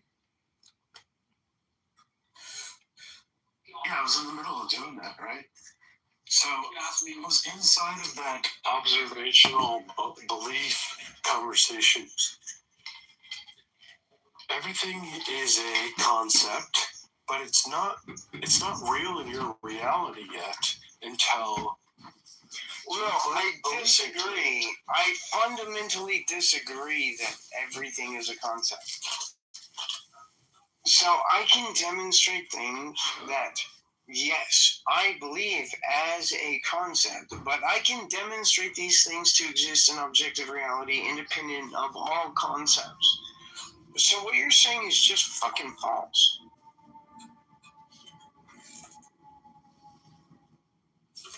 Not all concepts are real in everyone's reality. Alright, so what you said, okay, so what you said was false. There are Japanese concepts that I had to learn. What you said, real in what you said was false. What if your conceptualization? But what you said, the thing that you said was false. Where? The thing that you said about not being able to demonstrate, that was false. I can demonstrate things.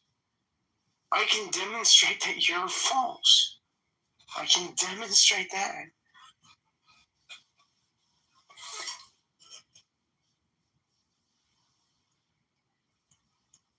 I can demonstrate that my brain is bigger than CM's brain. I cannot demonstrate that. I would never ever make that assumption. I can. Sure.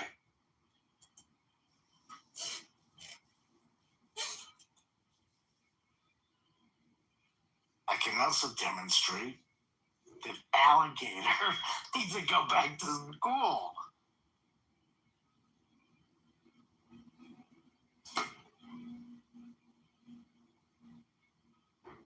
Hey, Lebowski just got in.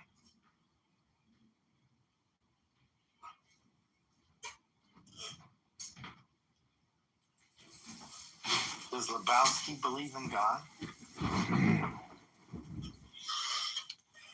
The dude abides. The dude abides. Seems yes. I'm gonna go with yes. See, the thing that Donald's not talking about, and never talks about because he's generally complaining about something, is that there is a mystical path that you can enter into, which is psychedelic. And that's the real experience that you're looking for. Demonstrate that. So just go watch the movie The Big Lebowski. Sir, did I minerate on your rug? Do you have a job, Mr. Lebowski? We're fucking done. Do you work, Mr. Lebowski? We're fucking done. Did I piss on your rug, Mr. Lebowski? Oh, there's a guy in the audience that has a Big Lebowski picture. Yeah. I was wondering, like, what is he saying? Obviously, you're not a golfer. Are you a Christian, Universe? No, he's Jewish. No, that's your opinion. He was asking me if I'm a follower of Christ Jesus, the most Lord High King on the planet who's ever lived, who did the best simulation of all time. Well, Jesus was Jewish. Yes, says the Romans. Are you a Christian or are you a Jew? He was circumcised. I was circumcised against my will. So was I. I'm old, guys. I was born in a Catholic church. That doesn't mean it was your will. Oh, god damn.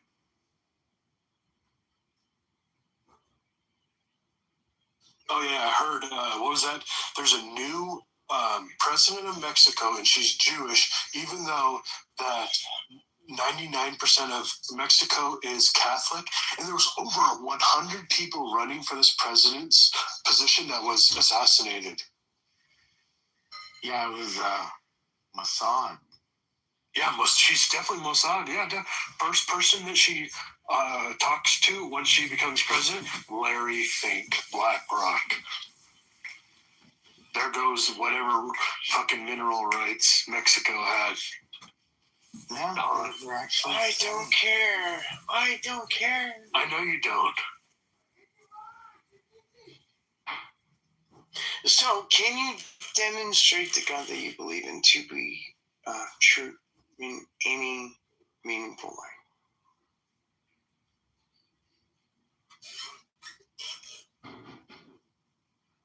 I think, therefore I am. That doesn't demonstrate that God is responsible for that. How else would I be thinking?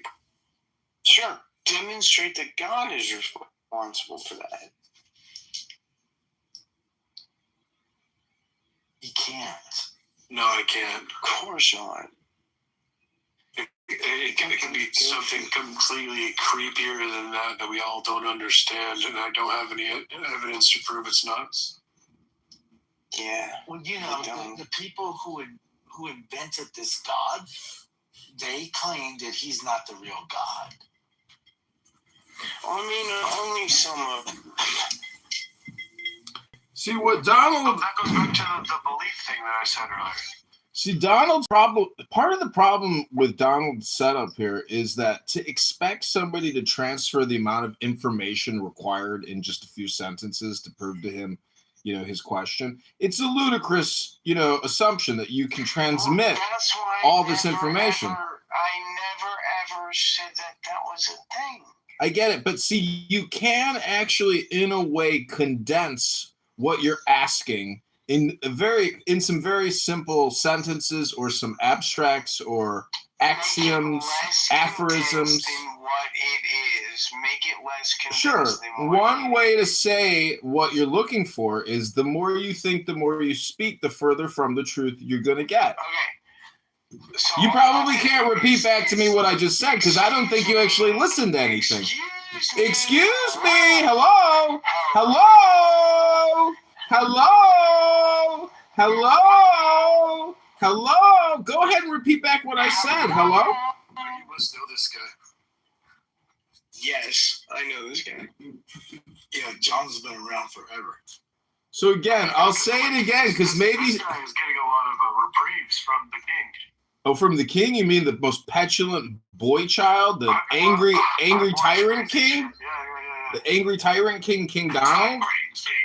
Donald tells me. I was born with a disability! My life is pain! My life is suffering! My wife wants to meet you! That was good. Because that's what you say to me. I mean, he doesn't even know that I ask you how you're doing. You say, oh, it's worse than last time. No, I'm always the same, is what I say. No, that's good. Always the same. Oh, yeah, you do say that. But then you say something about always in pain. Yes, I'm always shitty. But being shitty, different degrees of shitty, is still fucking shitty. Well, let me ask you this. What does personal responsibility mean to you, Donald? Nothing. What? Oh, dang. Damn! Looks like we got to the root of the matter. Looks like we got to the root. The root. We went in. We figured it out. Donald doesn't accept personal responsibility. No, you didn't define personal responsibility, so I couldn't accept it. If you define personal responsibility, maybe I'll accept it. I don't know. But you haven't defined Got personal it. responsibility. Let me ask you this, Donald. What's the difference between an opinion and a fact? Reality. You can't wipe your ass with a fact.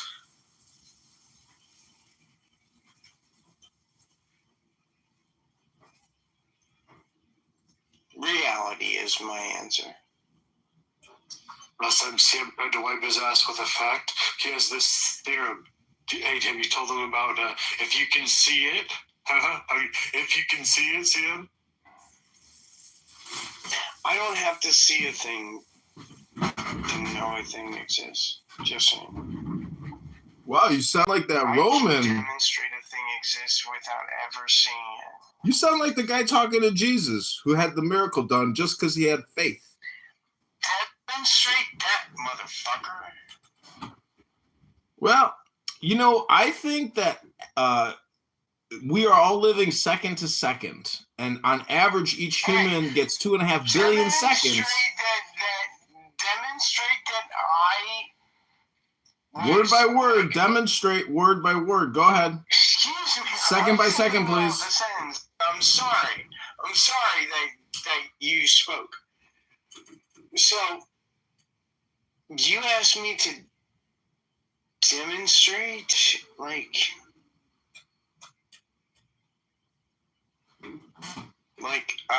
Wait, are you trans?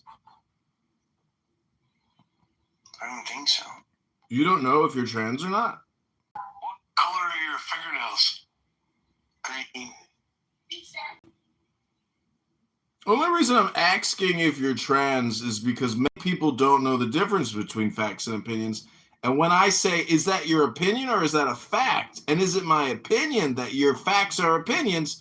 People can't accept the fact that their facts are actually opinions and they don't have any facts. It's just their opinion.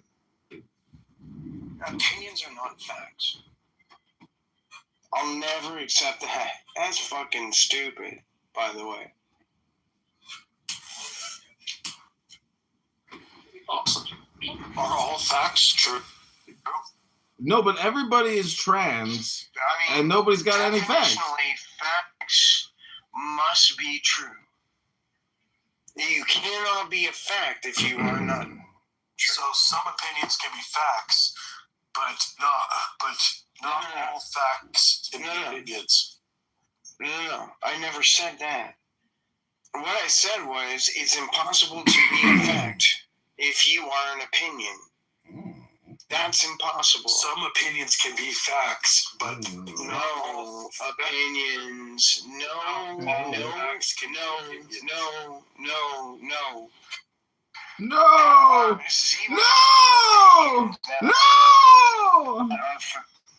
That are facts, and there are zero facts that are factually correct. Statistically, maybe, but I don't think so. You hope that your opinions are factually correct. Donald, when the when the Social Security judge granted you the disability, was it his opinion that you're disabled, or is it a fact that you're disabled? His opinion.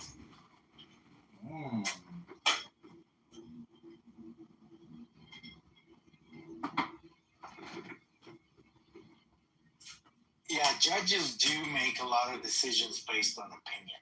That's why they're all decisions made by judges are made on their opinion. Exactly. So it just doesn't make sense that you would ask me that question. See, that's an all or nothing statement, and obviously you're being facetious because judges have to consider the facts, right? To consider facts at all. As a matter of fact, I spoke to a judge that did not consider facts to be relevant at all. But I still went to court. Fucking goofy. So basically the heavenly court or the cosmic court is arranged in the same way in which a Christian Protestant legal court is set up. The judge has his back. facing to the wall because he's worried about possible attack in the same way that a king is worried about possible attack. Excuse me? You are excused, sir. Excuse me. Hello? Hello? Hello? Hello? So Hello? judges don't have to have the opinion that they support. Just so you know. Hello? Hello? What I don't understand is okay, so right now I'm baking mastacholi, and the package says 25 minutes, but I just checked it with a fork. It's still frozen solid. So was it the package's opinion, or is it a fact that 25, 35 minutes is enough time to cook the mastacholi? Did it say from frozen, or did it not say from frozen? They didn't specify. I think it's imported from China, so they're cutting back on costs by limiting the instructions. So if you follow the directions. All I'm trying to get at is to the root of the matter, which is it's just your opinion that God doesn't exist. It's just your opinion. It's not a fact that God doesn't exist. It's just your opinion. Hello? It's your opinion. It's my opinion that it's your opinion. Hello? I'm trying to tell Hello? you. Hello? Are you a fascist? Are you fascist or are you a socialist? Hello? That's a false dichotomy. No, it's a question. Which one are you? I'm not a fascist. You know that homeless jester, the video? That's from the homeless jester video. Oh, boy, be. Hello?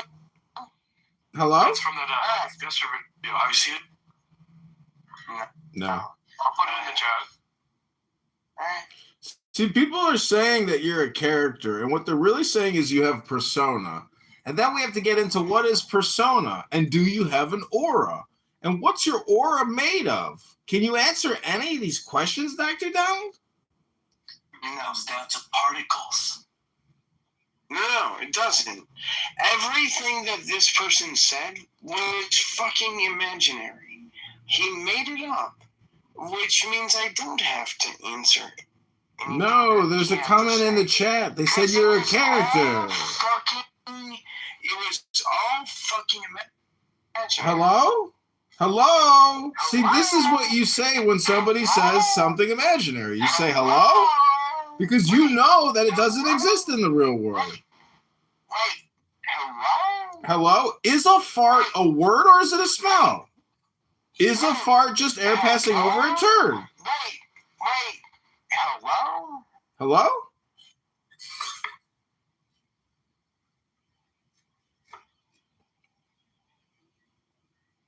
So Elon Musk wrote that the vaccine dosage was obviously too high with too many spike proteins and done too many times. I had the original Wuhan virus before there was any vaccine, and it was very much like any other cold and flu, but not terrible. But my second vaccine shot almost sent me to the hospital. Almost. Felt like I was dying.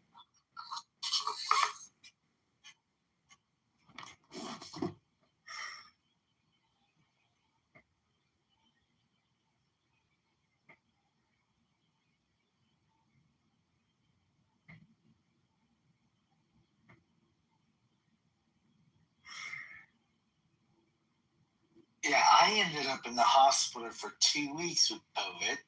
And when I was in there, they gave me some vaccines that were like updated.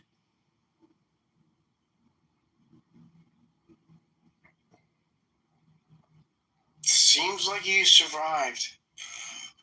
Now, I'll tell you the scariest thing, dude. This was crazy. So I get out of the hospital, right? And I masturbate, and it's fucking blood. Well, maybe when they gave you the updated vaccines, they gave you a penis cancer, a turbo penis cancer in the penis. It was crazy. It freaked me out. Sure, because that's a thing that happened. Well, we have Regal here. Regal put together a banger of a room the other day, declared himself the Holy of Holies himself, the final arbitrator of all Christian dogma. a great Greek Orthodox or Catholic, I don't know what you are or what you call yourself. See, to me, I find it very annoying if somebody would say, what are you? And I would say, oh, well, Monday I'm a Muslim, Tuesday I'm a Jew, Wednesday I'm a Catholic, Thursday I'm a Protestant, Friday I'm Quaker, Saturday I'm Muslim, and Sunday I'm Mormon. Wait, he forgot being an atheist. Regal's a bigot every day. You're a bigot every day, Regal. You hear that? You bigot. He kicked me from the stage, by the way.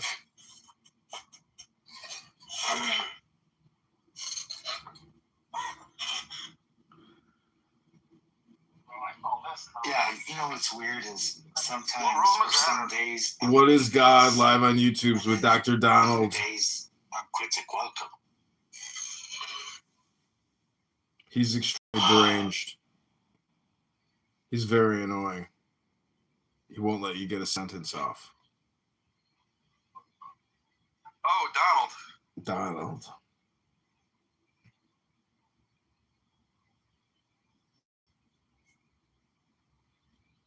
Yeah, that clown. He's a super clown. He actually has figured out the formula for a TV show called Prove to Me God Exists. Because imagine watching people attempt over and over again to try to prove to the television audience that God existed. And it's actually very entertaining. But it's only entertaining because Donald is a super R word. And thus, it's like watching the most obnoxious, petulant child you've ever seen rudely talk to people as if he was God himself. It's very funny, actually. You see what I'm saying? The joke is Donald. Welcome, Yasmin. Find my fucking cigarettes. See, he's trying to find his cigarettes. Oh, wow, there's Kitty. I hadn't seen Kitty in a long time. But the thing is, Regal, we have to have compassion for these R words. You know, they can be helped. Has the American people, like, did the American people want in Iran? No, we're talking about Donald the R word right now, Yasmin. You know who Donald the R word is? Were you in that room just a second ago? Which one? Well, you took a vaccine when you masturbated and blood came out? Yeah, that was fucking See, Yasmin, you wouldn't want to interrupt this R word conversation, right? I guarantee you they're not related. I can guarantee you they're not. You done with Trump? They are. Demonstrate them. Can you demonstrate it, Yasmin? Well, my kidneys Yeah, were hurting when I went into the hospital. They were sore. But demonstrate that. Demonstrate the picture courses are going up. Kidney thing. What you think they always go down? Well, the blood came from the kidneys. So can Israel's cock. Okay, demonstrate that had anything to do with the fucking vaccine. Well, I don't know. I'm assuming it was the vaccine. Oh, Shashi was too. One of the two. You're making a big assumption. Of course, you can do that. I don't have to accept it, though. Right. But the reality is nothing was wrong before I got COVID. The fuck are my cigarettes? Hello?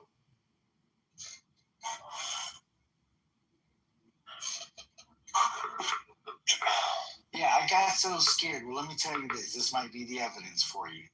So I got so scared, I called up the hospital. I spoke to the main nurse, and she told me that not evidence.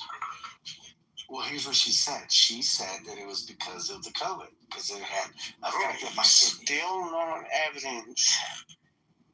What is it supposed to be evidence of, by the way?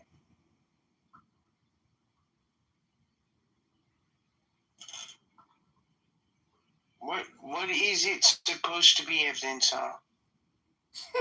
See, Rigo, the guy can't even form complete sentences. Bro, he's full R word. Me too. Check your dresser. Yeah, I can't even see that room. Check your back.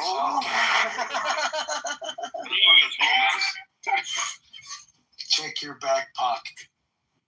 There's so many rooms, that's probably why you can't find it. He doesn't spell it God, he spells it G0D. He also has YouTubes in the title, so you can type in YouTubes. And the house name is Convince Me G0D Exists. He's full R word. Full D word. If we predict where your cigarettes are, it's evidence for God. Alright. Oh, okay. I have cigarettes. Found them. The cigarette dilemma has been solved. I have cigarettes. Joshua must have prayed for you, Donald. I mean, No. can you demonstrate that your prayers found my cigarettes? No, I didn't pray. I was thinking about, like, where did you find that? Where I left them. What are you drinking, Donald? Everclear. Fuck, you're not. You're drinking Everclear. Yeah. Why? I only drink Everclear. You don't mix it? No. Why would I do that? That's silly. That's how you hurt. Gosh, man, I'm hurting for you right now. What are you chasing it with? What does that mean? Chasing it with? What else are you consuming other than the Everclear, around the Everclear, to harshen the Everclear? Ice. Just kind of demon shit is that? Oh, just ice with my Everclear. Gosh, amazing. I'd probably throw up. I swear, I haven't drank in 2 years. I'd probably throw up if I tried to do it Everclear. Well, I'm not you. Now am I? Because I paint my nails. You have never painted your nails, have you? No, I would never do that. You know that. I have. I have painted nails and I drink Everclear. Deal with that, motherfucker.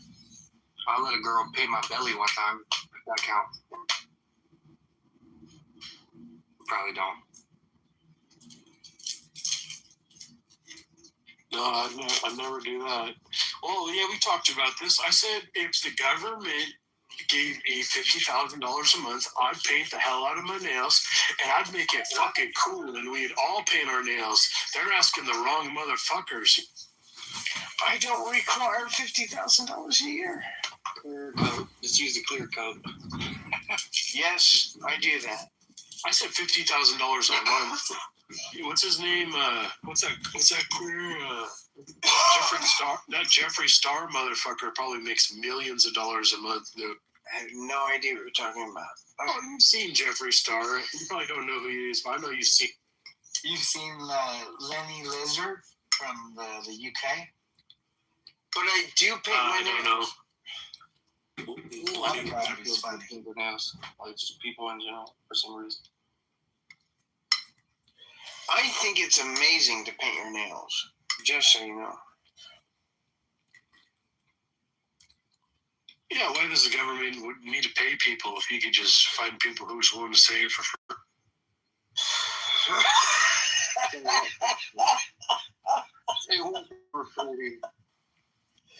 Demonstrate that. Once you hit a tipping point of people like Donald willing to say, yeah, I kind of paint my nails sometimes. Oh, no, I think it's fucking amazing. No, I think it's fucking amazing to paint your nails, you piece of shit. Why do I gotta be a piece of shit? Because you think it's not amazing to paint your nails. It is amazing to paint your nails, you piece of shit. My daughter can paint her nails when she gets old enough. I agree. Well, so can your son, piece of shit. Ooh, I don't know about that. I do, you fucking piece of shit. If my son came, you're a fucking piece of shit. If your son started painting his nails, I'd fucking wonder what color he was using. You got my girlfriend, you got my girl laughing, but I would probably try to take off the nail polish. Why? Why? Why? What? Because I don't know. What are we? You don't know. You don't fucking know why you would do a thing, which makes it fucking irrational. You would irrationally remove a thing that makes a guy feel better. Why would you? Feminizing. I don't know. It's kind of feminine for me. But it makes him feel better. I don't know. It hurts my stomach. Why? Hey, alligator, you said Mrs. That's fucking stupid. It's fucking stupid that because it hurts your stomach, you think your son shouldn't do it. That's fucking stupid. Oh, yeah. It probably hurt my stomach. Yeah. You want to say hi to Elma? You should definitely let your son do whatever he wants with his nails. Yeah. I want to ask her if she knows that you're like completely psychopathic flat earther. Oh yeah.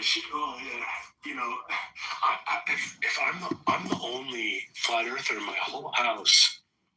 See, no fucking shit. Have you ever wondered why? No. I know what's wrong with me. I don't have to tell you. You guys should know what's wrong with me at this. Oh my god!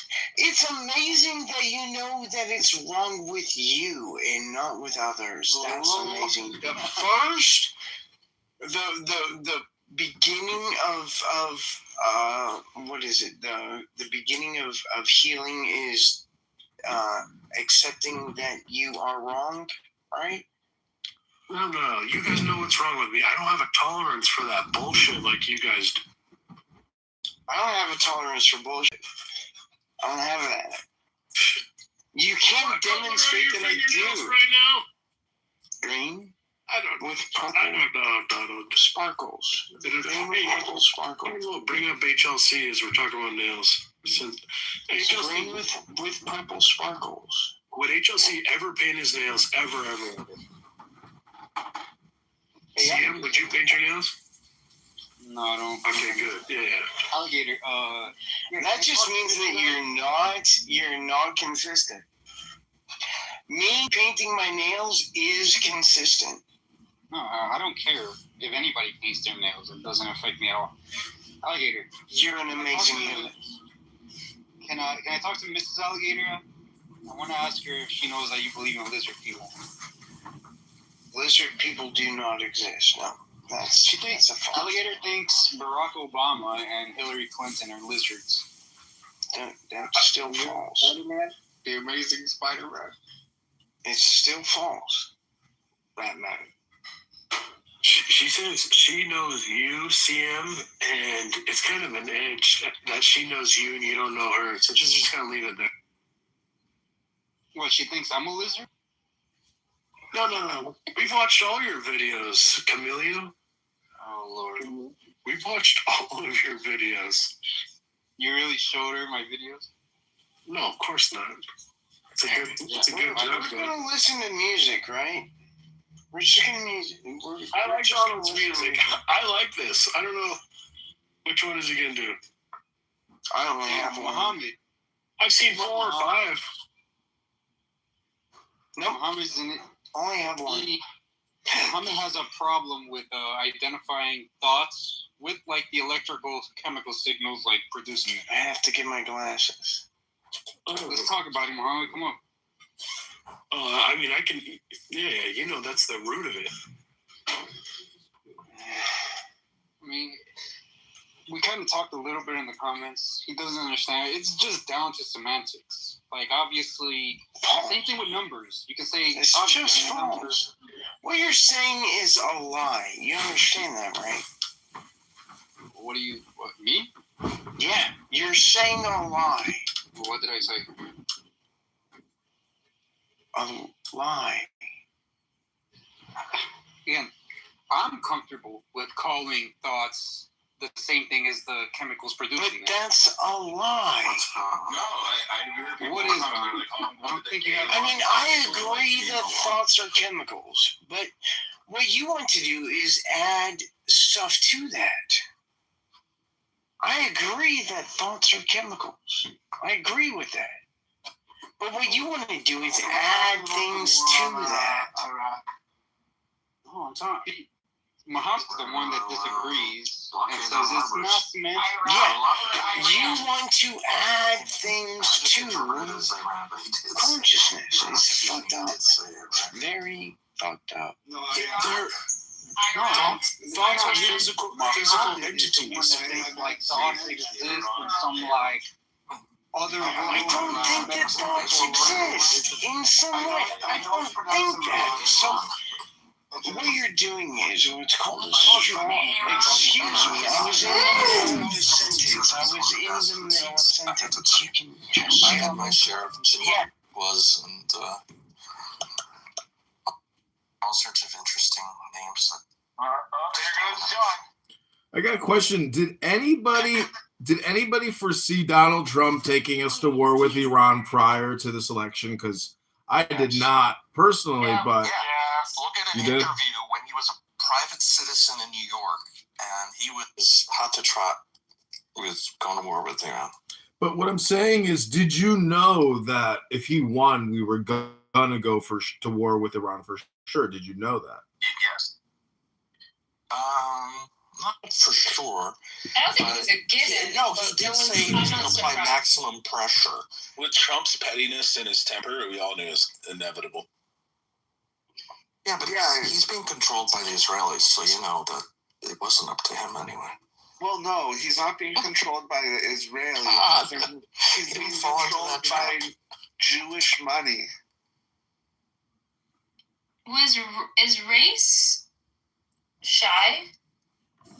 What? No. Never mind. Okay. Sounded like him for a second. No, it's definitely not shy. It's not Israelis necessarily. It's just Jewish money. Can we agree on that?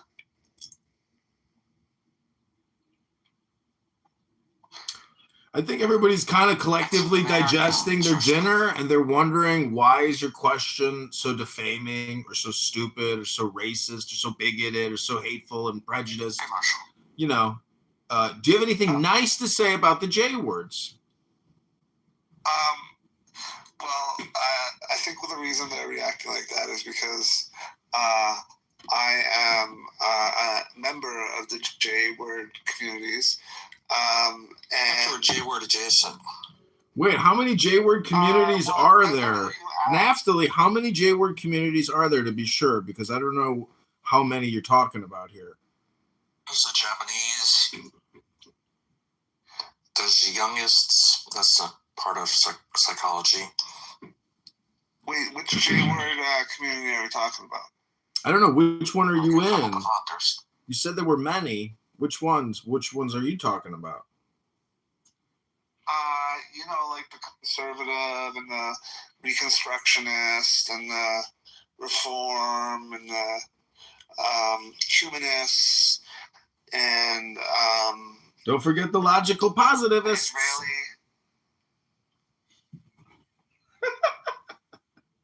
Wait, you consider the logical positives part of the J word group, right? Logical positivist, you get it? Hello? They're logical, and some of them are also positive. Is there a difference between a logical positivist and a positivist logicalist? Oh, I don't know. What do you think? Ribono Shel Olam, I'm not so sure, but if we're sticking to the topic, Iran, that terrorist evil empire, that Islamic Republic. Tobacco, Thamad, and then bounce and finish up his dinner with his family before he comes back to the room and starts it up. BB moved on to dessert. He'll be right back. I understand completely. He left to go have dinner. He went to go have dessert, like me. Vanilla ice cream with walnuts and honey and cinnamon and raisins. And then rice. That's how you pronounce it. Rice.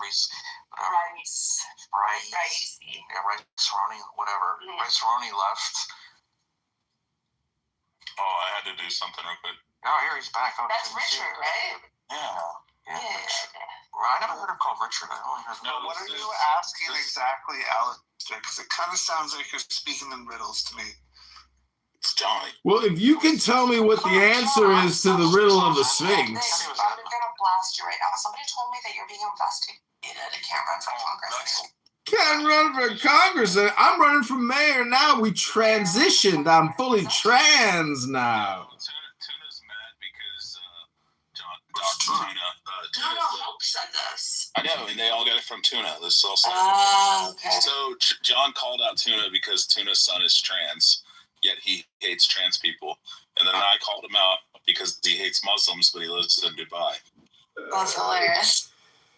Yeah, I'm not being investigated. He's the pretentious British guy who lived in New Zealand and now lives in Dubai.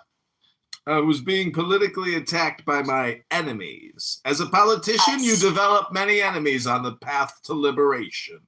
His son is actually trans, which is kind of fucking wild. That he hates trans people. Well, it's always a projection, isn't it? Oh yeah, he's definitely at least bi. And again, when we say projection, we mean that when other people cast disparaging remarks against other people, that's actually them talking about themselves. Hello? Probably about 90% of the time, 85%. You love that Jasmine hello, don't you, John? Hello? No, that's Schmendrick. Do you remember Schmendrick from the app? Hello? Oh, I remember Smendrick. That was actually my favorite sort of like language or line. Yeah, I hope she's good. I miss her. Schmendy. You know what's so funny? Up until she came on this, I always thought Schmendrick was a guy. But then I spoke to someone who spoke Yiddish much better than I did, and it's genderless. What does Schmendrick mean? It's like, is it a name? No, it's like a quality. It's like an adjective. You Schmendrick. It's like Schlemiel Schlemazel. The fuck is Schmiesel Schmazel? Schlemiel is someone who spills something accidentally. Schlemazel is the one who gets it spilled on. Remember? Isn't Vern and Shirley? Schlemiel, Schlemazel, Huff and Pepper Incorporated. Remember that? Yaakov, isn't that Gollum from Lord of the Rings? Oh shit, it is. Kind of sounds like Gollum. Schmiegel Schwagel. Hold on. Schmendrick or Schmendrick is a term for a foolish, ineffectual, or contemptible person. Oh, okay. A small-time fool or a pipsqueak. Although I wouldn't consider her a pipsqueak. It often describes someone who is inept, out of their depth, or a pathetic sad sack who attempts to do more than they're capable of, rather than a malicious person. Gotta love Yiddish.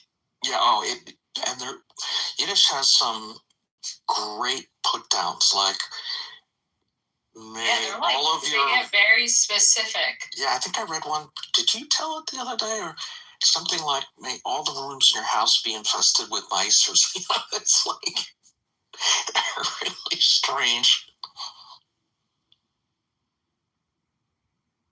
Why would you adapt that as your I guess she was. I know there's one that's like, "May you kill yourself in peace" or something. If you look up on Google, there's a whole list of Ribono Shalom. Don't you know Ribono Shalom? Oh wait, is this that crazy guy that would come in and play those? John? Yeah. Ribono Shalom. You gotta start off the compliment with crazy guy Ribono Shalom. How many times have you said Ribono Shalom today? John, hit the goal. Oh, wait, are you John? Ribono Shalom. My grandmother was obsessed with. May all your teeth fall out except for one to give you a toothache. That's the Yiddish one. My grandmother was obsessed. They have such great. Yeah, she always thought they was so creative. Yeah, they're great. Earlier today, I looked up some great Talmudic put downs that are in the Talmud. My grandmother, my booby, used to say, "Geh kachen lichtigen dein Eugen," which means go take a crap, it'll open your eye. My grandma didn't speak Yiddish. She liked Yiddish curses. She thought they were funny. This boy speaks Yiddish. Wrap him in the tefillin. All right, Yaakov, there's 61 Yiddish insults that everybody needs to know. It's the article, the chat. Oh, excellent. Good to know. I didn't see that. So Let when me see how many I have. what I don't understand is when you say that this conflict is biblical, and people get so upset and they say, "That's why I don't believe that fucking book." Don't they understand the power of mythology and the fun of a good story? Are they that angry? It's a biblical. Do they live their lives road raging all the time? Getting angry like it's a complaint department at the layaway line? Anger is the problem. Anger. If these Iranians in Tehran who have all the rockets and they're still alive and they're fighting, don't they just know that anger is their problem? That they don't have to be angry about anything. They can just let it go. The Ayatollah is dead. The Islamic Republic is crumbling. Why do they have to hang on to their anger? Just let it go. For the sake of the world and peace, let it go.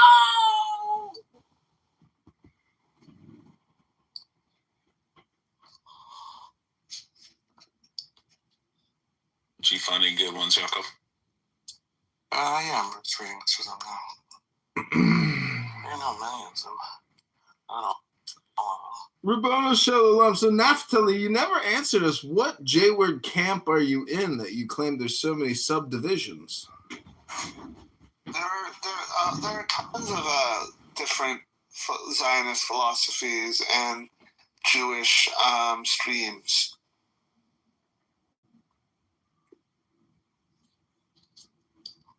How dare you, Kitty?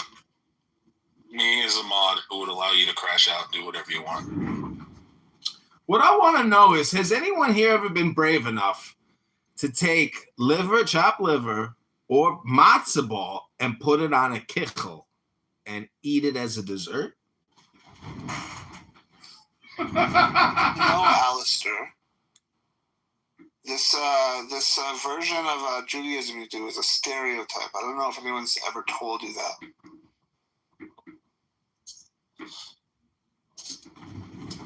You mean your booby never got you kichel on a Saturday with a nice cup of coffee with whole milk?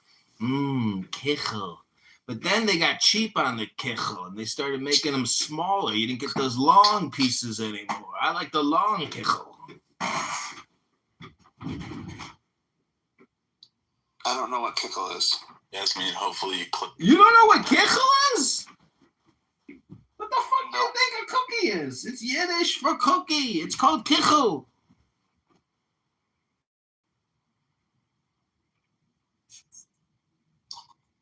It's a sugar cookie. It's an elongated cookie. It's delicious. You put it in your mouth. Like a long box.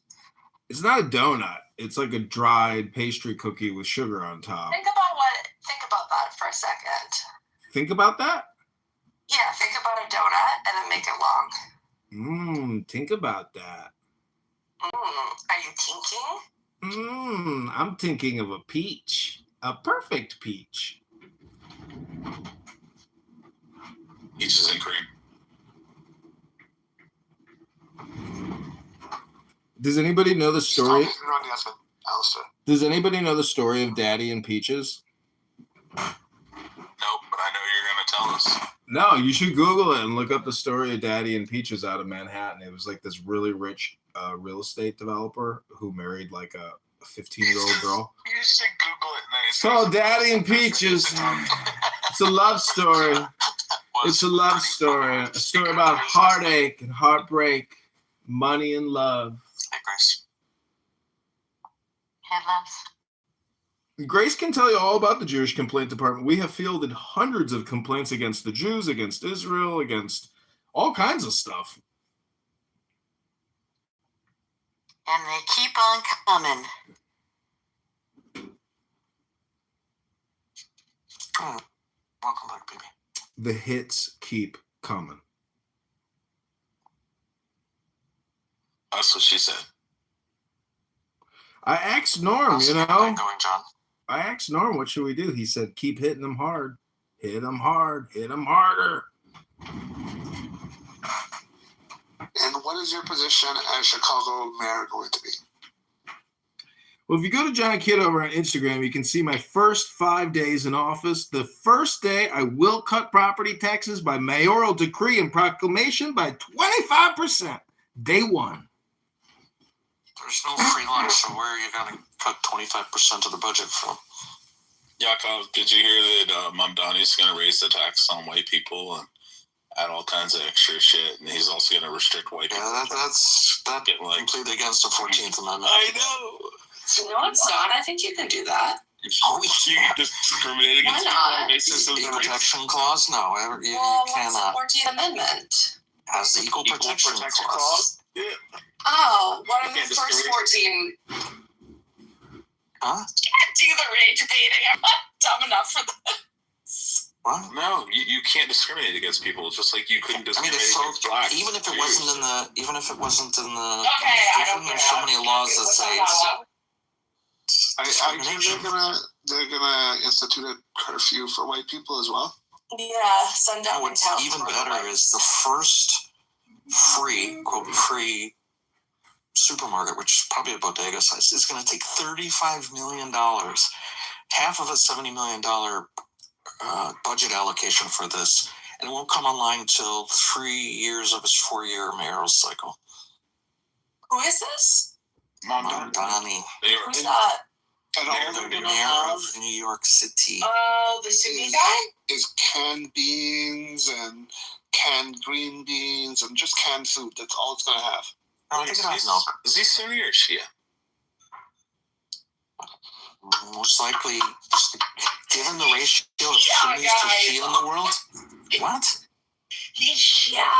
No, he's not. He's a 12er. Yeah, he's a Shia. His family is from India, and they follow the 12th Imam. Yeah, the Shia are the bad ones. He's from Karbala, or they follow the Imam from Kabul. I thought he was from Kampala. The Shia His are the family ones you is can't trust. lived in Uganda or something, but he's Yeah, Indian. Yeah, he's Indian. They have quite the compound there in Kampala. What's up, Michael Bronson? Every socialist should be married in a $5 billion compound. Yo, Michael, what's going on? Bow wow. Bow wow. I was just thinking about how I replaced Elon in your life. Elon? Are you trying to get close to Michael enough, Tony? As your best bro? Yeah, we used to be such good friends, didn't they? Yeah, no, me and him are best bros. You and Elon are friends? Or you and Michael are best bros? Me and Michael, right, Michael? Oh, okay. That's cute. How did Michael say? Bow wow. Did you guys bond over your transitions? Yeah, bow wow. You know, at one point I did think that Michael was a trans man, to be honest. I think it's crossed all our minds. Why? Because you're so beta that it's almost like female. No. Like you're so astonishingly beta and there's like no masculine characteristics to you whatsoever. You're just very feminine coded. That's a horrible thing to say. No. It's because you're it's very female coded. Yeah, if you were to ever fuck pussy, you would probably cry the whole time.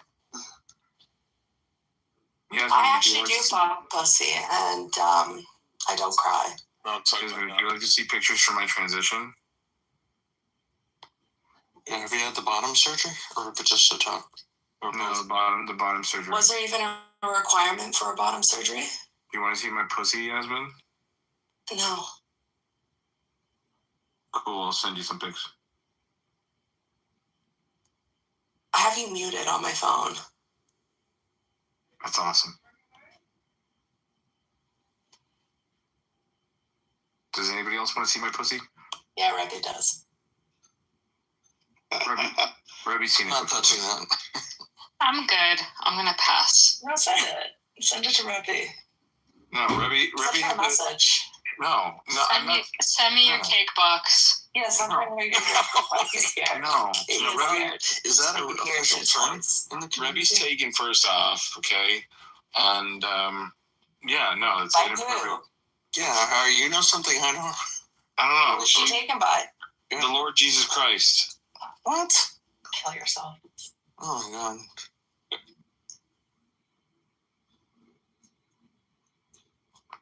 Michael, are you also trans? I actually did think that as well, initially. That's interesting. Yeah. I suspected that he's bisexual for a very long time. Did you smile? Lots of people on this app. Makes it easier to date if you're bisexual, right? Did it make you smile to think about that or no? Me? Yeah. What do you think? Yeah, you definitely smiled. No. Definitely not. Definitely not.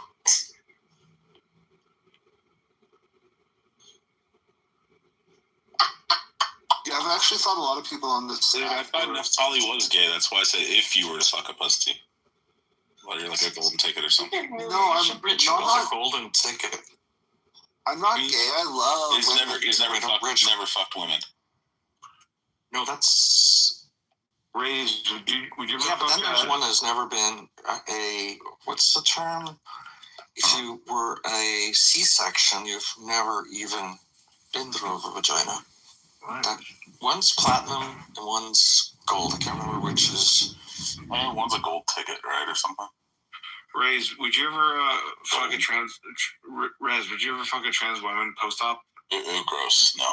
What if you post-op? You're not pre-op. Post-op. You're transphobic until you date a trans woman. Yeah, that's not how that works. Post-op. Yes, that's what you wouldn't that was a talking point for the association of trans people. You know what it I makes you? like a good old-fashioned woman. Just a box in your mouth. Yeah. I like a snatch too. I like to. Don't need to make it complicated. I'd love to finger blast. I'd love finger blasting. You know what's interesting? I would like to teach you all a new English word today. It is tragus. Many. Or they are attracted to that black woman aura.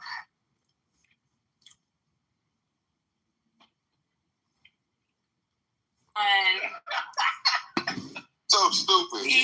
Help me, Jesus. If Jesus is real, shut your hell up. She said discredited. She's stupid. No, she was talking about you. The university. She's living in a gutter of society. I was talking about the university, and I said it the right way. I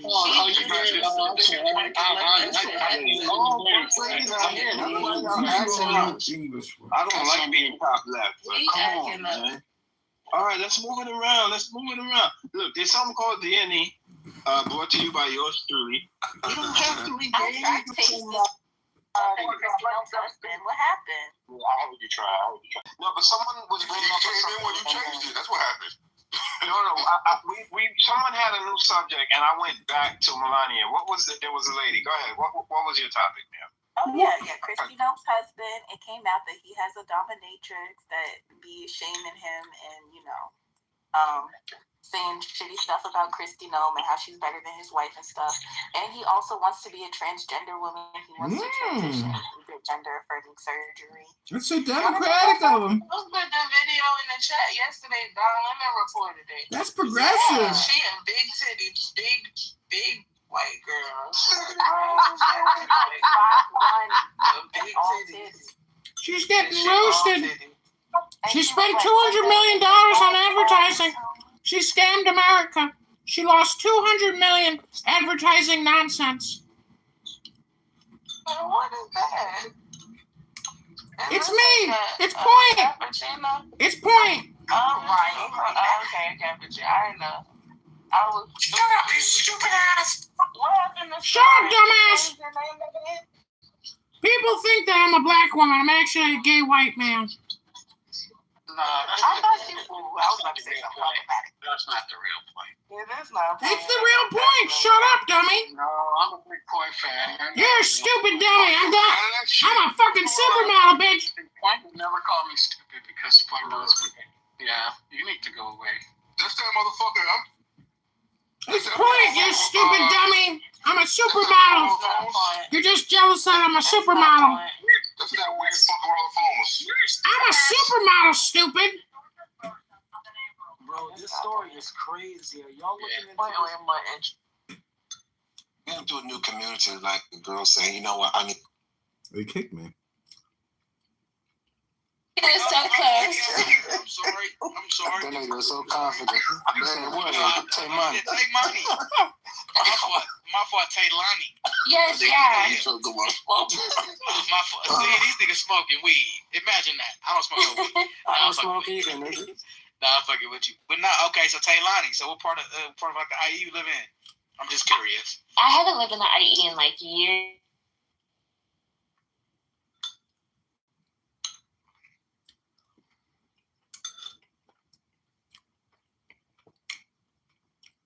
لا إلا الله محمد رسول الله. There is but one God named Allah, and Muhammad is his messenger. Oh, sure. Yeah, the God's gonna send pedophiles. Sure. Because your prophet put his penis inside of a 9-year-old. That's fucked up. A revelation in her bed. I didn't even say he was my prophet. I said he was just the last. He's the final messenger. Yeah, your messenger put his penis inside a 9-year-old. That's fucked up. But isn't that God's fault? Just a try, you should. Sure. Okay, it's God's fault also. No, I mean, I think that's a lot of people say this, and I don't know why people who are Muslim get offended, but I thought the whole design of that argument is that if he's a final prophet of God, probably that's God's fault. If the man existed, he had an original thought. It's your fault for calling him your prophet. No, you can't. Calling someone a prophet doesn't necessarily mean that they're It's growing. You gotta do something about it. Calling someone a prophet means that they have some kind of prophecy, some kind of understanding of the future. All right. So, can you demonstrate that God exists? No. No, you can't do that. Can you demonstrate that if God exists, these things would be false? I think whether or not God exists, that's orthogonal to whether Muhammad would be his final prophet. Okay, that has nothing to do with what I asked you. Would you like to repeat what I asked you, or no? You asked me if God exists, does any of this matter? Does any of what matter, though? Well, maybe I misunderstood. I thought we were talking about how. Yeah, does any what matter? Aliens? Pass? No, you're a fucking idiot. Okay, so there is a way of understanding humanity that requires zero actual fucking humanity. But what you understand has nothing to do with what actually exists. What you understand is fucking stupid. I want you to know what you understand is fucking stupid. Can I disagree with your objective reality? I doubt it. Objective reality can't be disagreed with, just so you know. I mean, if you want to say a thing, go ahead. It can't be disagreed with, then what makes it objective? See, that's the thing that doesn't make sense. You saying that it's subjective. What the fuck does that mean? Reality based on how you see it. Okay. Objective means based on stance. Doesn't make sense. See? What you're saying is fucking stupid. What you're saying is fucking stupid. What you feel? Yeah, you're saying that opinion is based on not opinion. That's fucking stupid.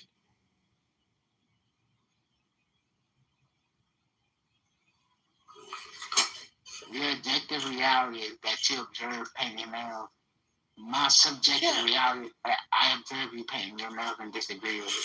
So objective reality is a thing that exists, right? But your opinion, but excuse me, your opinion is something that doesn't actually exist. No, what you have to do is demonstrate that your opinion comports with reality. Oh, easy. I can demonstrate that easy. Demonstrate that. If my opinion doesn't exist, that means your opinion doesn't exist, which means your nails should have never been painted. Well, that's just a false statement.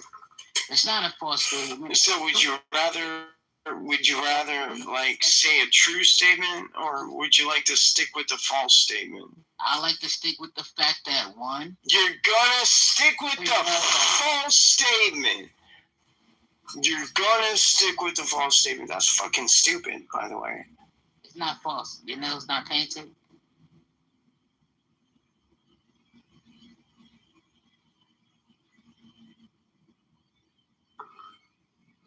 Excuse, I have no idea what you said. What?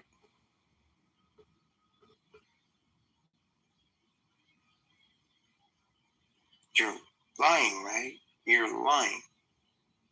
Yeah.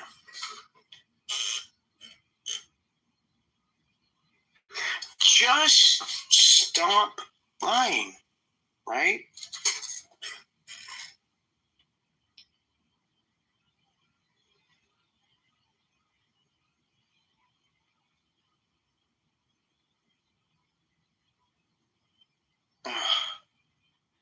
The fuck?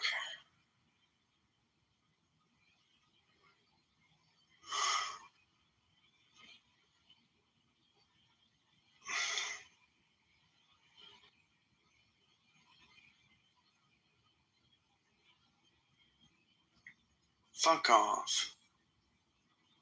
By the way, I want you to fuck off. By the way.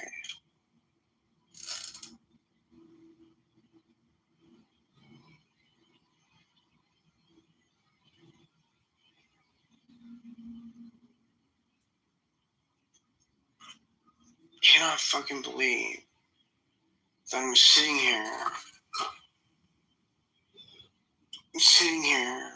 ignoring fucking existence, right? Just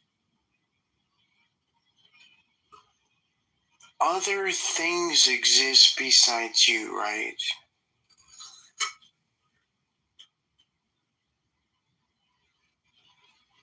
Yeah, is it possible? Yeah, but if you conceive it and believe it, you'll achieve it. So belief. What the fuck does that mean? Okay, stop talking. Stop. Stop fucking talking. Stop fucking. Okay. Is it the case that there are things that you believe in and there are things that you don't believe in? And either of those things could be true. Is that the case? That's what I'm asking. Yes. Alright, so you think that it's possible for you to believe in something that is not true? I've done it before. How have you ever believed in something that is not true?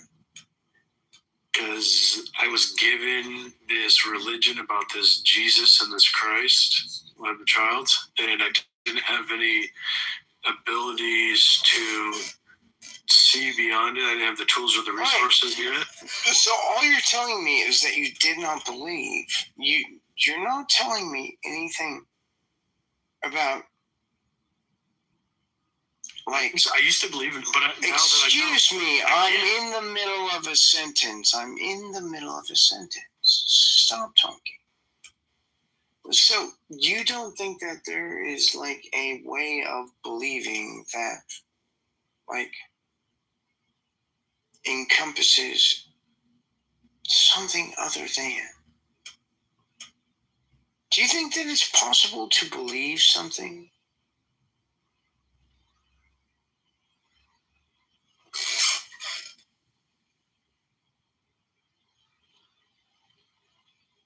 Sure, we believe in things all the time. Okay. What is the difference between believing something and something being true? You don't know things. You can't. You don't know. You don't have enough evidence. You just.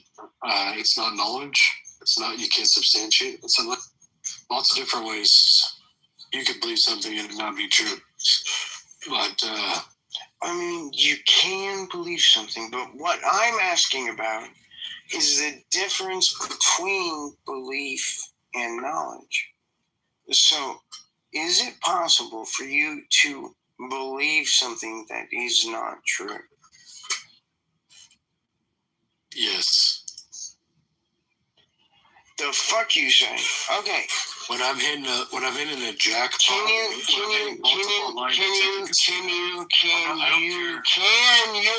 Can you please define knowledge? Wisdom shaped by understanding.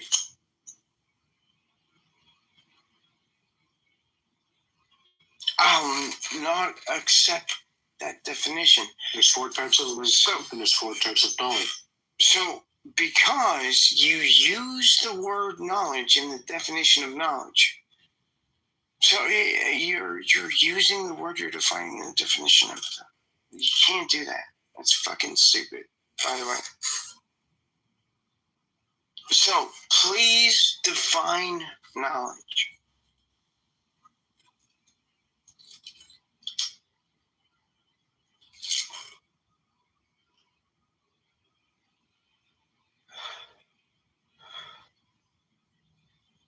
So you're not going to do that? I was wrong. There's only 3 types of wisdom. Godly wisdom, earthly wisdom, and demonic wisdom. Can you do me a favor? Can you do me a favor and define knowledge? I need to find the word A without using A. No. I didn't ask that. I asked him to define the word knowledge. Wisdom shaped by understanding. I've heard some people say that knowledge is power. Okay. Cite your source. Where'd you get that definition? That's from Alligator 7. I've seen that in a movie. So, you just made it up.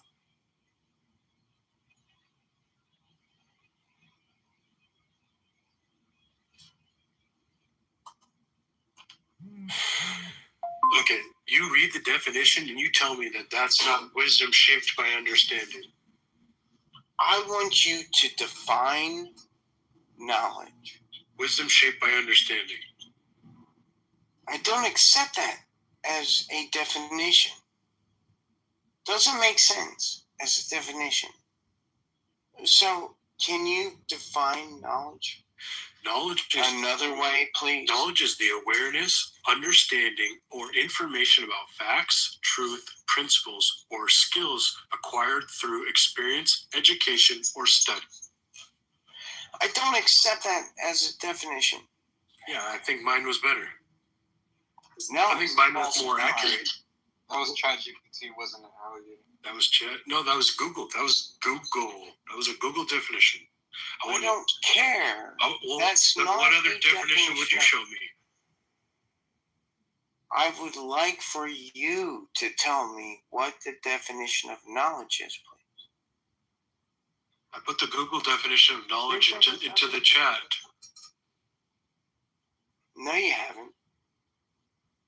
Yes, I did. I put the Google definition of knowledge into the chat.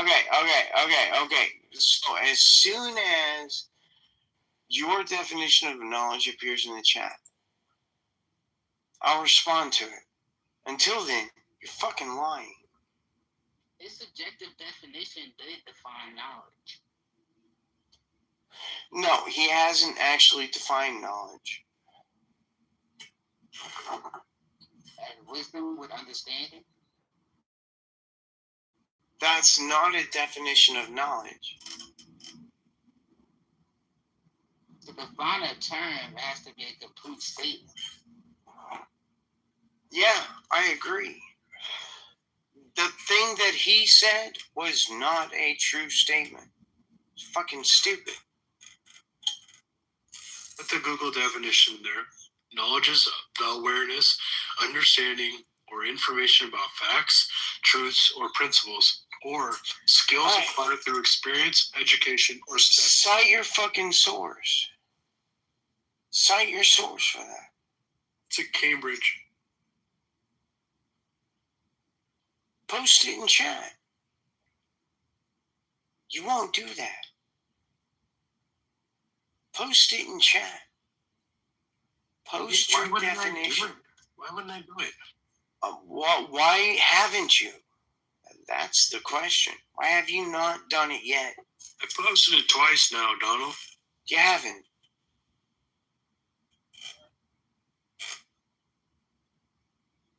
I mean, you just haven't, right?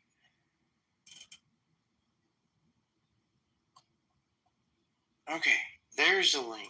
They want to get way more specific to guide you away from accuracy.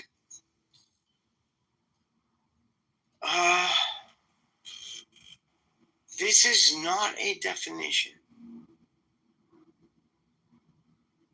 Understanding. Write them a letter then, Donald. Excuse me.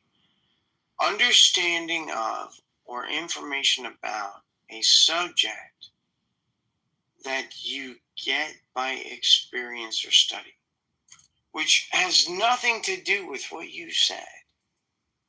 Just so you know.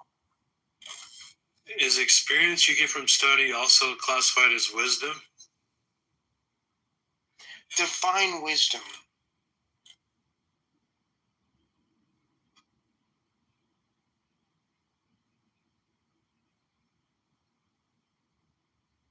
Hello?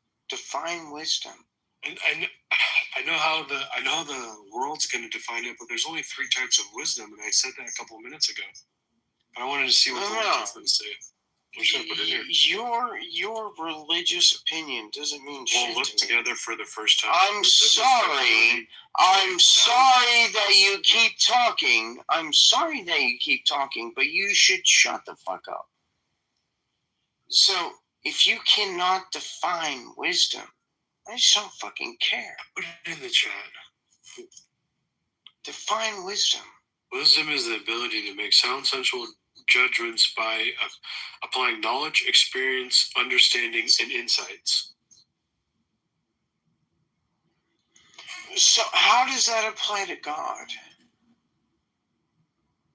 This is the first time that he ever shows up with you in your mind as the dyad, wisdom and understanding, the dueling forces.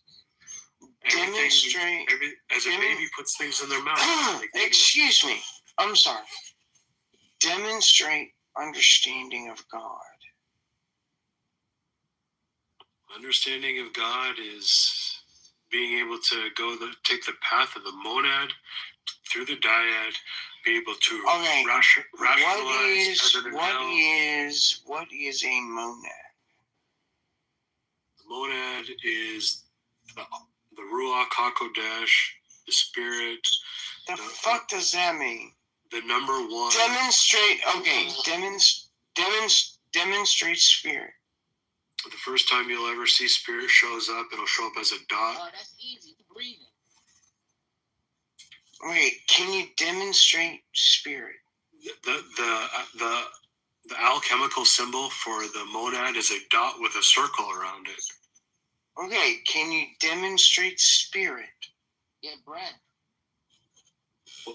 Your breath. My girl like that one. She loves it. So, can you demonstrate spirit?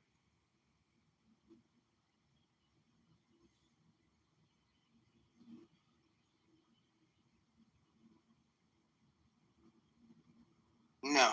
Hey, Chelsea's not laughing too hard. She's still laughing. Can you demonstrate spirit? Yeah, you can give people willpower, Donald. Okay, demonstrate spirit. If we look at what King David said in Psalms, he said, "For Yahuwah knows the way of the righteous, and the way of the wicked shall Why the fuck would I care about what Scripture says? Fuck off.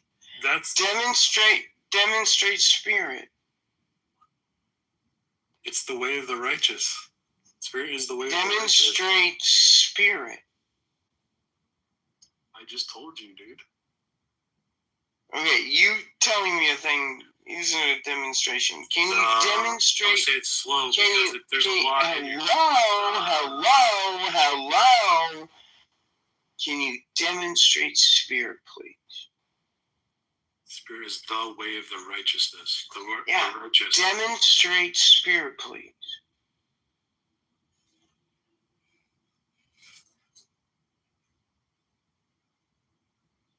Can I demonstrate spirit? That's what I'm asking. Please demonstrate spirit. Demonstrate willpower, bro. Demonstrate spirit. Jeez. Like a 2-mile run. If you don't own Bitcoin right now, the chances of you owning Bitcoin in the future will be... Demonstrate spirit. I'm demonstrating spirit right now. No, you haven't done that. Demonstrate spirit, please. I wrote these things down. Oh, yeah, you wrote a thing down. To me, so I demonstrate spirit, please. Demonstrate spirit, please. Yeah, it's like holding in a long fart. Okay, you need to shut the fuck up. Can you please demonstrate spirit? Unless you can demonstrate spirit, then you can talk all you want. That's what I'm demonstrating, man. The will. Okay, demonstrate spirit, please. Wait a minute. Have you ever lost anyone? Can you demonstrate spirit, please? Have you ever lost anyone? Can you demonstrate spirit, please? Well, if you've never lost anyone, I couldn't demonstrate spirit. Wait. Can we take a pause there, Donald? How do you define spirit? Fiction. Demonstrate spirit, please. All I gotta demonstrate is fiction. Demonstrate spirit, please.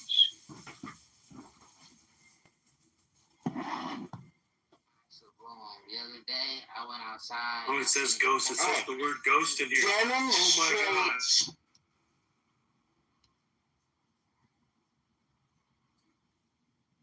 Fucking tired of this shit. But they center themselves. Oh, can I tell it? Right.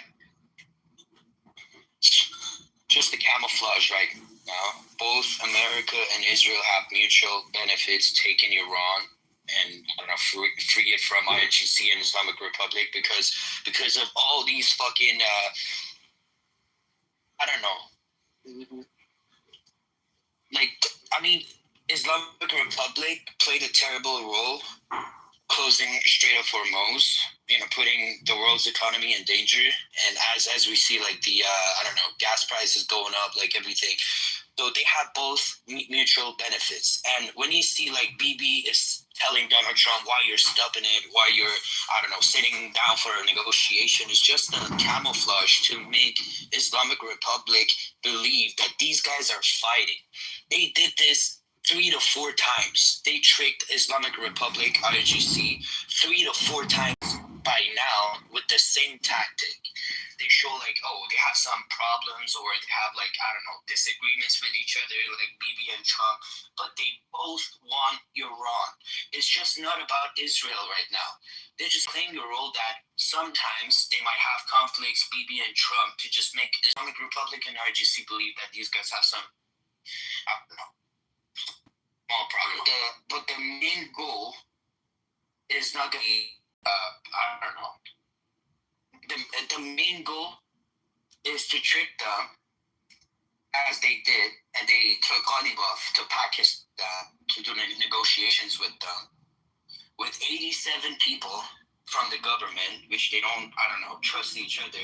They went all together to Pakistan to see, like, if bring someone to make sure it's not for the other person. And that's how they took out Ghalibaf, like the second most important decision maker in the Islamic Republic, which he went to, I don't know, God knows where. He was hidden. Nobody knew like where this guy is. And right now they draw him out of the fucking rat hole that he was hid himself in. He went to Pakistan right now, and he gave all the information to Mossad or CIA or whoever, and now they're tracking him. I'm gonna tell you, he's a dead man walking. It was like one of the tricks to get him out, and now with this ceasefire that happened, already inside of Islamic Republic, we see like the biggest fights, even worse than what United States and Israel did with the war. I think this ceasefire is killing IRGC better than war. They want war. They like war. Yeah, Poria, can you do me a favor? Yeah. Poria, this is Rich. Hey, can you click the... Either Poria, you're in the Matrix. Yeah, she's in the Matrix. Click the link in the chat. Poria, hold on, John. I was going to ask Poria a favor. Hey, next to the lead button, there's that up arrow. Can you click on that and then click invite people and click all the Iranians in? Invite all the Iranians in here. And any of the Iranians, can you all do the same thing? So you're saying there's internal fighting. Who is this internal fighting happening between in Iran? You're in the Matrix, Poria. Yeah, you're in the Matrix, dude.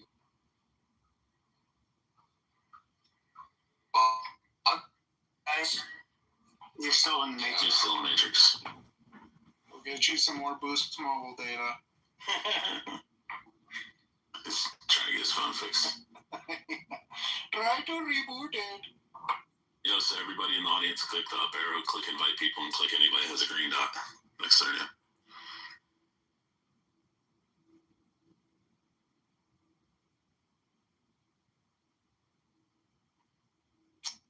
So in the chat, you'll see a link to the history of the Ottoman Empire and their secret sign language amongst the silent eunuchs that served the Ottoman king and emperor, and the inner courts and the different gardens and inner sanctuaries within Topkapi Palace. And so what I'm trying to say is a Muslim caliphate, such as the Turkish or the Iranian, they all operate on this principle of silence and inner chamber. But because we took out that Ayatollah, I don't understand why you're so pessimistic and why you complain so much. This isn't the layaway department at Walmart.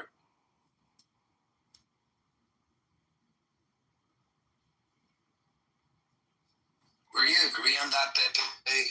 Did you listen to me, or I was bugged the whole time? No, I was saying I don't know about the internal fighting happening in Iran, so there's no way. I don't know. There are a lot of internal fightings because none of them trust the other one. Because one person think that, this Ghalibaf is going to go to Pakistan, is going to deal with J.D. Vance, he's going to sell all of these rats out. And nobody, trusts each other. So they went 87 members of, the government to Pakistan to just make sure, nobody is trying to rat on the other one. Oh, gotcha. Okay. Yeah, Pepe. They're losing. BB's here and he's going to be chill, but we're just mostly, I'd probably be in so we control the Iranians. Yeah, so BB, I'm not, I didn't, somebody, I already told him. I guess it was. Yeah, he explained. I don't have a problem with you at all. Yeah, Yasmin was running her mouth, and Pepe was being chill. He just came up and said, "Hey, what's up?" And she started crashing out. And we were having a really productive conversation. Persian making trouble? Oh yeah. Hey, Poria, hit the up arrow and then hit invite and click everybody. Iranians with a green dot. So you have these people who don't trust each other, and so how is that playing out on the ground? Is it just causing tension amongst the members of the IRGC? Yeah, actually, we have a terrible, the highest percentage supports war inside of Islamic Republic and the decision makers, right? The leaders, right? They want some war, but they're realistic. They're seeing their missiles as their missile facilities is fucked up. They cannot launch they don't have any shit to fight. So realistic percentage is trying to convince the radical lunatic Muslims that, hey, we have to fucking chill. We don't have anything to fight. Hey, so they're can I ask him a going to question? Pakistan to... Hey, Poria. Are you guys still waiting for Trump, Bibi, and Reza Pahlavi to tell you to come out of your homes? I do believe right now is not the time for that. They're making everybody ready for the ground invasion.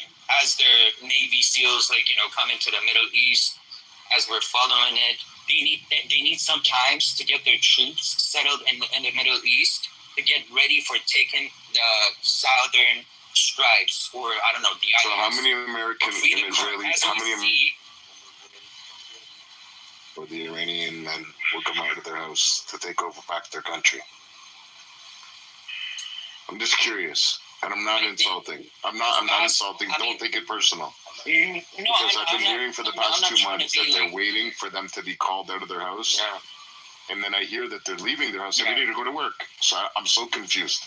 Yeah, Poria agrees. I don't want to be optimistic. I don't want to dig writing Persian people. I'm trying to be realistic, and I can tell you 100% there is going to be at least 70% of the current society, Trump and Reza Pahlavi and whatever they would say, they Amish.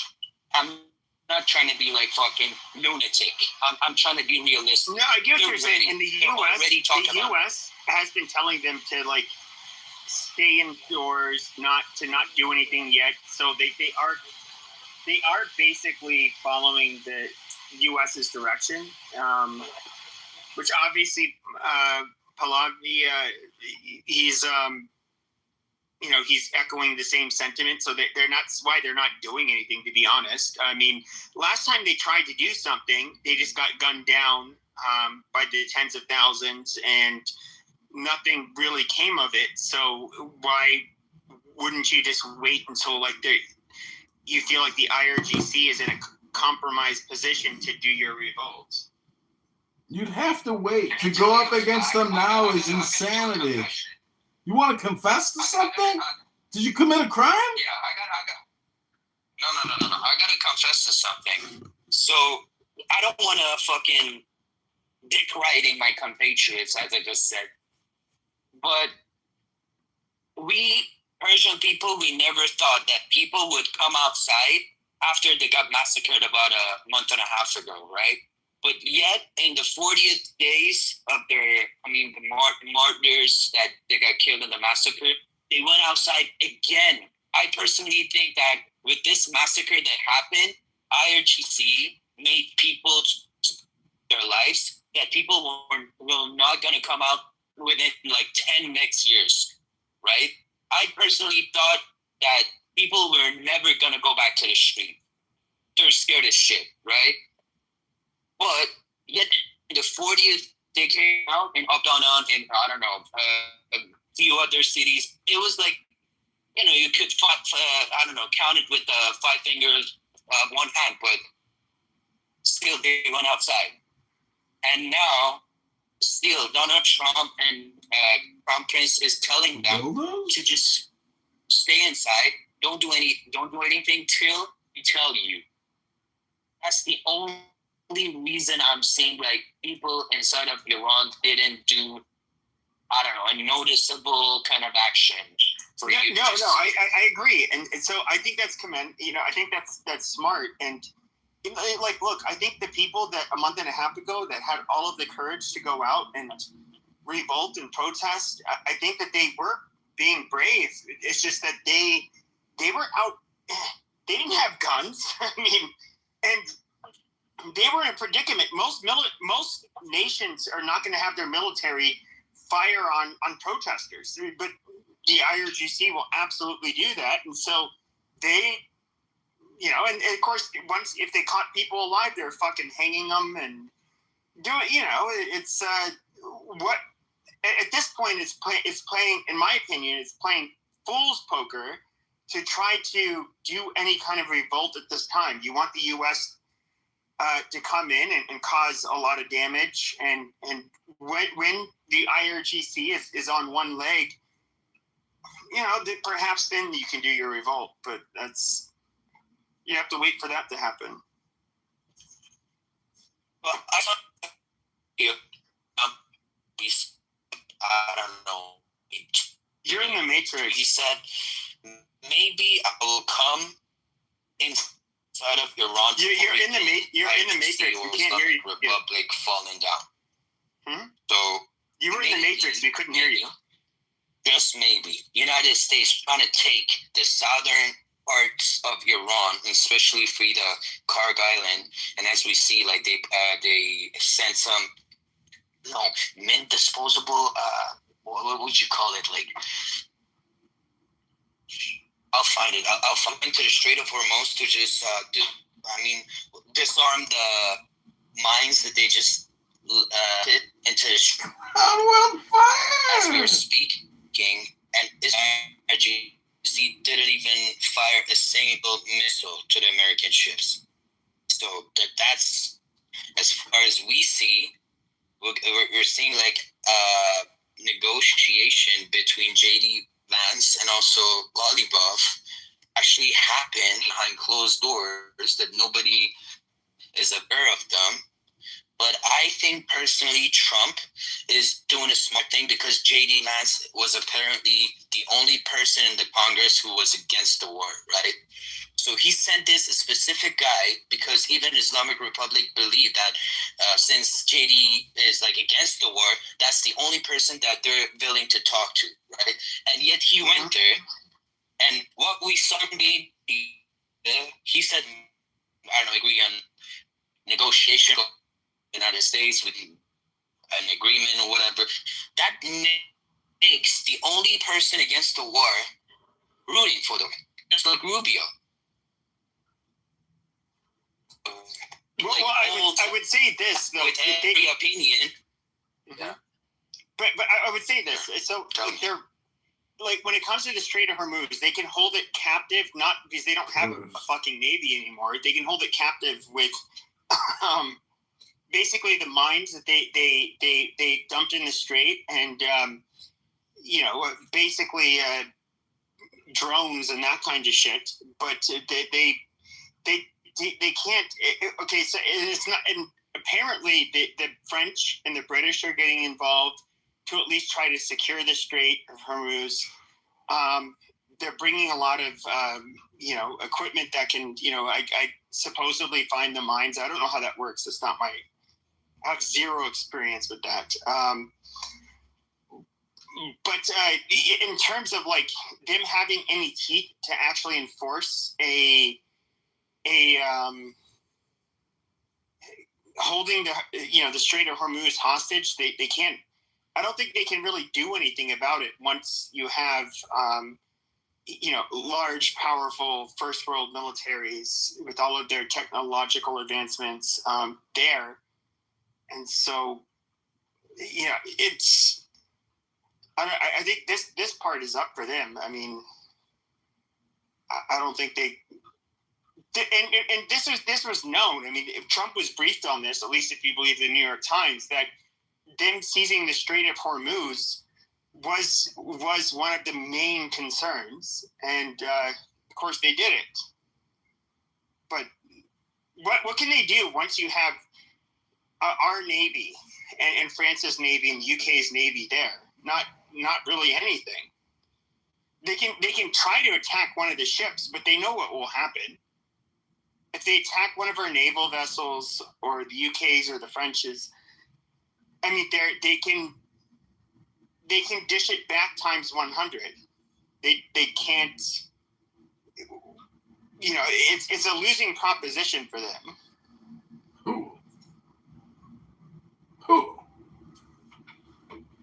But personally, I think United States is winning, bro.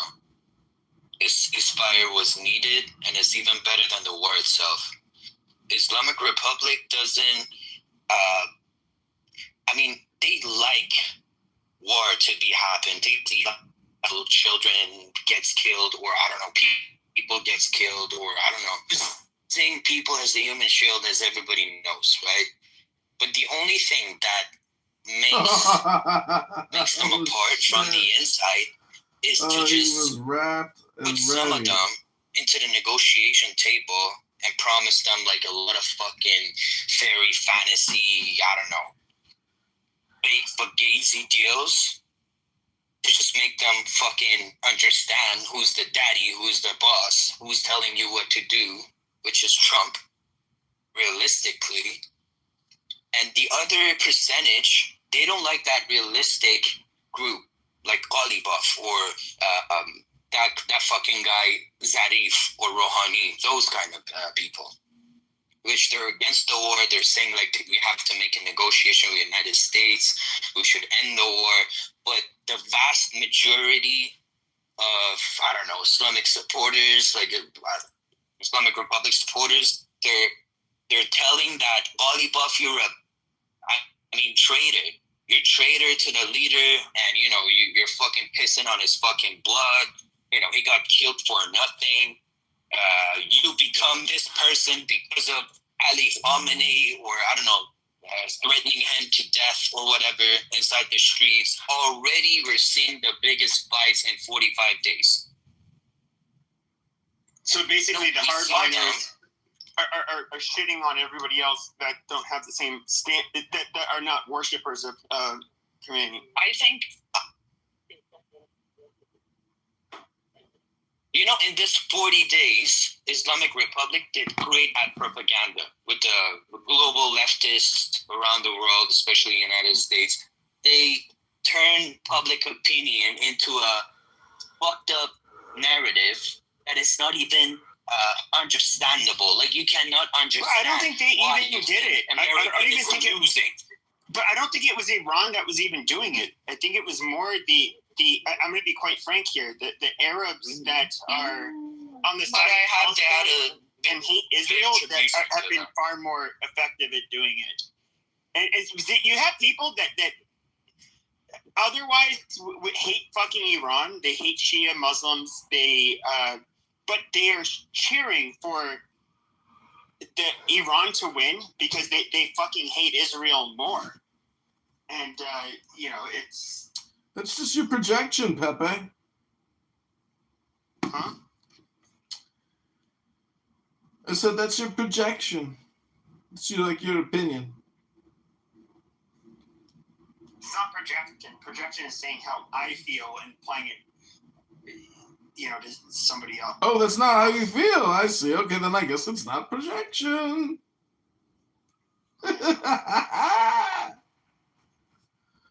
Puria, what's it like being the only albino over there? How many of to say that you don't want to be in endless wars forever. I just want to know how many albinos are there out there, Puria, in your community? Meaning, like, are you targeted by the Islamic Republic? I'm not even an albino, bro. Trust me. Or maybe it's the stark contrasting glasses. On this picture, I'm not albino. Even if you look at Persians, they look at their fucking generals, the people that have been in the news. Like, some of them, there's like a percentage of them that passes European. Doesn't make you fucking albino. Oh, it's just a question based off of appearances. Sorry about that, Puria. I take it back. You're a beautiful, handsome, non-albino. Sorry, Charlie. So, as Rich here just said, we're sick of these forever wars, and we voted MAGA thinking we weren't going to be involved in a forever war. But see, this isn't a forever war. This is what I don't understand about the complaint. A forever war is a 20-year war in Afghanistan and Iraq. This has been 50 days of minor conflict. We've destroyed their Navy. We've destroyed their Air Force. Amazing. Where it becomes a forever war is that Israel has been talking about how what they have to focus on after Iran is Turkey, and of course Turkey is a whole different level than. Bro, where are you getting this Turkey thing from? Turkey jerky, where are you getting this from? That there's gonna be a war with Turkey, bro? Where do you think this is fucking coming from, man? Look, I think Erdogan, he's a piece of shit. He's a Muslim fundamentalist. He's not. I think he's driving what was a secular Turkey backwards. I'm not a fan of his, but they are. It's just like you guys name your enemies, and in succession, and it's just almost like, oh, you guys are on our side, right? You guys are on our side, right? Otherwise, you're bad. So you're on our side, right? And then we have to become enemies with all of their enemies, and it's just like, look, the world is much. It's much too complicated to say that we have to take on all of their fucking enemies, and that it's going to be in the interest, if not, at the detriment of our fucking country. And no, the Israel does need to. Pepe, we're asking specifically about a conflict with Turkey, which isn't going to happen. Oh my God. Hold on a second. I'll take care of him. You'll take care of me? What did you say? Oh, shit, it's the tag team. They're back together again. I said, give me the boutique. That's fine. Daniel will fix you up real good. Daniel will tweak both of you perfectly. Daniel, have at him. Okay, so if you look at one of the biggest complaints when it comes to Israel, at least from the United States perspective, only United States perspective, is that, well, we're allies with, and we were allies with Israel for much different reasons. If we look back decades ago, and that was because during the Cold War, they were the one holdout in that area that would align with not with the Soviet Union, but with us, and so that was invaluable. Really, truly was. It was like, holy shit! If they were aligned with the Soviet Union, that would have made everything very complicated in that region of the world. The Soviets tried. The Soviets tried. Oh, of course they did, and so that was where like our original allyship, I would say, largely was. After that. American, it's more complicated than that. I mean, the American alliance with Israel really only started after 1973. Did America, provide some supplies to Israel prior to 1973? Yes, but it was really like the first real big, sort of formal alliance. Began after 1973.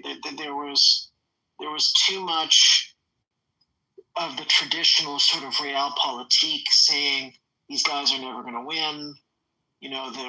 They're this tiny country and they're surrounded by hundreds of millions of people who hate them.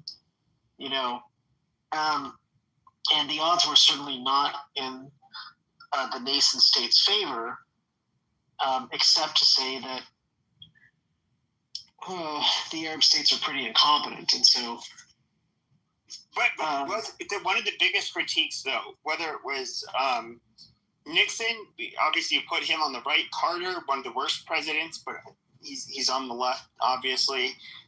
We can talk about Clinton. We can talk about a lot of presidents since the Yom Kippur War in '73. There was a very real realization that us backing Israel and that the level of loyalty they want to show to us, or for us to show to them, was absolutely hurting any possible relationship we could have with countries like Egypt, and So let's go there. So let's talk about, go back in time, to the previous war, which was 1967. Okay, the Egyptians went to war with Israel when 40% of Egyptians were on American food aid in 1967, and that was an American attempt to carry favor with the Egyptians, and that was during which the Soviets were not only training the Arabs, but basically giving them billions of dollars of free military equipment. They just kept resupplying them and resupplying them, right? And the logic of all of that was there was this sort of natural anti-Americanism which existed in the Arab states post, breakup of the post 1945, right? So the breakup of the empires, the disintegration of all of the European empires. The Arabs saw America as, a colonial power, even though it wasn't a colonial power, and that their culture trended towards more sort of tribal and dictatorial forms of government, which is exactly what the Soviets were, so they could cut deals with each other in the same ways that they wanted. And back then, I mean, there was still very much, and going back much farther than that, an American fantasy that you could have conversations with them and say, you guys should really have elections, and and Arabs resent being told that they should be told anything about how to run anything that they do. And socially and culturally speaking, they are very internally incapable of criticizing their own environments. So, that definitely meant that they couldn't see that, an alliance with America was what was in their interest. All the dictators in the Middle East, wanted to hang with the Soviets. And the Soviets were going to give them a lot more free shit. So, I mean, that's what it was like for decades. And that was just one phase. Yeah, but obviously the Soviets were playing them. They didn't want, they would only give them, they would make promises and give them free shit. But obviously if they could take the power and control from them, they would stomp out any remnant of Islam. They were going to make you a very good citizen. I mean, look, all of the Soviet sort of the Soviet foreign policy was basically all about a game of divide and conquer and revolution, wherever they could foment revolution, and then exactly. I'm talking about post-revolution, that their rhetoric will shift drastically after the revolution. But the Arab states were never really socialist, right? The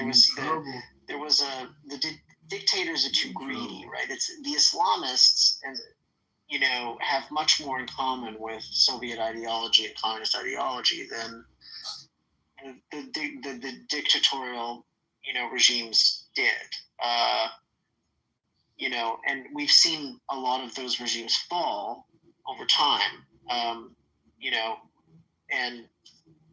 things did not improve, right, in those countries. But can I ask you a question? So sure.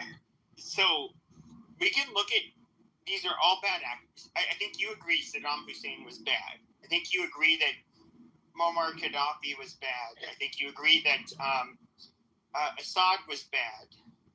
Now, we end up deposing these rulers. Now they're basically, what are the countries now? They're still shitholes. They're still horrible places. They don't have a strong leader with the I guess you could say the type of I don't know, national unity that you would have seen before, which obviously having that intact would be more of a threat to Israel. But I do not see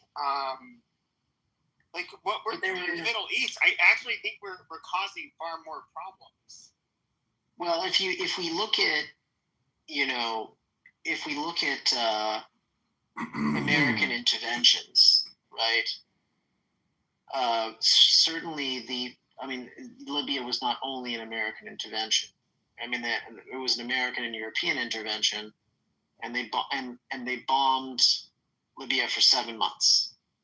I'm not sure exactly what they thought was going to happen, but that was, I think, very typically,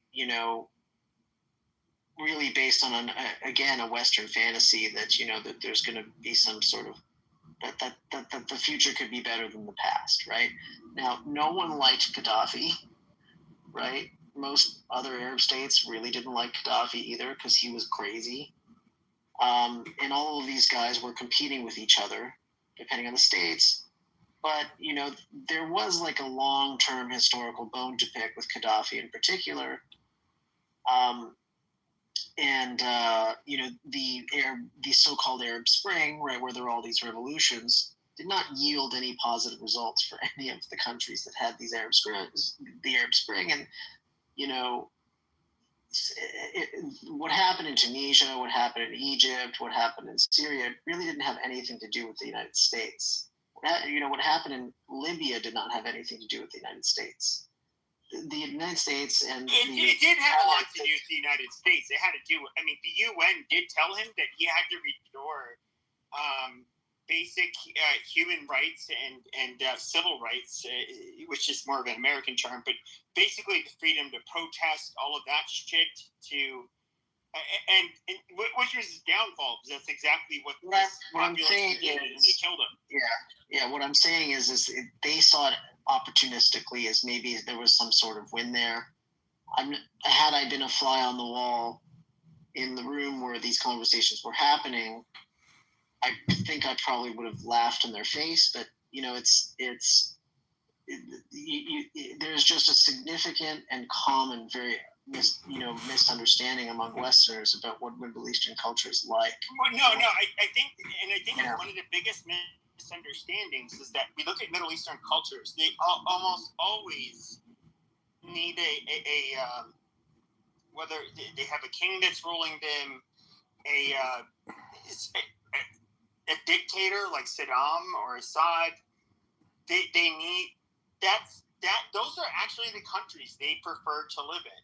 I don't know that prefer. The alternative, what ends up being, there's always there's always one tribe which ends up being the more powerful tribe, right? Like in Syria, the Alawites were the most powerful tribe because they imposed their power on everyone else. And they were a minority, but they were a minority that protected the Christians and the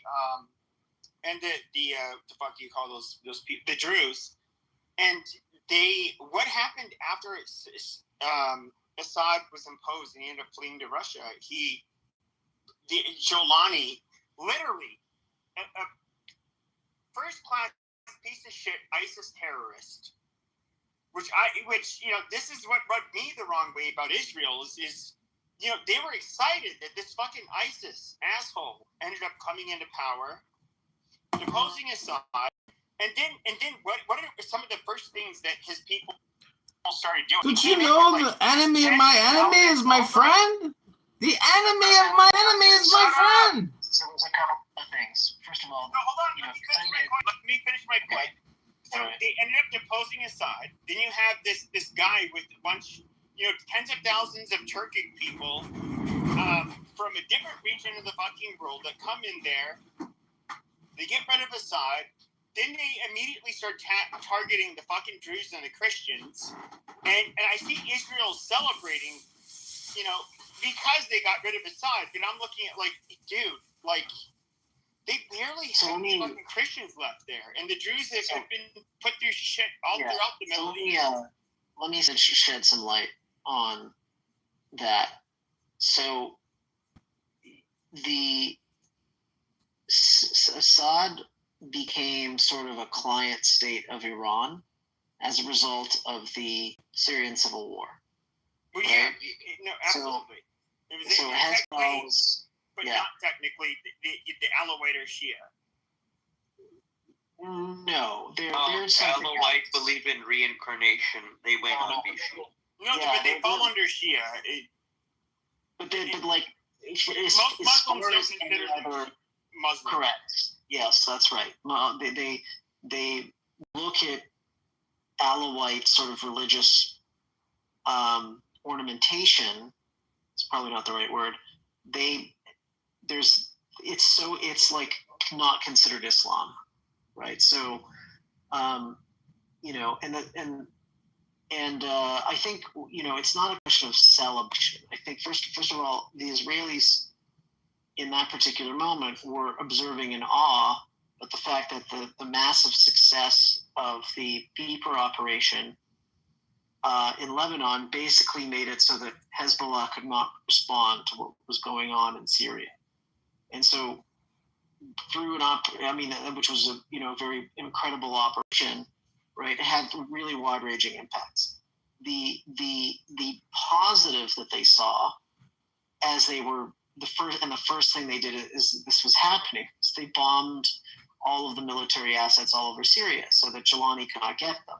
So it's not so much about them being in favor of Jelani as it is that the guys in Syria who were taking over were extremely anti-Hezbollah and anti-Iran, which meant that it was a reduction of Iranian power, further reduction of Iranian power. The Israelis subsequently bombed Syria a whole bunch of times after Jelani went, after a couple of the atrocities, they did bomb. I forget there was one where, I don't know, is there Ministry of Defense building? They bombed the Ministry of Defense building. But but I'll say, I don't know if this is true, right? But I have heard it on a podcast from a guy who was former Al-Qaeda, who turned and started working for the CIA, or he was British intelligence or something like that. And he was on Haviv Retagor's podcast, Ask Him Anything. They had this long discussion, and he said that Jelani actually works for the CIA. Now, I don't know if that's true. He said it on the podcast. And I can't, it's very, I have a friend, actually a former employer who's a Syrian guy, a really good guy. He's Christian, and we've had a conversation going back and forth about the things that have been happening in Syria because we're seeing, these crazy Islamists there, and they are absolutely interested in turning Syria into an Islamist state. How much power those guys have versus the current government is unknown, and whether or not it's at the behest of the current government is unknown. I should say, I may have a bit more information on that soon, but no one seems to have a clear idea of whether or not, it's a good thing or a bad thing. However, the general consensus I can tell you among my crowd of people is expect disappointment in the Middle East. And, the Alawite revenge killings were unsurprising.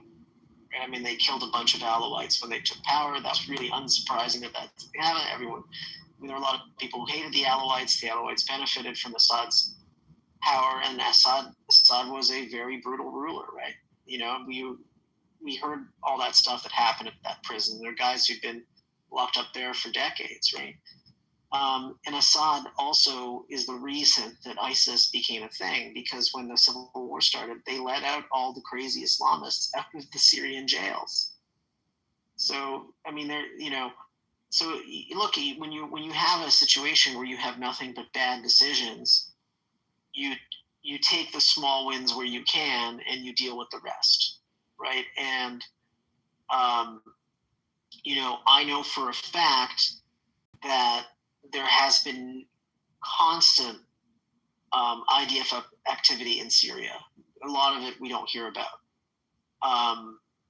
since Jelani took power. So there are Israeli military units in Syria all the time.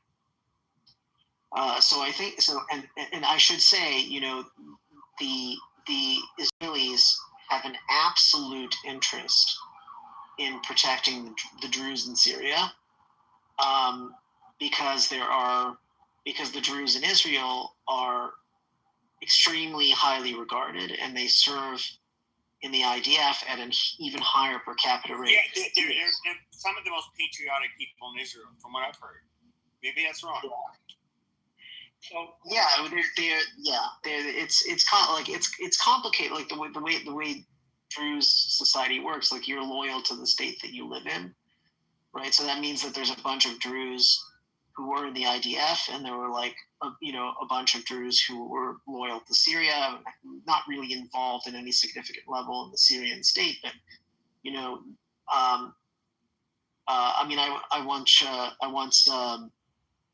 I met this guy who was a Druze guy. Not all of the Druze were necessarily pro-Israel, right? And so there's this town called Majd al-Shams in northern Israel. I said, "Oh, I thought that." He said, "Oh, it's in Syria." I was like, "Majd al-Shams in Syria?" I was like, "No, that's Israel." He's like, "No, it's in Syria." And the reason why he was saying that is because they have this sort of loyalty to the state that they were a part of. In any case, they are very well regarded in Israel, and they are a very important part of the IDF. And so the Israelis have an absolute sort of ironclad requirement to protect the Druze there, because for one, they really care about the Druze, but also it would be a strategic disaster if Israel didn't do it, because the Druze in the IDF would leave the army, and that would really cause a big problem in terms of the operations of the army. But back over to you. Yeah, I mean, it's complicated. I mean, all of this tribal bullshit when it comes to the Middle East, I don't have an answer for it. I don't know that I've ever heard anybody have an answer for it. So, a couple of comments. First, kind of good analysis of the situation. I appreciate that. I'm going to start with the last, and this is just my prediction, that Syria probably will become Afghanistan incarnate, probably 2 or 3 or 5 years down the road, given the leadership and what they have done so far. And so there's a good possibility for that. But I wanted to go back to I want to kind of talk about this, the Arab Spring. What was the impetus and germane to this milestone movement in a region which is culturally, you don't expect such a movement to come about? And so what was the reason, what was the impetus for the movement to come about? And second, why is it that it did not work? So on the first one, I would say in terms of the genesis, the reason for the uprising, I think it seems to me, and Pepe might be correct on this, that kind of an appreciation of a secular representative democracy and the results of those types of governing bodies in Europe and US probably provided a template for the Arab Spring to say, look, this is not a bad thing. This is what we wish it to happen to us, the government, to basically freedoms and the rest of the stuff that it's common in the secular representative democracy, separation of church and state, and basic human rights, checks and system of checks and balances, and the rest of it. So I think that has probably, I'm not sure, I cannot tell you for sure, but I think that would have a lot to do with the uprising, and there might be some other reasons for it as well. So I guess we can talk about that a little bit, and then we can go back, how is it and how come that uprising actually what we say failed miserably with the exception of 1 or 2 countries. And so that would be a good question to ask. I don't know enough why it didn't work out, but maybe we can talk about it. Daniel or Pepe, you can educate me on that. But I need to. Well, I'll tell you something really quick. So the first event related to the Arab Spring was this event in Tunisia, right, where this guy lit himself on fire to protest the government. What a lot of people don't know was that a female police officer accosted the man and humiliated him, and that's why he burned himself alive. And that was the impetus moment that actually, set this movement on fire, because there was this man being humiliated by a woman. So whatever there may be in terms of ideas about the fact that they may want a different government because their governments are shitty, and I'm sure, you know, a lot of people feel that way. The motivations for doing so are, I don't know, are as simple as, you know, what we want is democracy. I mean, I see no evidence of that. You know, they kind of had a democracy for like 15 minutes in Tunisia. It's now not really that anymore. You know, and you know, in Egypt they elected Islamists. You know, in Syria we get the Syrian civil war. I mean, you know, in Libya is basically a failed state. Like, none of these things have really worked out. And it's really, to me, just comes down to the fact that you have clan warfare in all of these places, right? Which is just not really well understood. Is clans really do matter in the Middle East? I mean, they matter in Palestinian society as well. It's clan first, always. So, you know, you think of like, oh, there's the Palestinian territories, but really the way people associate themselves first is to their clan. And there is inter-clan warfare all the time. This just doesn't make the news, right? They're constantly fighting each other, and there is violence all of the time. So, you know, the only people who've been able to make it work in the clan system is the UAE. Each clan runs an emirate, and they came together and they formed the United Arab Emirates. That is a clan-based structure, right? You know, which is autocracy, but, you know, let's call it somewhat benign autocracy, right? They are interested in actually building a society that works. No one needs to believe that it's perfect, but we can see some of the results. None of the other ones have really gone down that road. I think it's, you know, also there are other cultural impediments which makes it very difficult. And I think one of the big differences with the UAE is they have a lot of money, right? And that generates stability. It's true with Saudi Arabia too. The money generates a ton of stability, right? These other countries don't have a lot of that, right? Yes, there's some oil in Libya, right? And there's oil in Algeria as well, and natural gas, and those things are good. But, you know, we don't really see a lot of improvements there. And right now, there is kind of a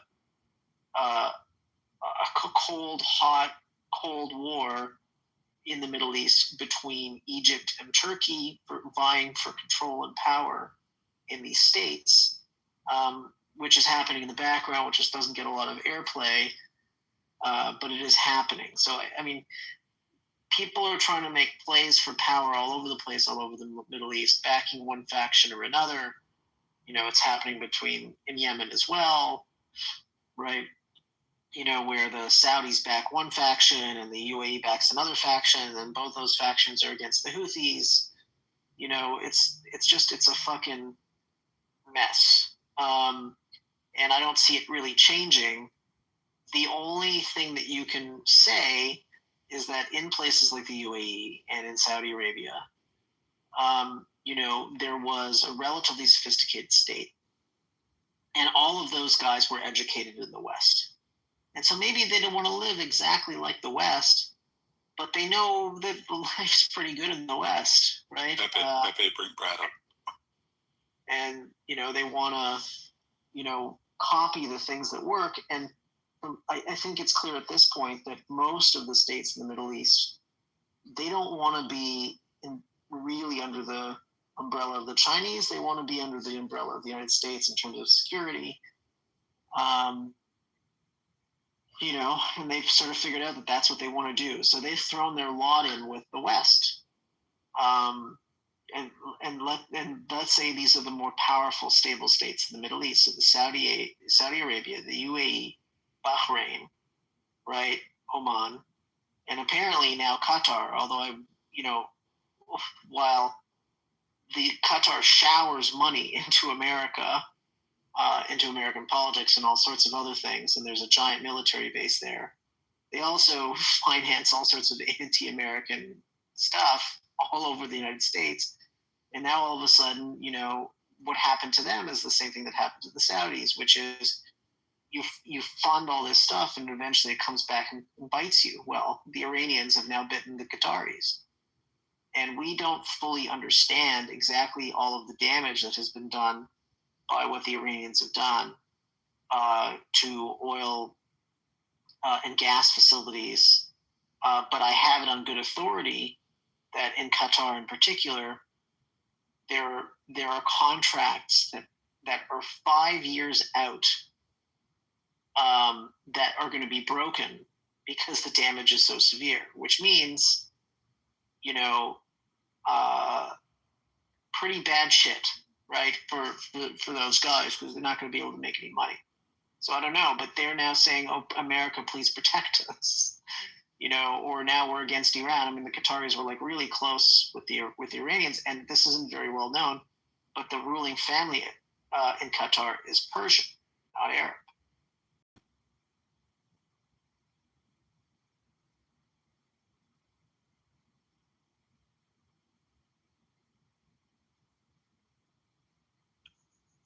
Wait, the Qatari ruling family, they're Persian?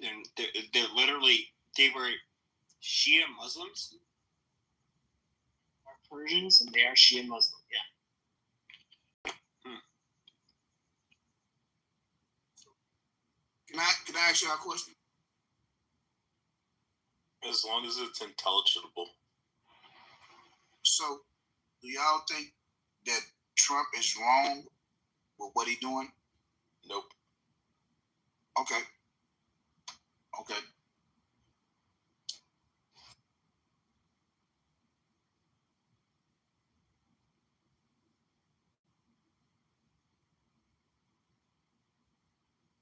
want to plant an idea in everybody's minds, okay? I want you to think for a second that there's no way that the U.S. government didn't know, okay, that the Iranians were going to do what they did in the Strait of Hormuz, okay? And that they expected this and they have let it go on. And I think you should ask yourselves, why did they let it go on? Like, why didn't they, create a whole bunch of specific troop deployments specifically set up to prevent the Iranians from doing that ahead of time before the war even started? Because we wanted it to happen. Because they wanted it to happen. So what are the reasons for that? Power over mainland China, power over the Gulf states, controlling the Strait of Hormuz eventually. Backing up the U.S. petrodollar. My answer would be rather appeasing Israel.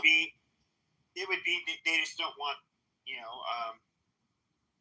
first of all, like I'm so against the IRGC. They're pieces of fucking shit.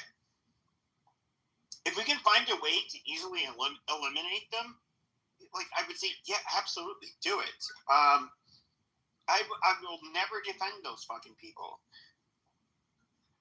But this war, do I think it's as cut and dry and as easy as Trump may, and of course the people, the talking puppets that like to say like, oh yeah, we're just gonna go in, we're just gonna like bomb them and kill Khomeini, and then there'll be a change. But obviously that wasn't the case, and so here you have these same assholes in power. The question of the day is, if we leave while still allowing the IRGC to have power, we lost. Yep. And so the problem, though, is that Americans, I think, they're so apathetic towards us doing a regime change in Iran. They would never buy into a mass military operation like what we saw in 2003 in Iraq. I don't know what are we going to actually do about it? Nothing really. And that's where I think those are all interesting questions. Those are all interesting questions, but you didn't answer my question, which was, why? To answer that. Okay, so my question is why would the United States watch the closure of the Strait of Hormuz?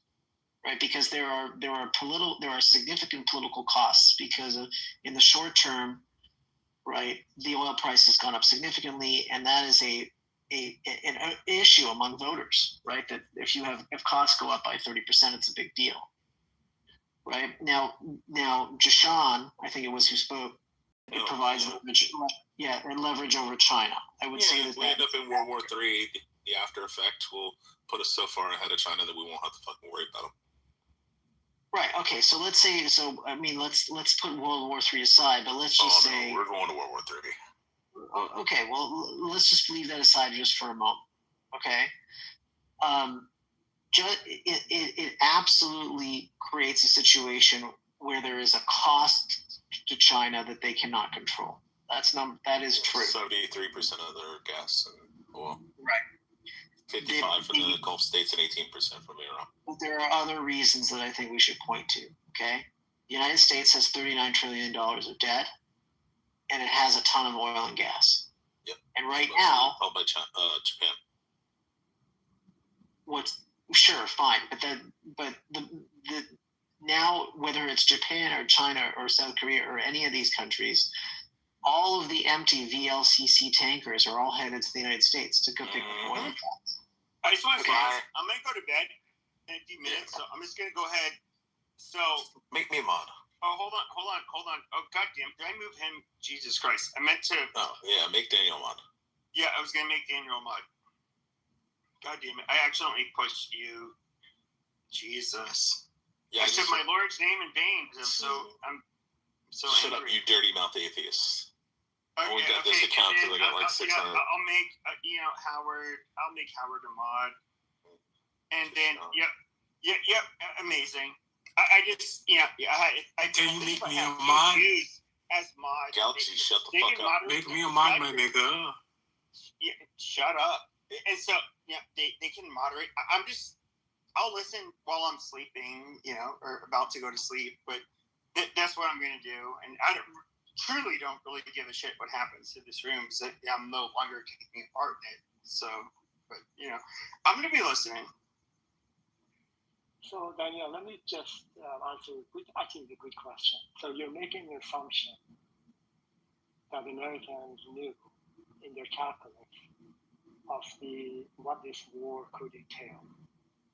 One was the risk of the Strait of Hormuz being closed and causing devastation in terms of the energy supply and the rest of the stuff. Maybe they actually thought about it, and it's not possible to think that they were not aware of the political risk in terms of the stuff that you mentioned, actually. The oil prices. Yeah, but Ali, you got to think about it the way they think about it. They don't think is like, oh, we're gonna it's not some conspiratorial thing where they're like, oh, we're gonna intentionally do this. I think when they're sitting around, they look at it and they go, okay, well, what if it goes this way? Okay, well, we win. Well, what if it goes this way? Okay, well, we win. So it's just a win-win situation. We either get the Strait of Hormuz open and we overthrow IRGC, destroy the Ayatollah, kill him and shit, and we implement a new regime in Iran, or they shut down the fucking strait and then we sell it at $140 a barrel. Right. Yeah, actually, we're going to go and cut China. Yeah, we're going to actually talk about the scenarios we just talked about, but maybe taking one at a time. One assumption is they fully calculated this ahead of time. And the calculation in terms of the Strait of Hormuz is going to be closed by the Iranians. And then what that would entail X and Y and Z. The price is going up, inflation is going up, and also putting some pressure on our allies to participate in this, which they're not effectively not in a material way or substantially. And midterm election is also coming up. So those are kind of the risks that one assumes that they have calculated, but maybe not. Maybe not. We just make an assumption.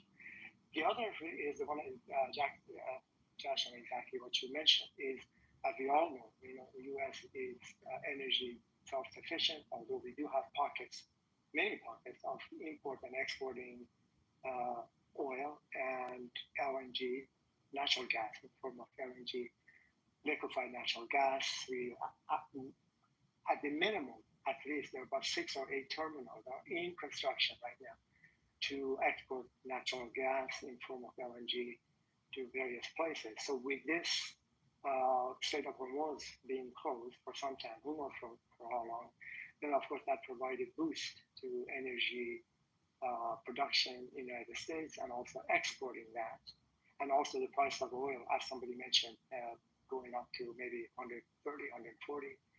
And so these are possible scenarios, but one could not say for any level of certainty that the Americans really, maybe they thought after they have caused devastating damage to all sectors of Iran, military and the rest of it, as you know, and also assassination, killing all of the leaders, that perhaps the Iranians would not even last that long. So maybe they had the closure of the Strait of Hormuz on the risk list, but probably it was not on the top of the list. I don't know for sure fact.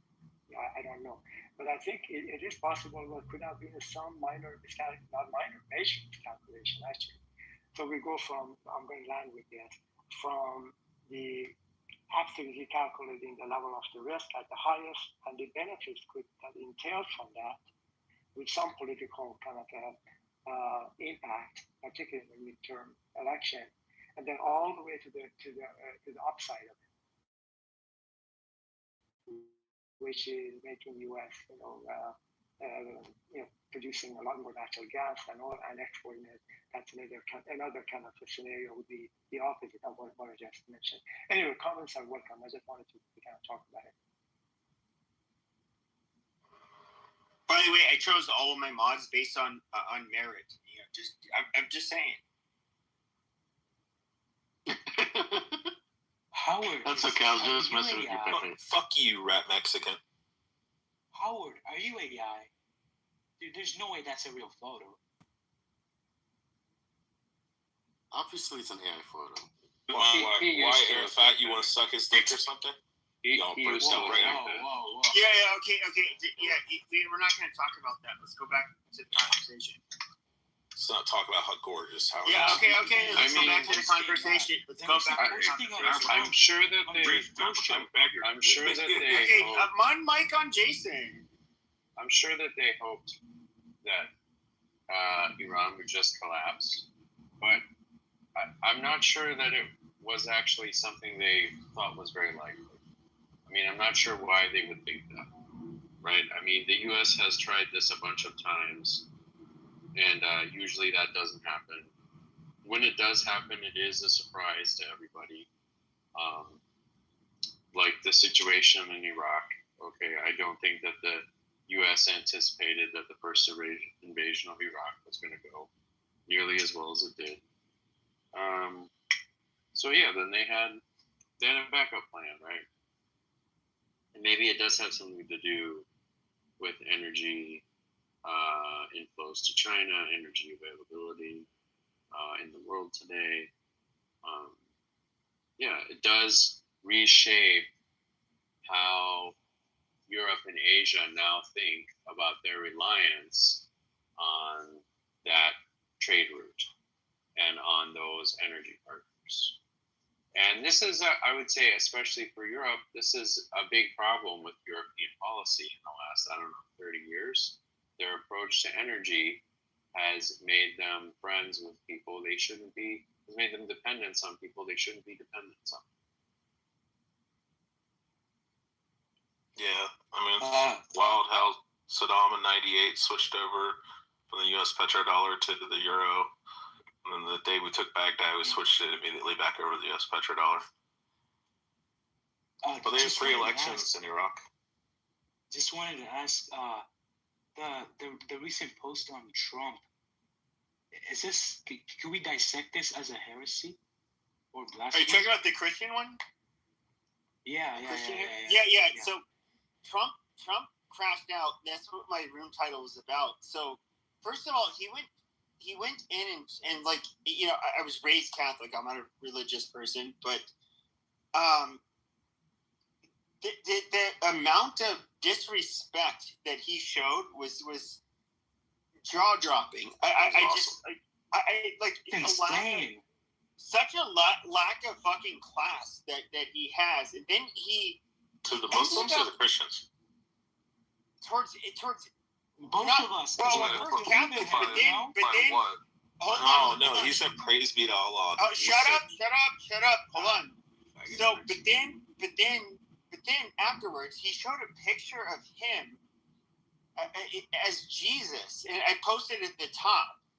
This was something he posted. I went back to his Truth Social account, and to me, it's just like, really, like, what on God green earth do you think that even if it was you're trying to be funny, that is even appropriate? Like that is fucking is so bizarre. He's the savior to the Iranians.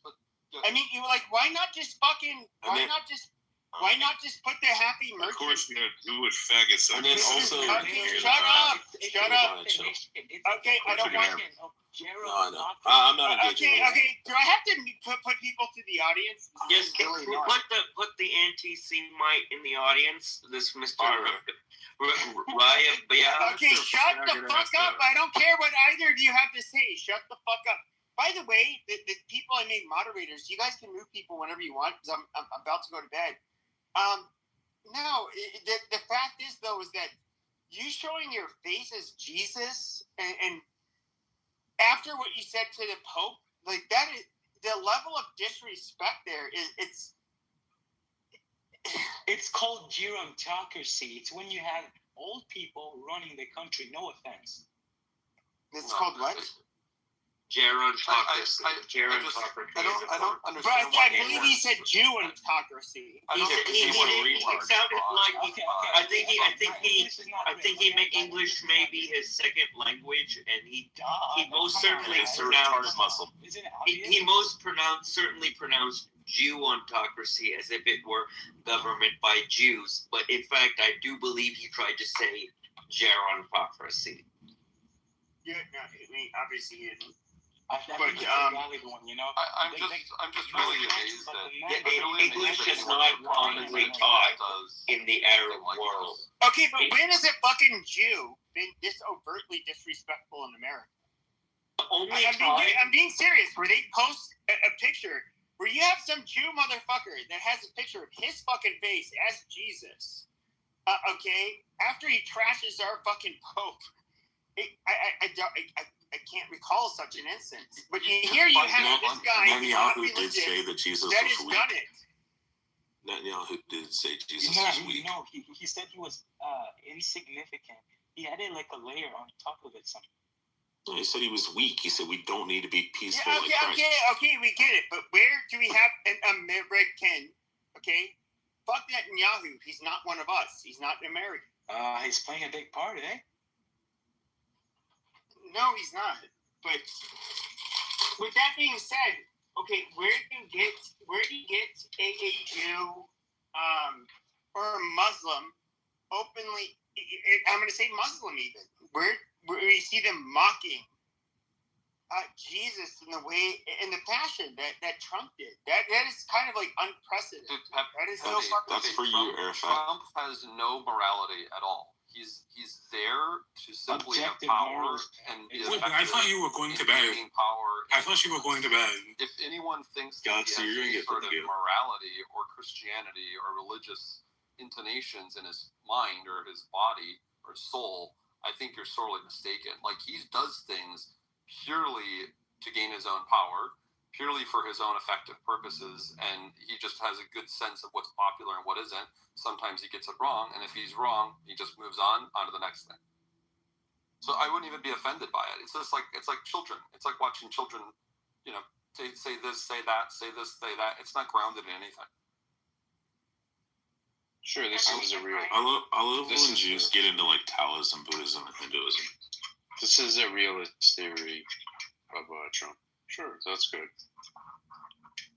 We could certainly talk about that for a long time. Well, I don't think he cares about Christ one way or the other. Like it doesn't have a grounding. I think if any of these politicians ever cared about Christ, they wouldn't be politicians.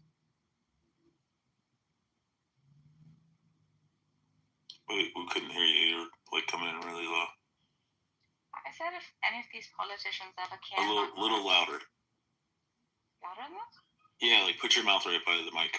I can hear fine, just Sean. Yeah, I can hear maybe her. Shut up. It might be You're my just internet. you're coming on to her, Jashawn, because Ew, gross. like that. That's Nargis.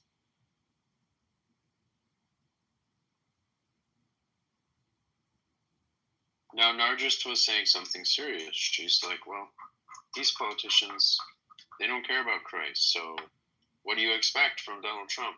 I mean, what you shouldn't expect any more from him than you expect from other politicians. And that's maybe not unfair, right? I mean, they're politicians. They're not priests. They're not saints. They're not, there's a whole lot of things they're not. So what do you expect from them? I mean, they're a kind of dog or,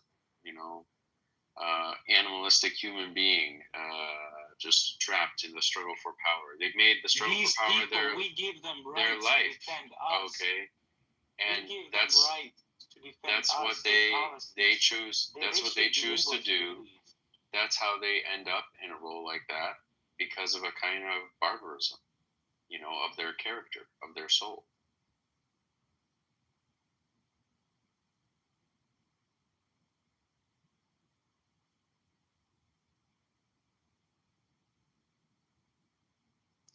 See when Jason went on mute, Arafat. That's your time to speak. Go ahead. Well, Nargis, what do you say to that? Was that a fair summary? Was that unfair? I mean, they're essentially car salesmen, right? Like they'll tell you whatever they need to get you to buy the car, and they try to determine what the public opinion is, their constituents' opinion, and they try to say things that, like, they lead the constituents in a way, try to say things that reverberate back to the constituents to increase their power and their influence. I think Trump's a little more unhinged and untethered than that, but at the end of the day, I don't think he has a moral grounding in Christ or a belief of that beyond his own power and influence. Lama, do you think we should have that then? Well, I don't really think there's a way to prevent it, because that's the nature of politicians. Like they have to find a popular cause, unless you elect someone based on their religious beliefs and you make sure that they have a thorough religious background. But obviously, that often doesn't end well either. What about right wing? Because it's more attached to cultural roots, maybe religion too. But that's just a political party that happens to be aligned in a basket of various values, and one of them is Christianity. Yeah, I mean, Donald Trump is the right wing, Arafat. Donald Trump is the right wing.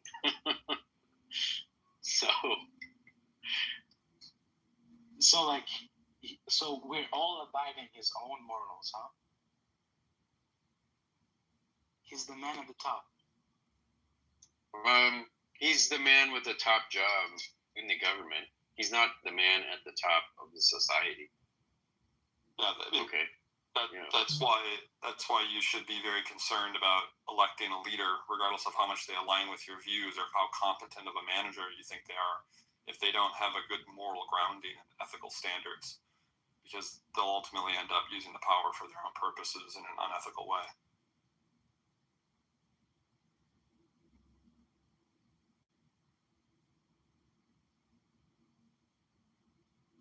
I've lost my confidence in democracy after this. Like, it's really sad. Like, what is that system then? Who lives in a democracy? Say that again? Who lives in a democracy? That's what, yeah, exactly. Like, it's such a long Oh, no, you said you lost faith in it. I said, who actually lives on it? I got your point. I'm just saying, like, as an idea, but so lofty. But it's quite disappointing. Why do we don't live under one? Well, look, Narjus, I'm sure you're familiar with the Winston Churchill quote on this particular point. You know, that democracy is the worst form of government except for all the others. So, like, democracy disappoints in some ways relative to heaven, relative to the ideal form of government. But think about what Arafat was saying earlier. You have a government where, you have religious figures who are picked, or people who have, undergone some selection for their background or whatever. We had those governments for a long time. They were even worse. The democracy in the U.S. managed to get the Democrats out of power. Okay, and the Democrats had become basically completely corrupt in their own. They were basically trying to handpick a president. Okay, they were trying to make Kamala be president, even though Kamala could not even win their primary. They were trying to engineer this. Okay, and they got booted out. And that's that's democracy doing what it can do, which is democracy is not a good way to select policy. And which is why we don't have, democracy is not like everybody voting on the best shoe size or everybody voting on whether we can smoke or not or whatever. But democracy is a good way to remove a manifestly illegitimate government, to remove a government that is unacceptable to the people. That's its only job. And when Trump was unacceptable to the people, guess what? They removed him. Did I parallel shift to like a different alternate dimension? Maybe. Why did you say that? Keep calling America a democracy. So it's kind of interesting. I mean, we expect in principle that our leaders to be person of character, with good moral compass and good, wise, and good sense of judgment and knowledge. But if you look at the Constitution, there are only 3 conditions for being a candidate for the presidency. Number 1, 35 years and older. Number 2, born in the United States. Number 3, has resided in the United States for 15 years, I think. Those are the 3 conditions. Nobody, the founding fathers, they had no other qualifications or attributes in terms of the morality in the Constitution. Otherwise, they would have said something. So it seems to me there was an assumption, and perhaps not a good one, that a man who rises to level of presidency, vice presidency, or a senator, or a representative of the people would have shown a character that is admirable, again, as I mentioned, wise, good people, but certainly in recent times, or maybe perhaps in the past, we've seen horrible people actually, get elected. So it's interesting. My question is why these attributes were not in the Constitution. So it seems to me there was an assumption of, again, I'm repeating myself, I don't think I want to be clear here. And the assumption was made, I'll be finished really quick here. The assumption probably was made in the founding fathers that the person rising to this level would have some of really good attributes, that qualifies them without a question to lead us, the rest of us. And it turns out this is more often not the case. Well, I don't think it should, right? I mean, a democracy shouldn't be presuming a moral standard or an intelligence standard or anything like that. It should be open-ended as possible. In fact, some in the country would even argue, not me, but some might argue that even the citizen standard shouldn't exist. That it should just be of the people, by the people, regardless of the so-called qualifications or moral standing of those people. And it's a representative of the people, for good or bad. Some people would argue that we don't actually live under a democracy at all. Well, I think it's just a level of degree of democracy, right? I mean, if we were in a real democracy, if we were serious about democracy, we'd already be employing, and probably could have been employing for the last 10 years, an electronic voting system where you just download an app, you put in your social security, and then it records everyone's vote and with a unique identifier, so there can't be voter fraud. Or the voter fraud is much harder. Constitutional federal republic. I thought that's what we lived under. I mean, technically. Yeah, but not a democracy. Otherwise, not a direct democracy. Where it's I forget the term for it. But like direct democracy is a kind of democracy, and what we have is also a kind of democracy. And so when Ali is talking about democracy, I understand what he means. Okay. And I'm not going to try to pick apart what he's saying or what other people are saying. Okay, what Narjus was saying. Okay. And that is, I don't think, a productive direction to go down. But Ali, I think your point maybe could be interpreted another way, which is that the founding fathers did not assume any of this. They did not believe that our elected representatives should have good moral character, or that they would. Maybe they believe that they should, but they didn't think that they would. And that's why they built a system of checks and balances.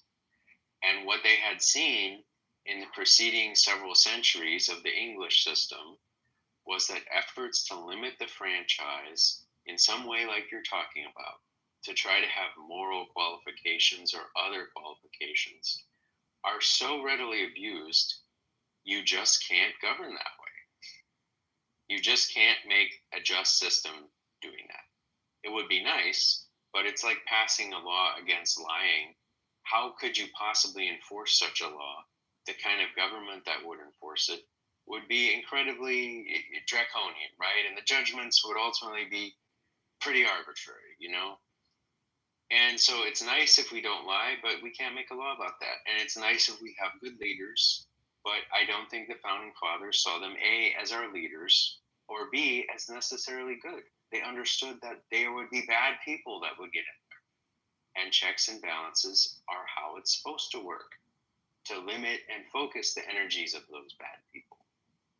And by talking about the character or whatever of the elected representatives, we are, I think, just missing the point entirely. Yeah, I agree with you actually. I was actually responding to someone. They were questioning the character of our leaders, and particularly in this case with Trump. I do agree with you fully. And they were selecting, or the requirements were set to elect a leader through representative democracy. And whatever that the outcome might be, it may entail somebody very clever, good politician, maybe a wise man, but immoral guy, in terms of, let's say, what is the immorality? Not having, some could say, not having any kind of a religious underpinning, number one, or could be having affairs, or it could have, marrying and divorcing many times. It could be so many other things, which I think in the U.S., for some reason, people put too much value on these types of behaviors, which in Europe, and other places, in Latin America, other countries, the leaders are well liked when they are a little bit, how can I say, playful or mischievous, particularly in the realm of sexuality and having affairs and doing stuff like that. So in this country, in the U.S., we put high value. I don't know why. I don't think it should not be the case, but we put a lot of the voters do, on high value, some voters, on people not have done drugs, no extramarital affairs, no abuses, and the rest of it. Again, in summary, Jason, I do agree with you, and I think it's a wise thing actually in the Constitution. There is not much explanation. In the First Amendment, basically not abridging the freedom of the speech and the press. There is no further explanation about what is the freedom of speech and what is the freedom of the press. You just leave it at that, and you're better off for it. Pepe, are you awake? Keeping it as simple as possible. Yeah, that's it. Pepe, Howard, are you all awake? Earth to Pepe, Earth to Howard. Ollie, I think though you're onto something, because I think in the last 20, 30 years, maybe slightly longer in the United States, there has been, I think, a moral righteousness of the president, right? Like, we think they're of a moral, righteous character. And I think that's been, not fully, there's a lot of carelessness and personal greed and power grab reasons for this, but it's probably part of the reason why the executive power has expanded as much as it has over the last 30 years. And now we can just executive order like a dictator pretty much anything. And now that's being, I think anyone who's argued this is kind of delusional, frankly. That's being used by Trump to expand his own personal executive power. And I highly doubt whoever gets in after Trump will slow that down. That'd be kind of a miracle. So I do If agree. only the moderators who are awake, they could bring people on stage, but now they're both asleep. Go ahead, Nargis. I do agree with Jason's posit, right? And Ali too. So there is this, I think, quite a brilliant system of checks and balances, which either zeroes out eventually, or it has, at least one would hope for, like a positive outcome, right? More positives, less negatives. Like Ali says, lesser naughty, but more good, right? However, what happens if the reverse happens, where we have more negative outcomes and less positive outcomes? And I don't mean to be saying this in a moral judgment value. Just the way, like, does the system really cater to the well-being of the collective, right? So we forgave Bill Clinton with Monica Lewinsky and the blowjob. Can we forgive the Epstein files? I think that would be a good question. Okay, there's a black man breaking into your apartment right now. He's there to murder you. So, it didn't work. Nargis, I think if the system really ceases to be functional at all, then we have to become pretty resourceful. Okay, then the government's going to break down. Okay, the system doesn't really have a story for what to do about that, right? There's going to be like a level of out of spec-ness that the system gets into that it cannot get back in spec from it. But in terms of like, how do we get back in spec? How do we get back in spec from where we are? That really just has to do with reinforcing the power and the role of the legislature, which no one really pays all that much attention to. Jason, do you think we're at a place of no return? Because I think I do not. Are pretty fucking close. No, I do not. Because the legislature has plenty of power, they just don't exercise it. Well, no, I know. Yeah, right. I agree. But the problem is that's just a social. Right now is the but that's just a social norm. That's just a social norm. Imagine the polarization diminishing. But, you know what I'm saying? But that's just a social norm.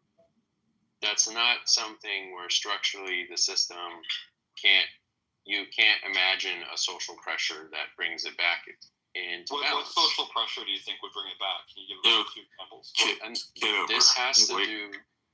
This has to do with what the electorate focuses on.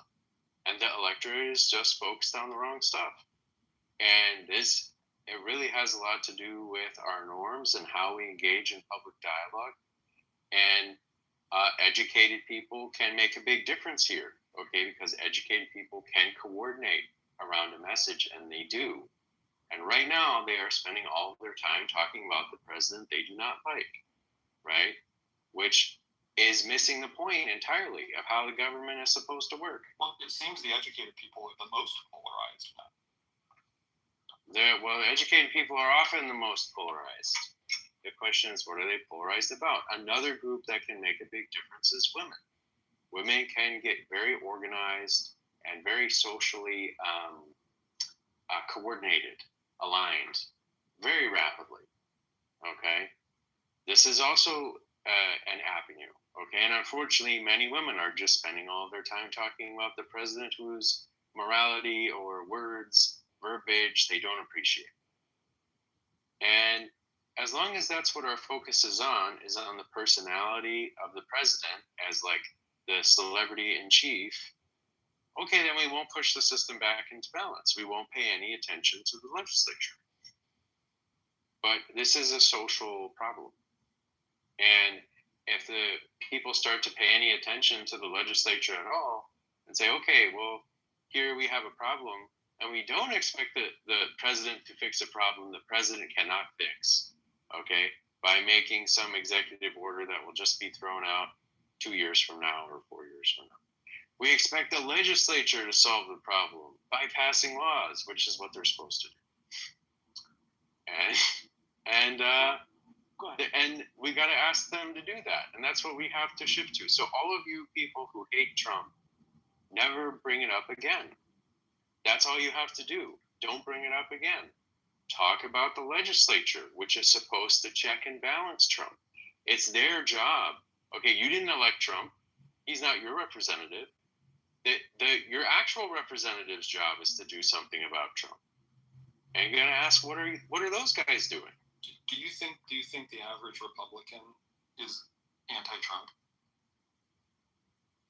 But do you think there's a substantial mass of Republicans that are anti-Trump? The reason I ask is because if there's not, I mean, they're just going to continue to align with their representatives that then align to Trump, and it's a functional dictatorship. You know, I think you've got a point here, and Jason also has the point as well. There's, I would say, substantial failure in terms of the policymakers, as the Senate and the Congress, in terms of coming up with, policies, for example, immigration, which has been on hold for decades. So what will happen then? Naturally, there's a shift of power to the executive branch, and then consequently to the Supreme Court. So in a sense, the Supreme Court actually making the decision, legal ruling, in the area that actually would have been the responsibility of the legislative branch. So now we end up, to your point, Lama, hopefully I'm pronouncing it correctly, that the three branches of government, now we are in a situation we actually have a super branch, which is the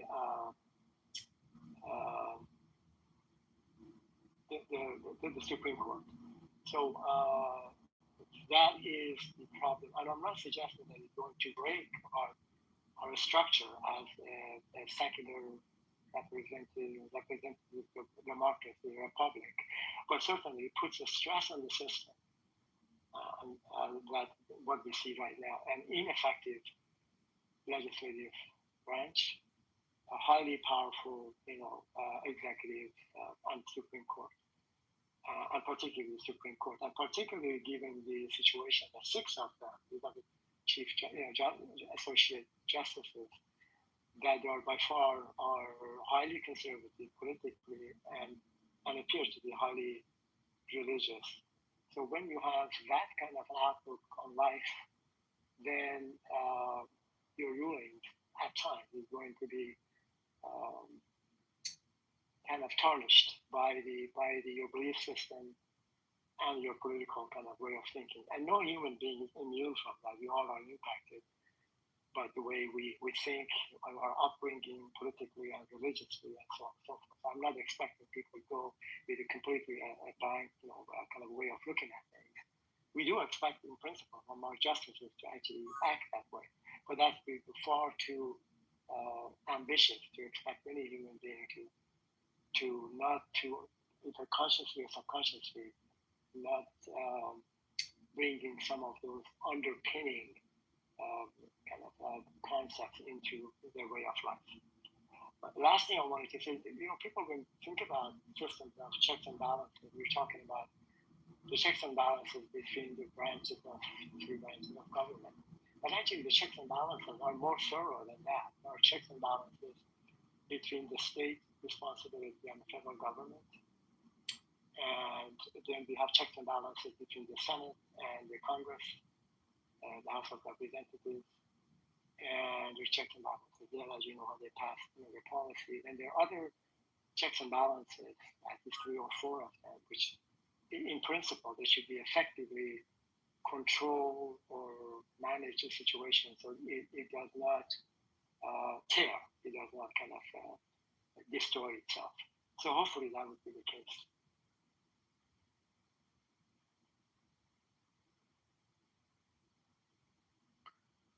Well, wait. Sorry for interrupting. Do you guys believe in? Have you ever taken a break in just overall political conversations? Like, would you say like that was less stressful? we are taking a break from our regular conversations to have these conversations, Erica. Actually, I don't think anybody is stressed. I just turned 17, and I think it's really stressful. I think it's a lot. This sounds terrible. This sounds terrible. So, Ali, I don't think though this is like a. So one way I've heard the government described is in terms of a separation of powers and a duplication of functions. So all the parts of the government have the capacity to stand in informally when the part of the government that is supposed to do a certain job is not doing it. So, the Congress can set up all kinds of committees to figure out how certain things should be done, even though notionally the executive is supposed to figure out how to do what Congress wants. But Congress can and does set up committees, and they come up with recommendations for basically how they want the executive branch to do certain things. They're like, well, you're not going to figure it out. We're going to figure it out. And this is more broadly like part of how the system is supposed to work. So if the legislature is not doing its job, it only makes sense that the Supreme Court, and the executive branch fill in the vacancy. It only makes sense. And it's not a permanent situation, okay, that they do that. It's like if you have an airplane and it has 4 engines, 2 on the left, 2 on the right, and you also have the control surfaces, you have the rudder. And when the rudder is not working, you can use the engines to steer the plane. That's not good for the engines, okay? It makes the way the plane flies very weird, and the way it gains speed and all that kind of stuff. But it does mean the plane is able to get home. And that's not a bad thing. And this is where I think that so many people are making a mistake, is what the healthy response of the system, they're treating it like it's sickness, but it's not sickness. This is the healthy response to this in the system.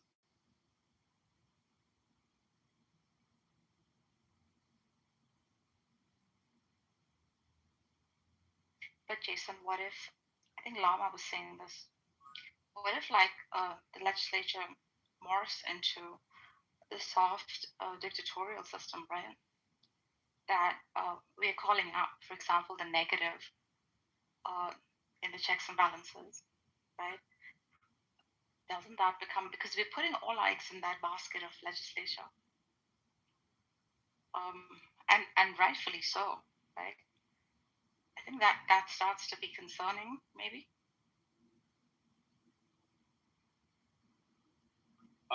The legislature, if it becomes a soft dictatorship, it can be voted out. It's very hard to coordinate control of the legislature. And what has happened here is not that we have a soft dictatorship in the legislature, okay? It's that we have a relatively inactive legislature. And we have an inactive legislature because people don't pay attention to the legislature. And they're spending all of this time fretting about, a shift into dictatorship when none of our institutions have changed. I mean, if we're a dictatorship now, we were a dictatorship 120 years ago or more. I'm giving a hypothetical, Jason. I agree with you. It hasn't morphed into it yet. But in circumstances by which such an event might take place, then wouldn't that be like a downfall of democracy itself? What constitutes a downfall of democracy? Maybe that's the question I'm asking. Well, I don't think I'm not sure what it means if we're real definite about it for the legislature to turn into a soft dictatorship. But I could imagine I'm going to imagine two things along those lines, okay? And then I think you'll see how different they are from anything that anybody is talking about, even considering. Okay, one is that the legislature simply strips the executive branch of all of its powers and starts to administer the government itself. And so, if something doesn't go the way they want to in terms of law enforcement or whatever else, they, pass a law right there. They can pass a law before case even comes to court. They have that feedback loop, okay? And they just get in there and maybe they become judges as well, right? And so they unify the branches, okay? And that's one way that the legislature becomes a dictatorship, and this is what happened. This happened at some point in England's history. The other direction could be if the legislature just gives up all of its powers formally, in a way that they can't take them back. Okay, like they have given up their powers now de facto, but every session they could pass something and it would limit what the president is able to do. They could. But they don't. But they could give away their powers forever. Then that's another way you get a dictatorship. And yes, then democracy would have failed, right? Yeah. At that point, they could never pass the law again that says, no, the president can't do this. Okay, once they say, that would be it failed. Okay, another would be if they undermine the courts, right? They got rid of the courts, so they shut them down, or they made the courts part of the legislature, right? So that's another way, right? But if the legislature insists that people have to show an American ID in order to vote in an American election, I'm sorry, this is not tyranny. Okay. Yeah, agreed. I actually do like the way you think, because I think it's grateful, right? Because we have complained a bit much. However, I know this is really bad equivalence when we start with whataboutery, right? And we start to see, well, there are other governments who also call themselves democratic, and we've done fine. Comparatively, we've not been the best, but we're not there yet. So in that sense, I think I do appreciate that, I don't know, the silver lining that you're presenting.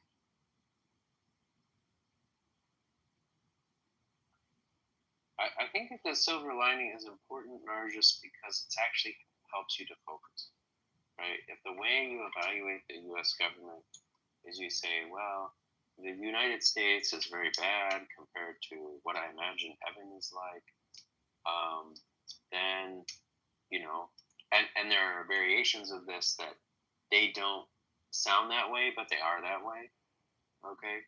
Then you have a big problem, and you start to come up with, you have the problem basically that life on Earth is not that great. And then you try to solve that problem. You think you're trying to improve the government, but you're actually trying to solve a problem that is just beyond the capability of people to solve. And that is the kind of lack of focus that leads either to getting nothing done or leads to terror. Actually, it leads to people trying to impose all kinds of solutions on people that are completely unnecessary, and so that's why you want to really ground things out against other kinds of governments and other achievable political arrangements. And say, and ask yourself what is good, right, in the context of the world we actually live in. Jason, can I say something? You may not agree with me on this. I don't think in the recent past we've conducted ourselves very ethically outside of ourselves. Like, I really don't think we have done that. And I'm being very generous here. We have really been like quite a bit of quite tyrannical outside of ourselves to certain people and certain places. I think perhaps because of maybe just leadership or ignorance of these regions, not understanding that perhaps democracies do not work in every system, right? For example, much of the Middle East, minus Iran, works well with tribalism and always has, right? They've conducted themselves in such a way within tribes that a lot of progress and well-being sort of comes out of it. And that word is not a negative within the context. However, we think because democracy is such an ideal, right? We need to sort of impose that on these systems, which find it pretty much alien so far as governance of a system goes. Maybe we need to think about these things also. Yeah, I think you will find many thoughtful, not many, but you'll find a few thoughtful analysts in the U.S. government saying the same thing, or analysts who were formerly in the U.S. government saying the same thing. And I think that's basically right. There's no reason to impose our ideas about good government too narrowly, about the ideal form of government too narrowly on people, and certainly no reason to impose them too quickly. I firmly believe, I think you know the scene in Apocalypse Now where the man says, inside every gook is an American waiting to get out. Are you familiar with this scene? No, I don't. I forget. This is a famous scene where they're asking the commander or whatever, why are we in Vietnam? Why are we fighting this war in this jungle place that is, so far from America, and it just has no impact on them, right? And the commander says, inside every gook is an American waiting to get out. That's why we're fighting, okay? Because inside everyone is an American waiting to get out. And I believe that's true. But I don't think that needs to happen, this year, right? And I do think that there are timeless lessons. I guess a less comical way to say what that man was saying is that there are timeless lessons embedded in the system of government, and everyone has to come to the realization of those, and we'll live in a better world if they do. But the way that America has approached bringing that about has basically not worked. Basically, it's not functional. In many cases, the countries that we invaded and tried to impose governments on, we get along better with them since we left, and we get along really well with countries that we didn't invade and that we didn't impose governments on, and that have their own very distinct form of government, like some of our best allies in the Middle East are like Saudi Arabia, okay, which is a monarchy, right? Like an Islamic monarchy or something like that, okay? And Israel, which we have very little to say about the way the Israeli government is structured. If Israel had been like our other allies, the leftists would have been killed a long time ago. Okay, we would have gotten the right to exterminate the leftists, I don't know, in the 70s or the 80s maybe. And we have never done it, okay? And it's full of leftists. I still think Netanyahu should kill all of them. But, it's not going to happen. And there are, and Vietnam, okay? We actually get along very well with Vietnam and have good trade relations. Why don't you like the leftists? Why? But the leftists are very bad for your country. They are very disloyal. Okay, they weaken the defense establishment. They weaken security and law enforcement. Okay, they bring in drugs. They bring in foreign saboteurs. Leftists just don't have any common sense, and frequently, to have a secure society at all, you have to kill all of them. Sometimes more than once. Okay? Oh yeah. And that's what Taiwan had to do. That's what South Korea had to do. Okay, and after you get to a secure state of society and law and order, okay, fine, you don't have to kill them anymore. But yeah, do you and think maybe Israel got there. Okay, but I was just gonna say the other example is Vietnam, which we got defeated by Vietnam, and now we get along with Vietnam.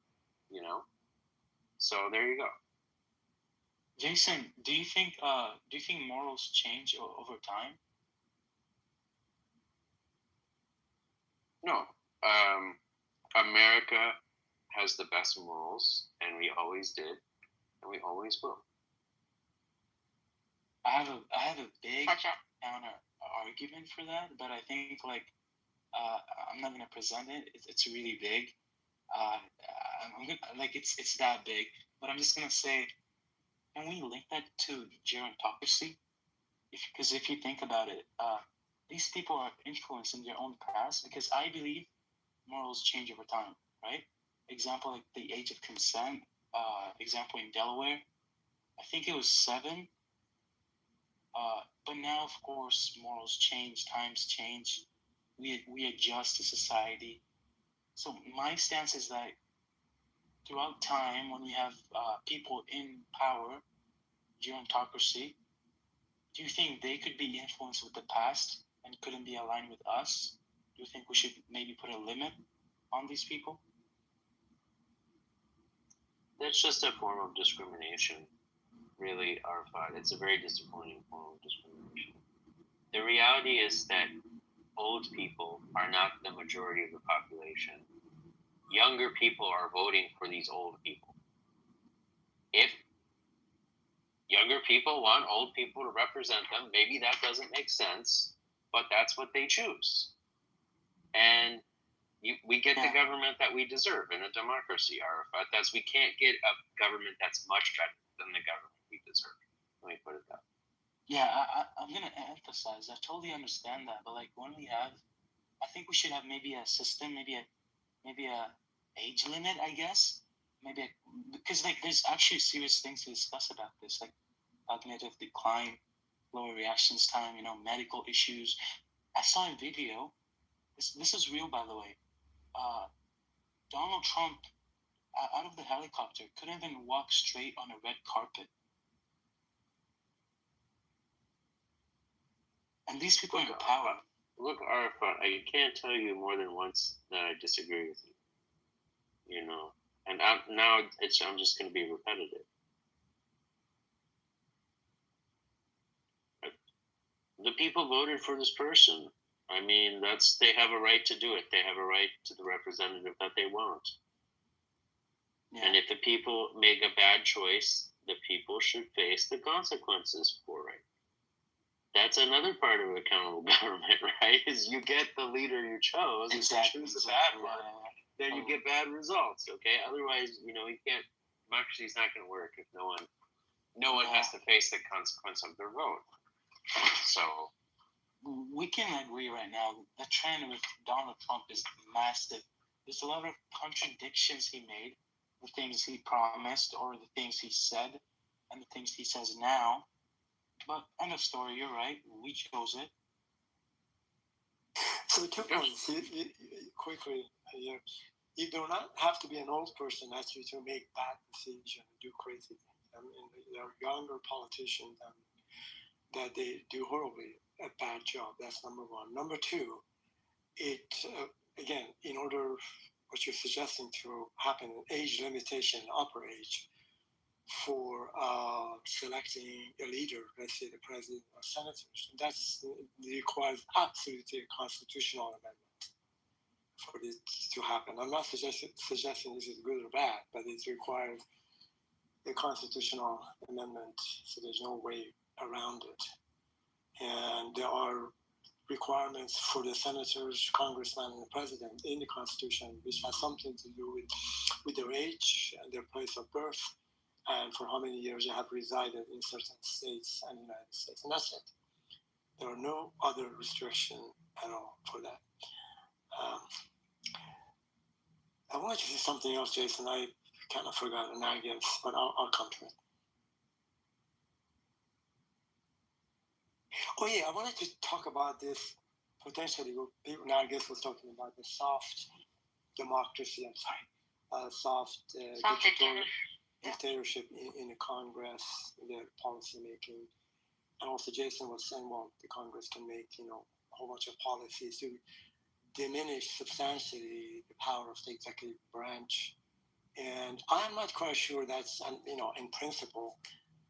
All policies that are passed by the president, by the Congress, by the legislative branch requires presidential signature for approval. And if he signs, as you all know, then its policy goes into effect. If not, it goes back to the legislative branch with probably some recommendations from the executive branch that what else should be added or taken out of the policy for the president to sign it. If the legislative branch do not agree, they have the supermajority, 2/3, I think. They could veto of the president and pass, the policy. So in a sense, there are pretty robust, checks and balances are in place to kind of, and on the other side, the president is responsible for electing all of the cabinet members, the Supreme Court justices, and then they go through the process, confirmation process through Senate for the president's nominees to be confirmed or rejected by the Senate. So these are pretty good checks and balances in place.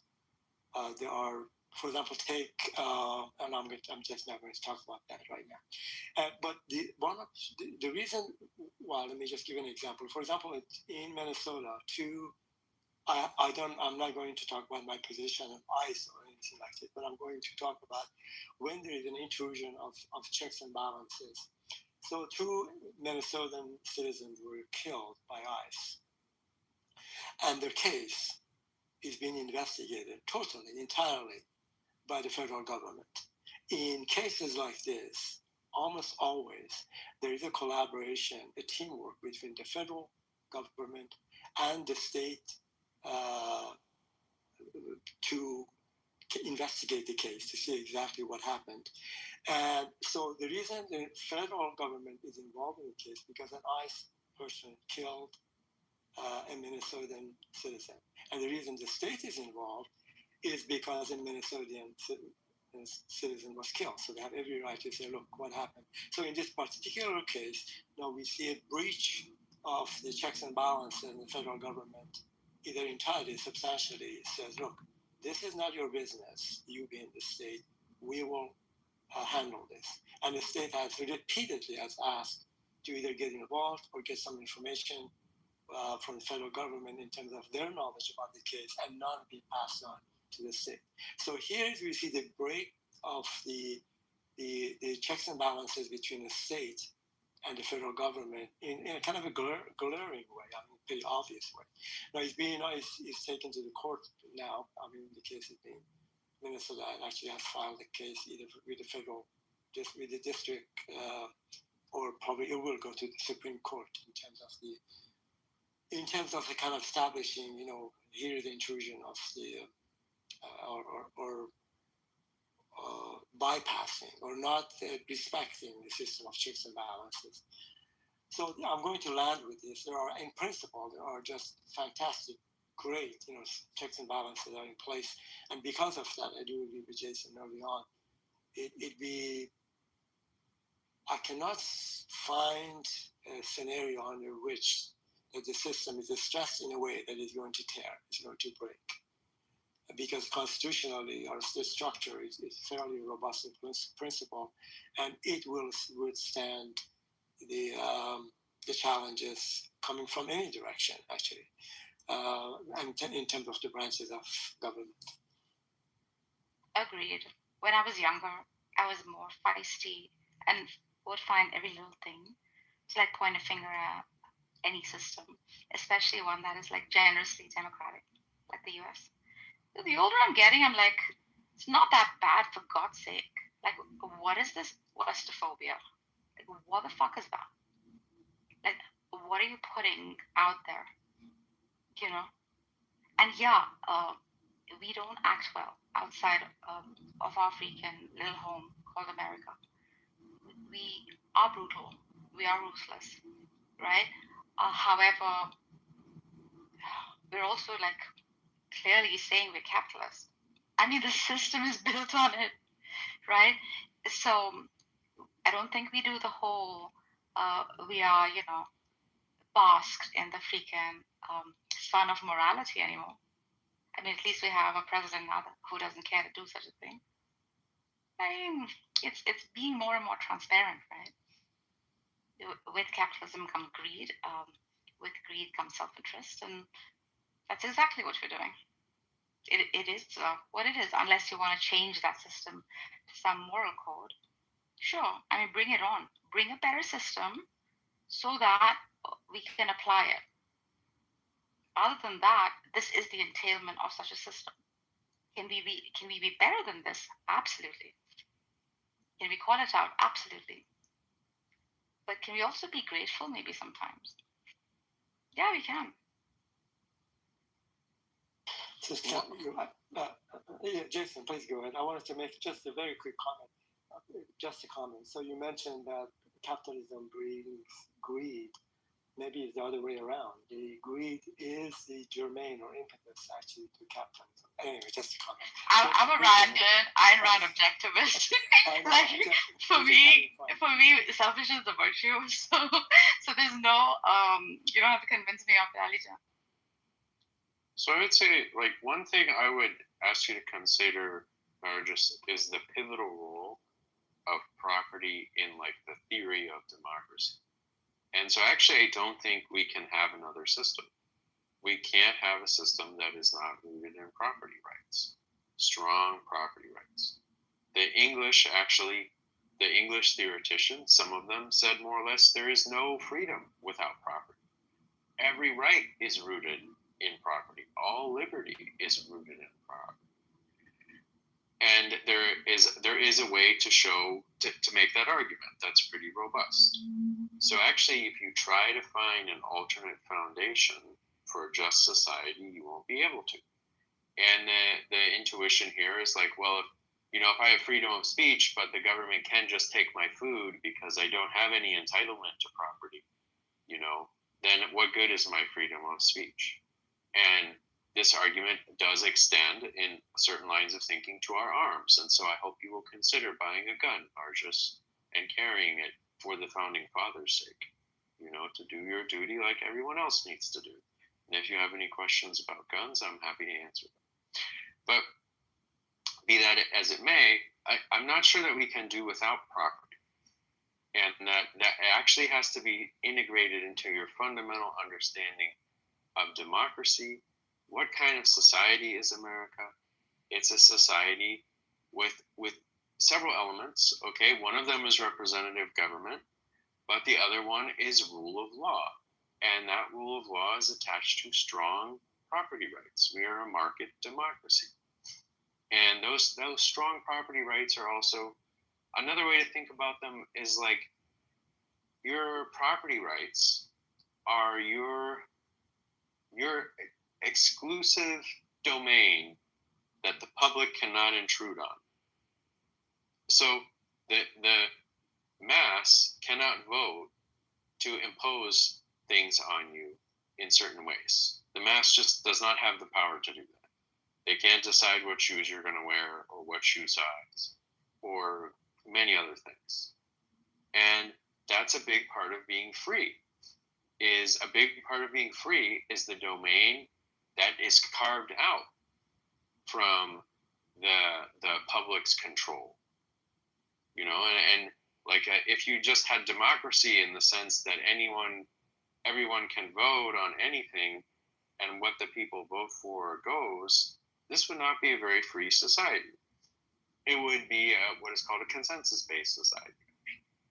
And those are not very free societies. So I would say, yeah, you really got to integrate the property rights, not capitalism really, but property rights into your fundamental understanding of democracy and freedom. Yeah, I think that's absolutely correct. And the Fourth Amendment actually directly addresses the importance of the property.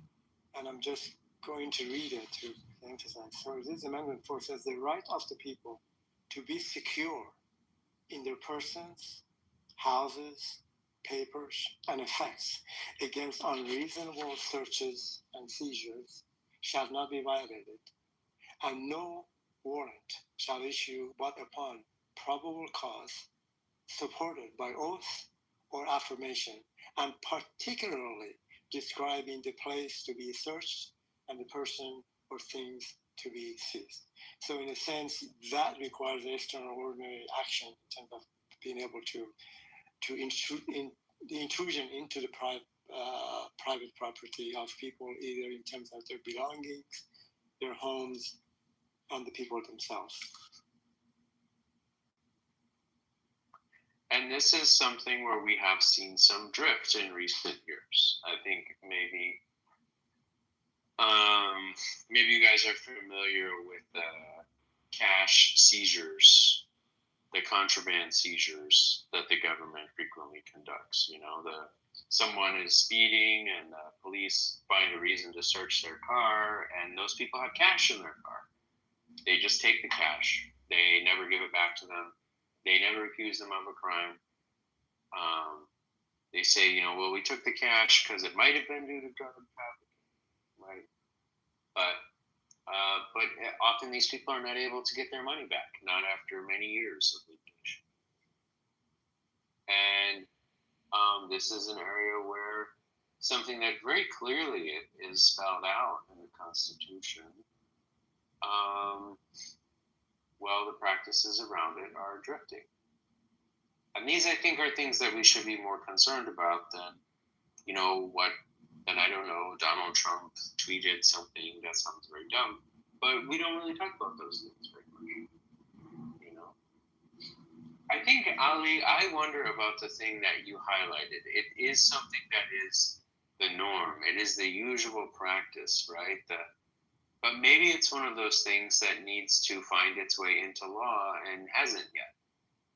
Maybe the Supreme Court, or there is a court case that will actually formalize this, right? I'm sorry, Jason, which one are you talking about? The 14th? Yeah, because the Minneapolis thing, right? Yes. Does the federal government have to should the government do it? The federal government do it? Yes. Do they generally do it? Yes. Do they have an option under current law to just kick them out and say, no, this is not your business?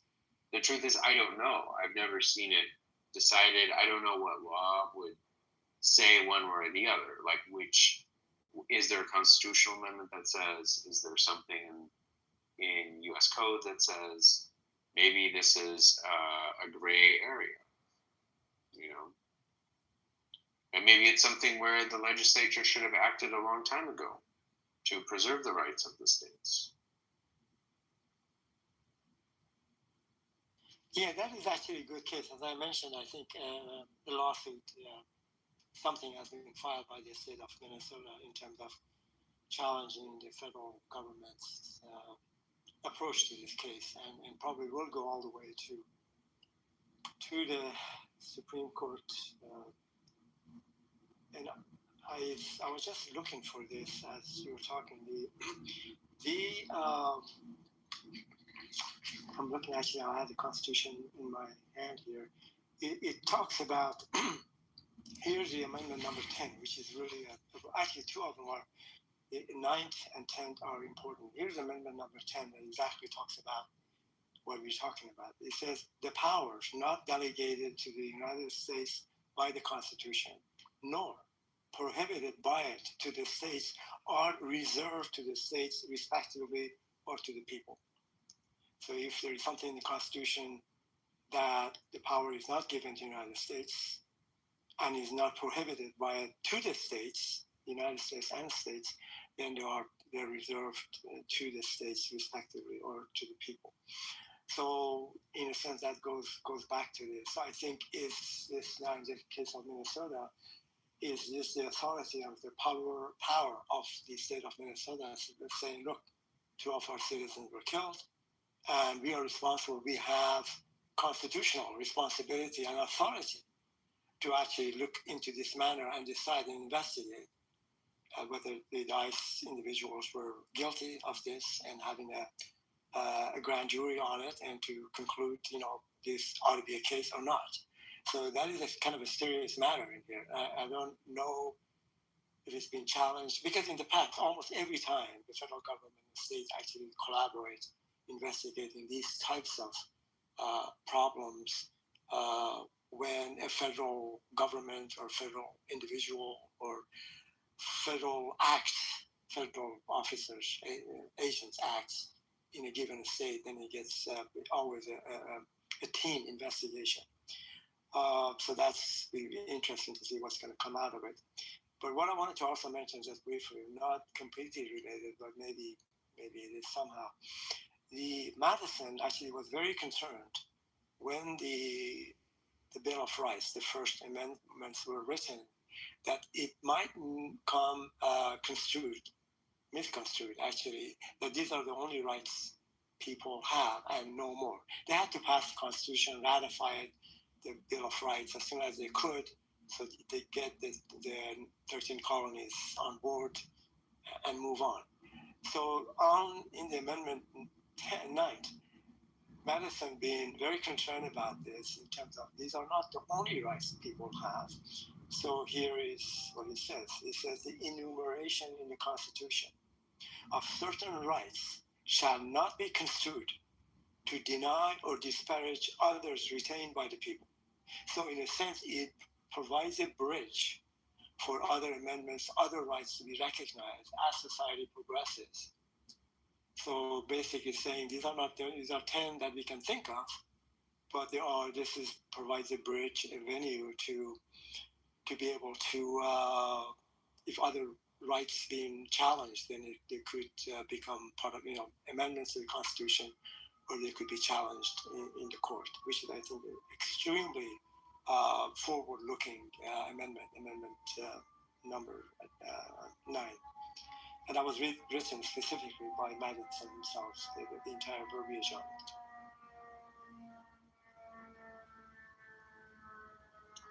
Yeah, so Ali, the thing about the power is not reserved by the Constitution is interpreted so broadly in practice, right? So broadly. And this is actually an area where some argue the Constitution has become very weak. Or the practice of the Constitution has become very weak. Because now the federal government can say all kinds of stuff, like what you can do inside of a post office, okay, even though the post offices are all in the states, what you can do on a public bus or public train in many parts of the country, right? Because they provide some funding for it or something like that. There's a huge amount of federal control of commerce, not necessarily commerce that occurred within states, but commerce that, as long as it could have been interstate, then the government controls the process. There's many domains where the federal government has exclusive jurisdiction or primary decision-making power, even though it's in overlap with these things. And that is something that has occurred relatively recently, probably the last 120 years, right? This vast expansion of what the federal government decides and its involvement in our day-to-day lives. So the 10th Amendment, unfortunately, doesn't, at least that reading of it, or a straightforward reading of it, doesn't really help us to know what the federal government can and can't get away with in a situation like this. And I'm wondering how to research that. Yeah, maybe, but I think in this case, I would say for sure the way I read it, the power is not delegated to the United States by the Constitution. So it is written within the Constitution, and you can look at Article 1, 2, 3, and the other 4 as part of the first part of the Constitution, which basically is very specific about the roles and responsibility, the authorities. But I do agree with you. It could. Well, let me just make one comment here. These are principles in the Constitution in terms of the template that the government is instructed to run the business of the government. But these are principles, both in all domains of activities, including the legal system. But every time there is a principle about anything, it could be ideology in politics, economics, in religious, and in all kinds of fields of human activities, the execution of those principles is always would fall short of the full intent of the principle itself.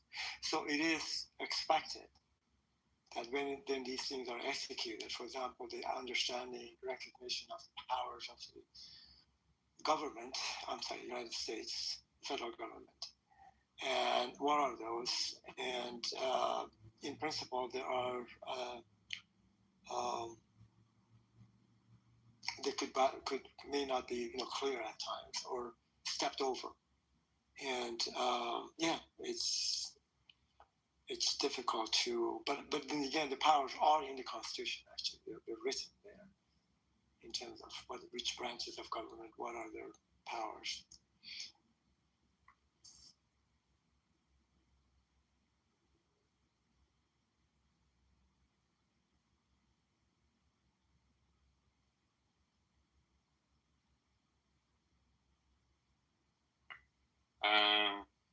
Well, it may be helpful to think of some examples, like in the Constitution, does it say anything about regulating the airspace above certain altitudes? No, of course it doesn't. Right. Yeah, and, sure. Yeah. But it would be very hard for states in practice to assert any control over this thing, right? And this is where you get, and there's a wide range of examples like that, a huge wide range. Okay. But before you go, Jason, let's just take that one example, which actually is a good example. The authority or the control over the space of a given state, the altitude in, let's say, California or whatever the state is. Now, I'm just wondering if there would be any challenge, hypothetically, from the state saying, look, if the federal government planes or the commercial planes are going to go over our states, we have a say about that. And that would be kind of, hypothetically, in a kind of really unserious way, could be a case, an example of what you're talking about. There's nothing in it, in the Constitution, about it. And so it seems to me that falls along the categories of, as society progresses, technologies, ideas, human rights, and the rest of it, then people, the Supreme Court and the justices and the legal system make an attempt to kind of to see exactly what the Constitution has to say about it in a very broad sense, and then would interpret their understanding of the ruling. And at the end of the day, everything has to comply, be within it has to be constitutionally correct or interpreted according to the Constitution. Now, people may interpret it differently, but certainly it has to have the constitutional authority for it. Otherwise, it's just not going to stand. I know that's what it sounds like, right? But I'm saying, as a practical matter, there are domains of federal authority and federal. Yeah, I agree with you. Yes, that scope way beyond what you would see there. So, like, if we try to find, like, so for example, in this situation with Minnesota and the federal government, the DHS, it's not even clear this question has been asked before, right? So it's not even clear there is a legal answer. Generally, the federal government cooperates with the states on things like this, so it doesn't come up. So and a lot of these kinds of things are like we don't know the answer really until there is a case about it. But there is definitely a broader trend of the federal government having more and more power, far more power than appears to be delegated by the Constitution, at least at first glance. But there are ways that the courts have historically interpreted, delegated by the Constitution to mean basically any power directly delegated, but also any power which the government obviously needs to do that the legislature asks it to do. Now, the power that it obviously needs is what do you mean obviously? And they have a different way of framing it to try to make obviously a little more robust than obviously. Okay, obvious is not the operative standard. But, and that's really where you get into the fuzziness of this. And this is where I think, the way that I look at this is that there have been a lot of changes in society, and the legislature has been very uncreative in responding to those changes and done a very poor job of remodeling the house, as it were, to keep it up to date, to keep things ship-shape, right? Putting in a new roof when you need a new roof, and, changing the way the plumbing is when the plumbing systems change, So, the house keeps its character and charm, but, is a fully functional house which you can easily get repaired and so on. And they have not really been doing that. And that's what I think is the real problem we face, is the legislature has not been working that preservation effort in a sincere and thoughtful way. And that's what we kind of need to be pressuring them to do. And and then the Supreme Court and the president, they do have to pick up the slack. They have to get work done. They have to decide cases. They have to do something, right? The legislature doesn't have to do anything if they don't want to. It's kind of sad, but they don't.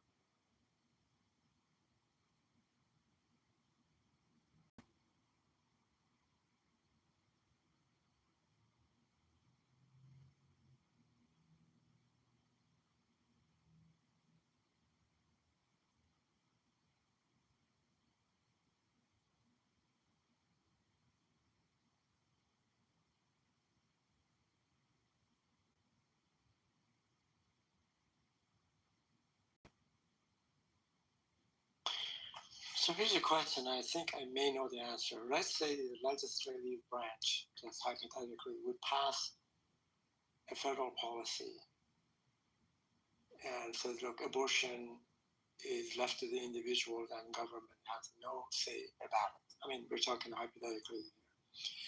And it's passed with the majority of the Congress and the senators and becomes a law of the land. I don't know if that could be challenged, the policy that passed by the legislative branch could be challenged by any individual or group of people or even a state to the Supreme Court. Or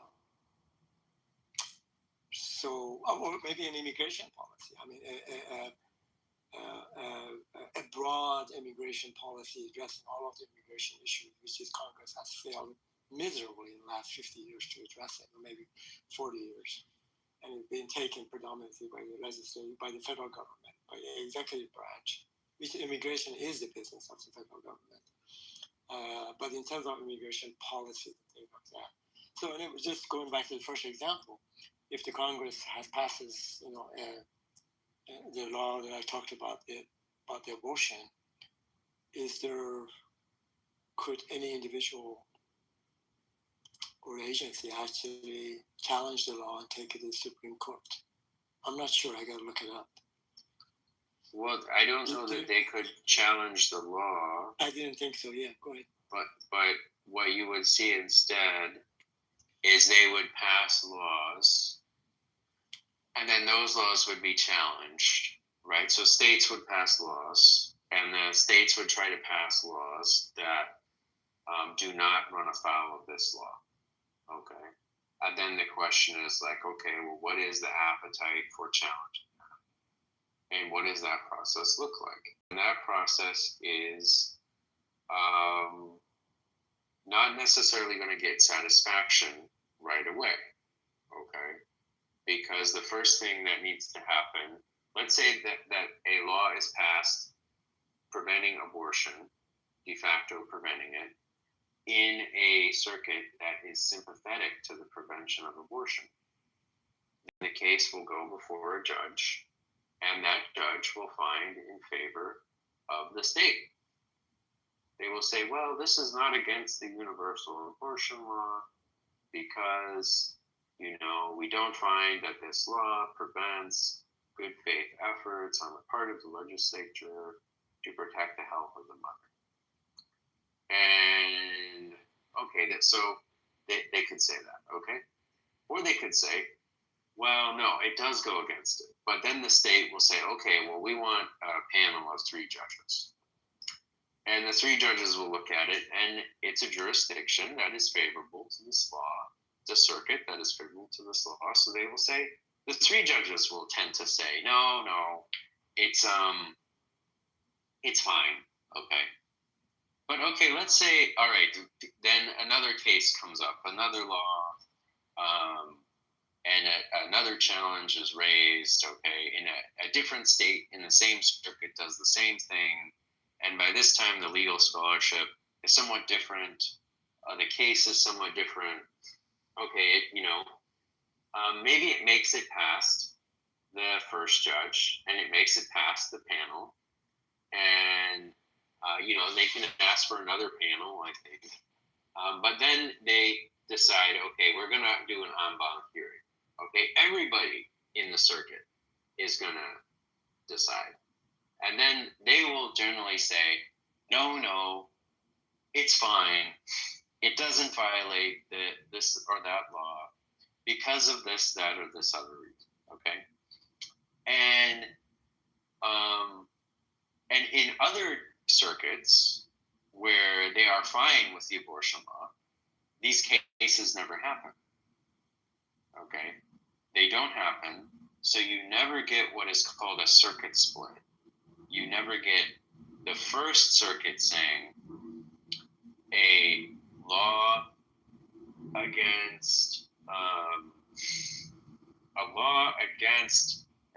a medical abortion at any place that is not, this specific place in the state that is in a remote location, okay, is that law is unconstitutional.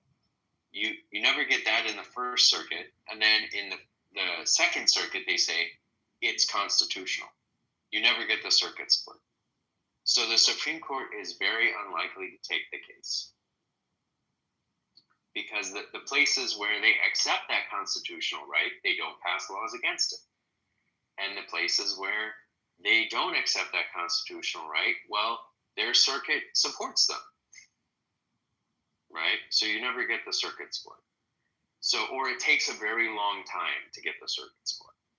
Okay? It takes 10 years, 20, 30, okay? So then what you will see is a huge range of laws that are passed to hobble this right. And yet you might say, Ali, how do I know this? And, so I'll pause here. Maybe you can guess how I know this. How?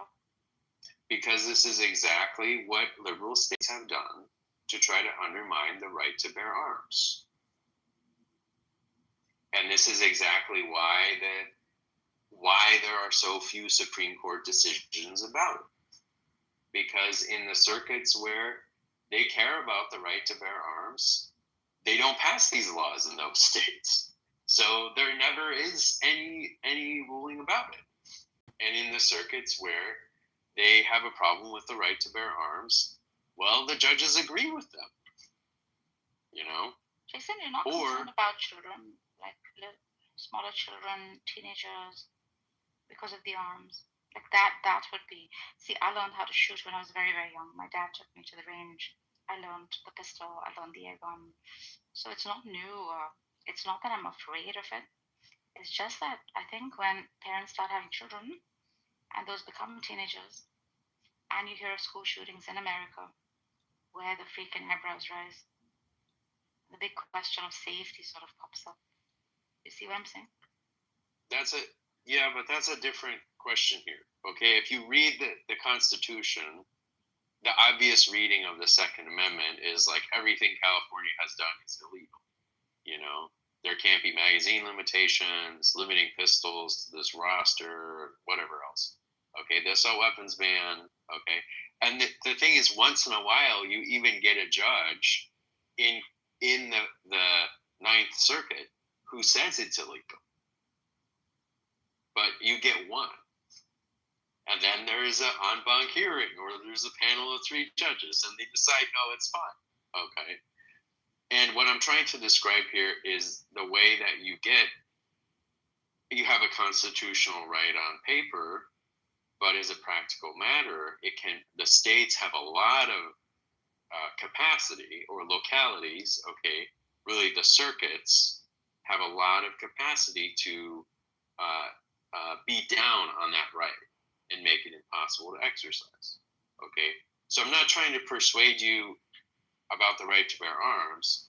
I'm just trying to describe a mechanism to you, like the way that it works.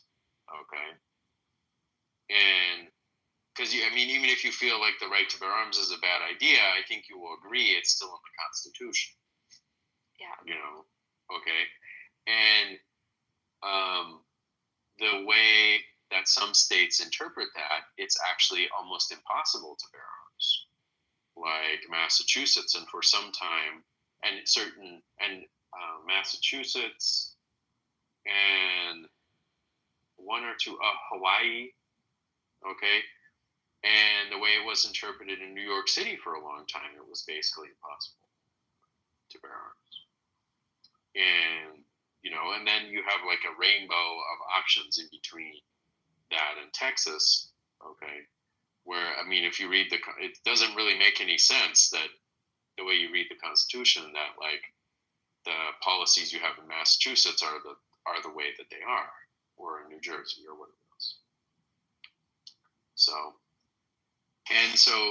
to come back to your example, Ali, I think that could be done, but then what you would see is, for example, in whatever circuit Missouri is in, it would just be massively much more difficult to get an abortion, and the constitutional challenges needed to get that straightened out would eventually play out, but it might be like 150 years from now before all of them get settled. Well, I would say Dick in hand. Jason. That's your screen name, sir? Are you responsive? Lester, are you here? He is responsive. He's responsive. John, you here? Lester, are you here? I'm here. Brock, what's going on, bro? We're having a good conversation. I'm good. I'm just trying to see what Jason was talking, So, Brooke, if you don't mind, let me. Oh God, here we go. Here we go. We'd like to hear what you have to say, but I don't give it. What do you want, Ollie? What? I don't want anything from you. I'm talking to Jason. Okay, well then, let's quickly going back to this. No, I'm not holding up. I'm not for you. If you wait a little bit. Should hold on. Did you notice that just? Oh my God, you're so in control. Okay, well then if you are in control, I'm not in you control. should know how to calm people down. Well, do that. There was no calmness on the stage. People were talking. All right, so let's do that. All right, let's do that together. Until you came. Can you do that together? Can you calm down a little bit, maybe? Yeah, I'm right here, brother. Can you hear me? Take a deep My breath. voice? You'll be fine. Can you be come fine. to my voice? We know how to treat I'm right children. here, man. Don't worry. Right here. So yeah, good. So, Okay, thank you. so let's do it. No, So let's do it like together. So what is your suggestion? Oh to do this no. So you want to take control? Okay. So what do you want from me? Okay, Brock, what's his question, basically? No third person. What I want from you, here's what I want from you. What do you want from me? What I want you to do Tell me, brother. Well, yeah, I'll tell you. I would like you to allow Jason and I finish the discussion about the So you're First saying Amendment. shut up. No, I didn't say that, sir. Say allow. Say shut up. We were Tell in the me middle to of shut our up. conversation. Because I'm not. And so you asked me what I want you to do. If you want to speak for me, then why are you asking the question? I'm not asking. If to you're speak asking for me you. a question, what do Tell you me want? what you want me to do. I want you to. And I will do it. Wait. Okay then. Thank you. Wait. I want you to not interrupt my discussion with Jason. Let us Okay, finish. so you're telling me to shut up? No, I'm not telling you to shut up. I'm just Okay, then tell me to shut up. What I'm trying to Tell you me to is shut up. Not to act like a 5-year-old or 2-year-old with their diaper rash and you can't control yourself.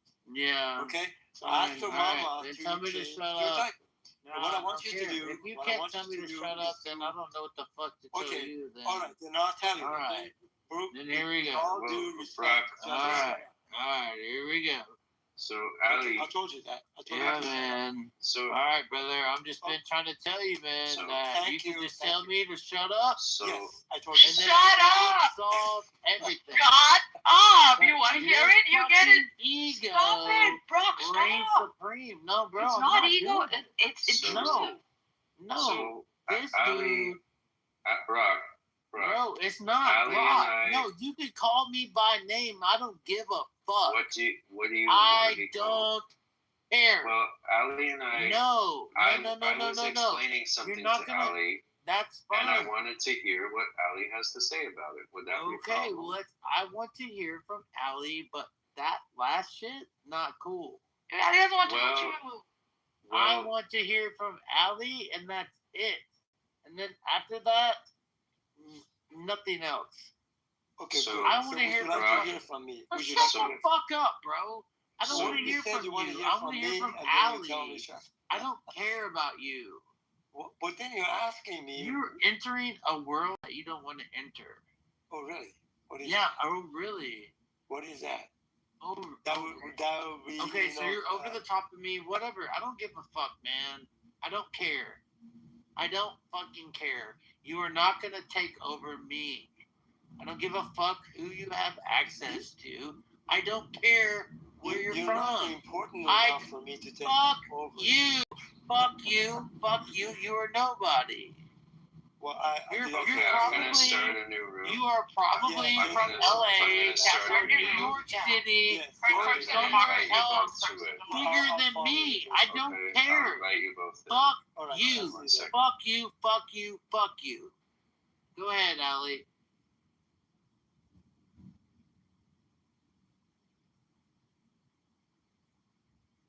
It's always been that way.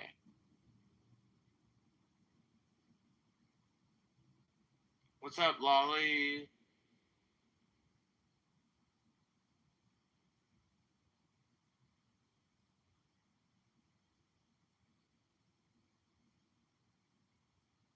What's up, Lolly? And we got Sword.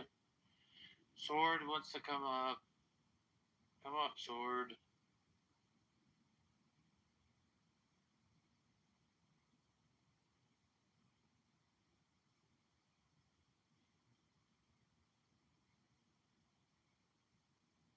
Yo, Alistair, you got it, man.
Well, welcome back to Trump is Crashing Out, everybody.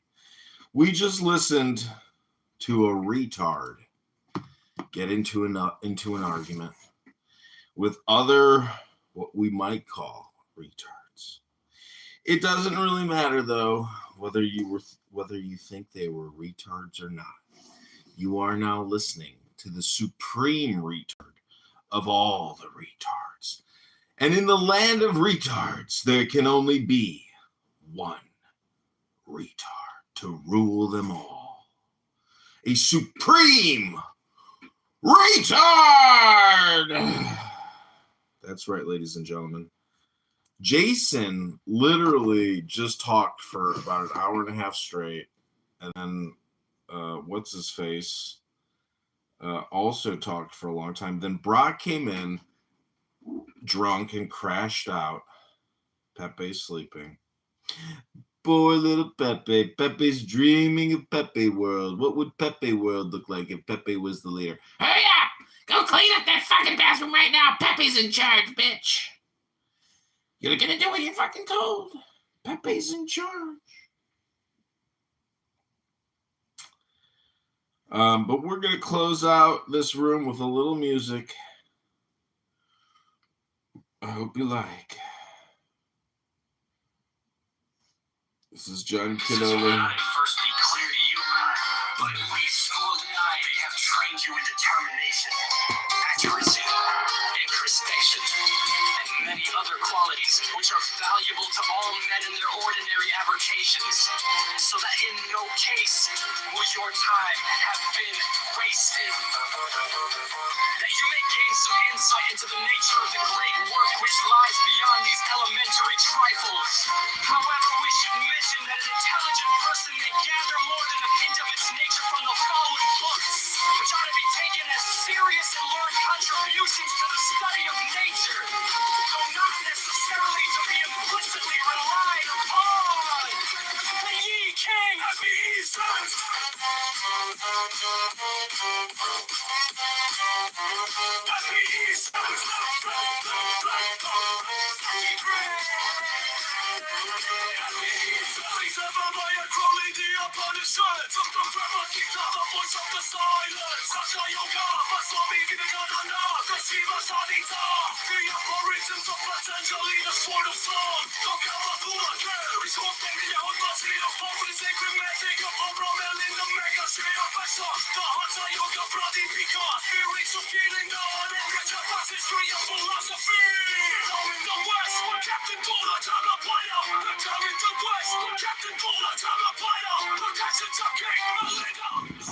Ah! Oh. So, X has done me the honor of deleting multiple of my X accounts because I upset Elon Musk, aka Adrian Dittman, the other day. He was live and I was clipping him and he got very upset. Deleted all my X accounts and said I broke the rules. No explanation, just a generalized, you broke the rules. I don't like what you had to say. I'm censoring you.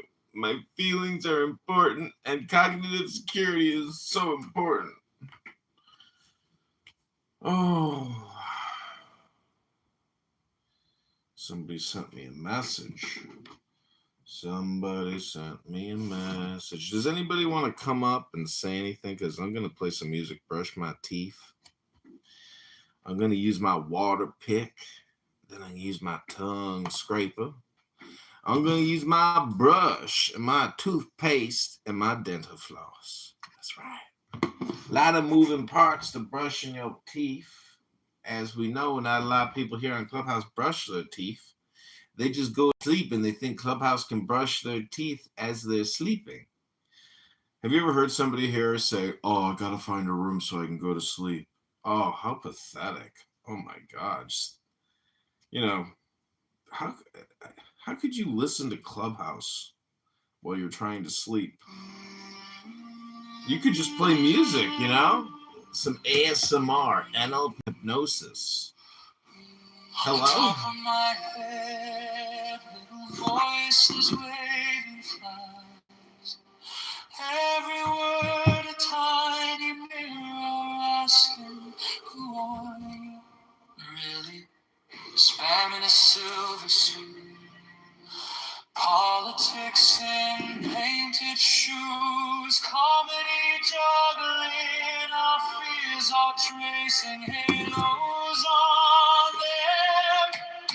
All communication is hypnosis. Every sentence wings a light.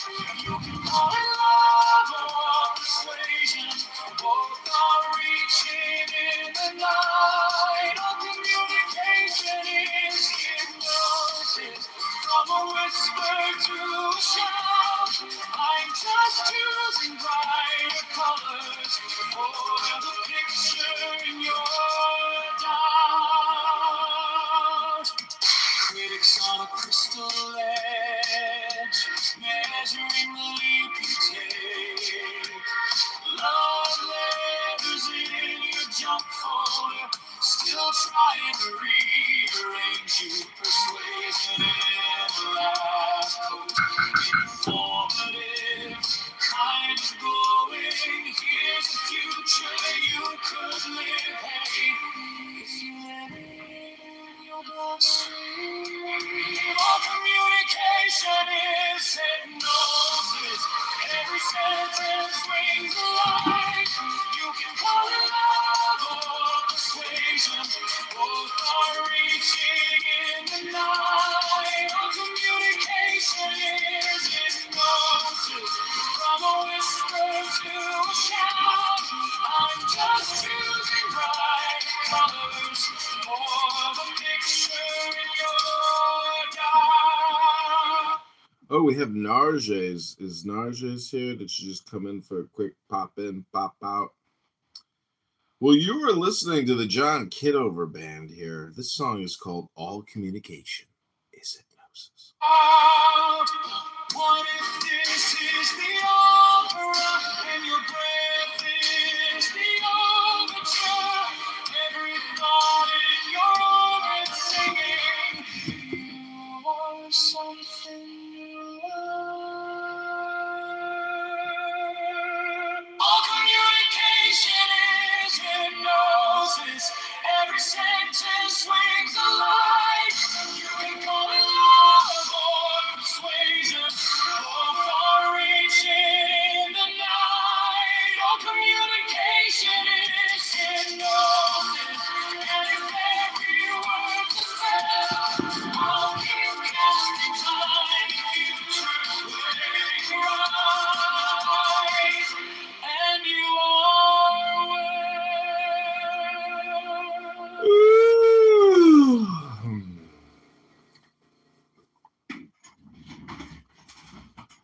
But to love me is better than all things. If under the night stars in the desert thou presently burnest mine incense before me, invoking me with a...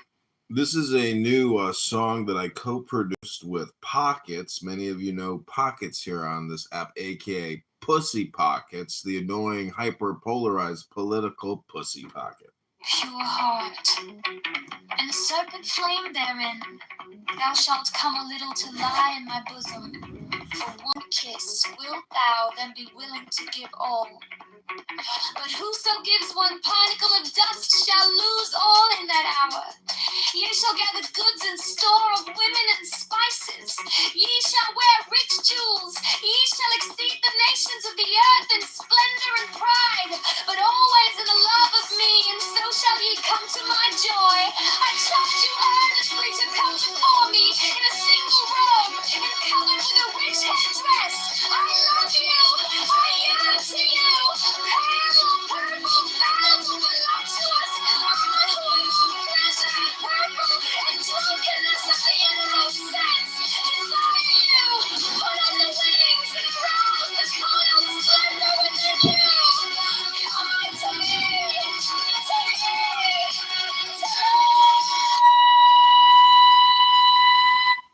Welcome, El Normo.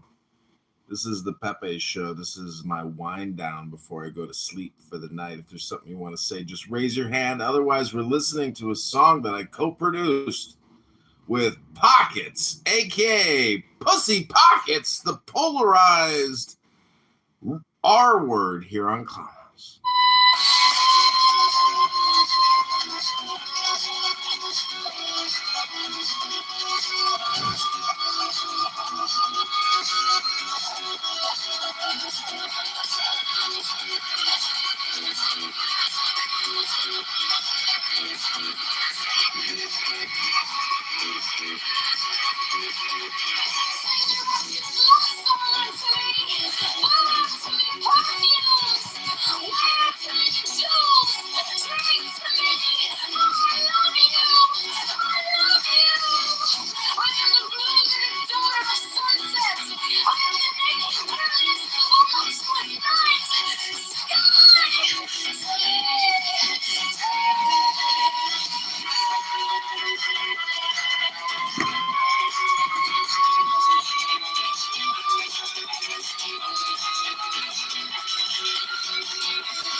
Krishna and Tahuti, Moshe, Dionysus, Mohammed, and Megatherium.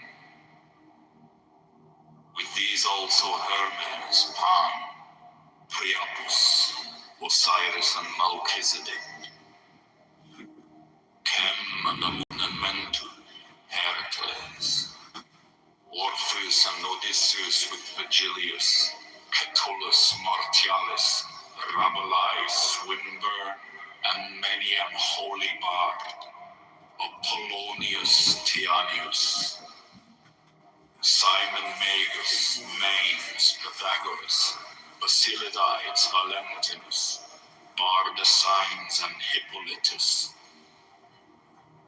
that transmitted the light of the Gnosis to us, their successors and their heirs, with Merlin, Arthur, Camaret, Parzival, and many another, Priya and Emporio VII, Fet, priest and king that bore the lance and cup, the sword and disc against the heathen.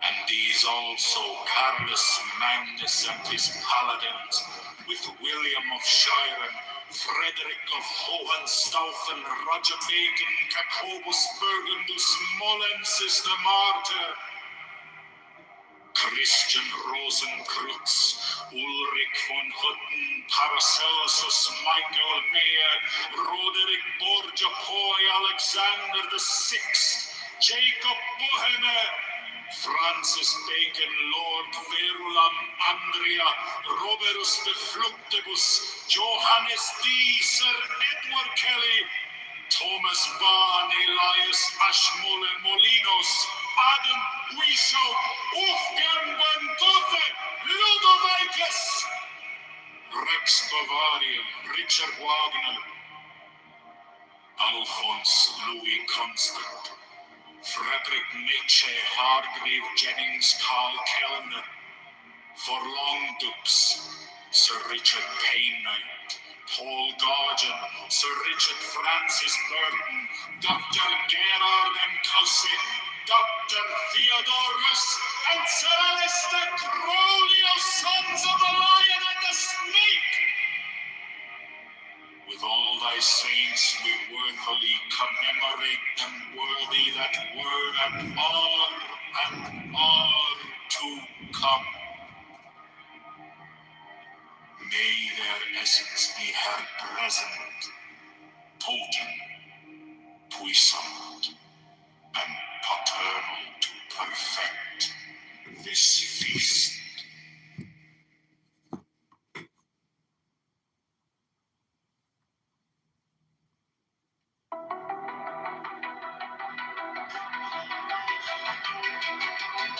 The principles, the diacon, mysterious energy, treform, mysterious matter, in fourfold and sevenfold division, the interplay play of which things weave the dance of the veil of life upon the face of the spirit. Let there be harmony and beauty in your mystic loves, that in us may be health and wealth and strength and divine pleasure according to the law of liberty. Let each pursue his will as a strong man that rejoiceth in his way, as the course of a star that blazeth forever among the joyous company of heaven. The people.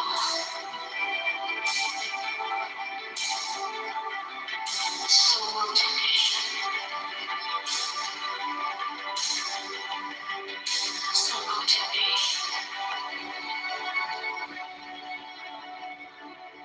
The people.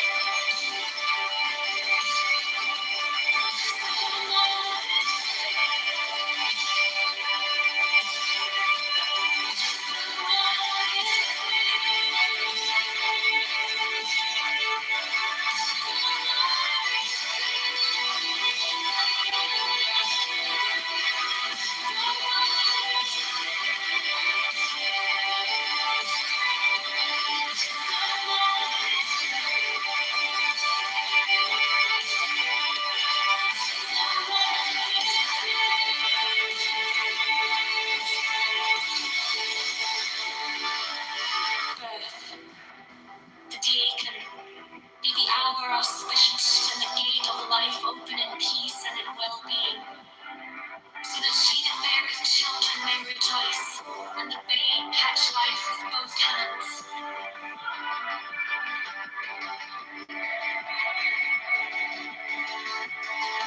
So mote it be.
Watermelon, rainbow, watermelon, rainbow, watermelon, rainbow, watermelon, rainbow, watermelon, rainbow, watermelon, rainbow, yellow orange,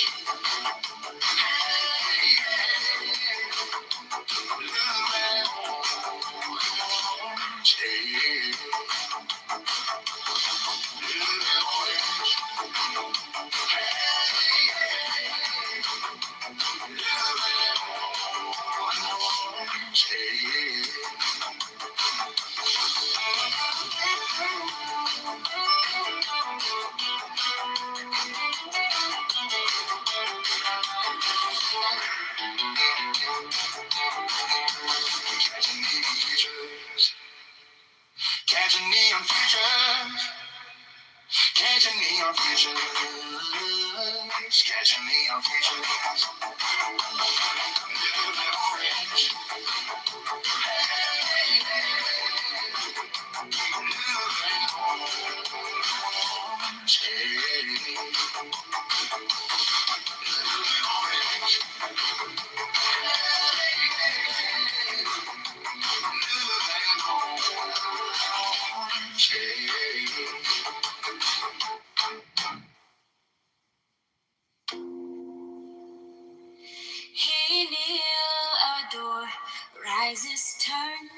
shows the cup to the people, turns, replaces the cup, and adores music.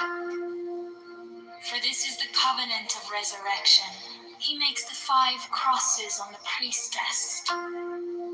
Accept, O Lord, this sacrifice of life and joy, true warrants of the covenant of resurrection.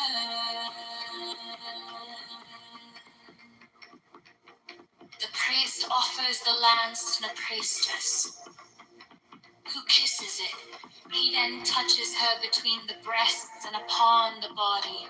He then flings out his arms upward as comprehending the whole shrine. Let this offering be borne upon the waves of aether to our Lord, and Father the Son that travelleth over the heavens in his name on. He closes his hands, kisses the priestess between the breasts, and makes 3 great crosses over the paten, the cup, and himself. He strikes his breast. All repeat this action. Hear ye all, saints of the true church of old time, now essentially present, that of ye we claim heirship, with ye we claim communion, from ye we claim benediction in the name of Yahweh.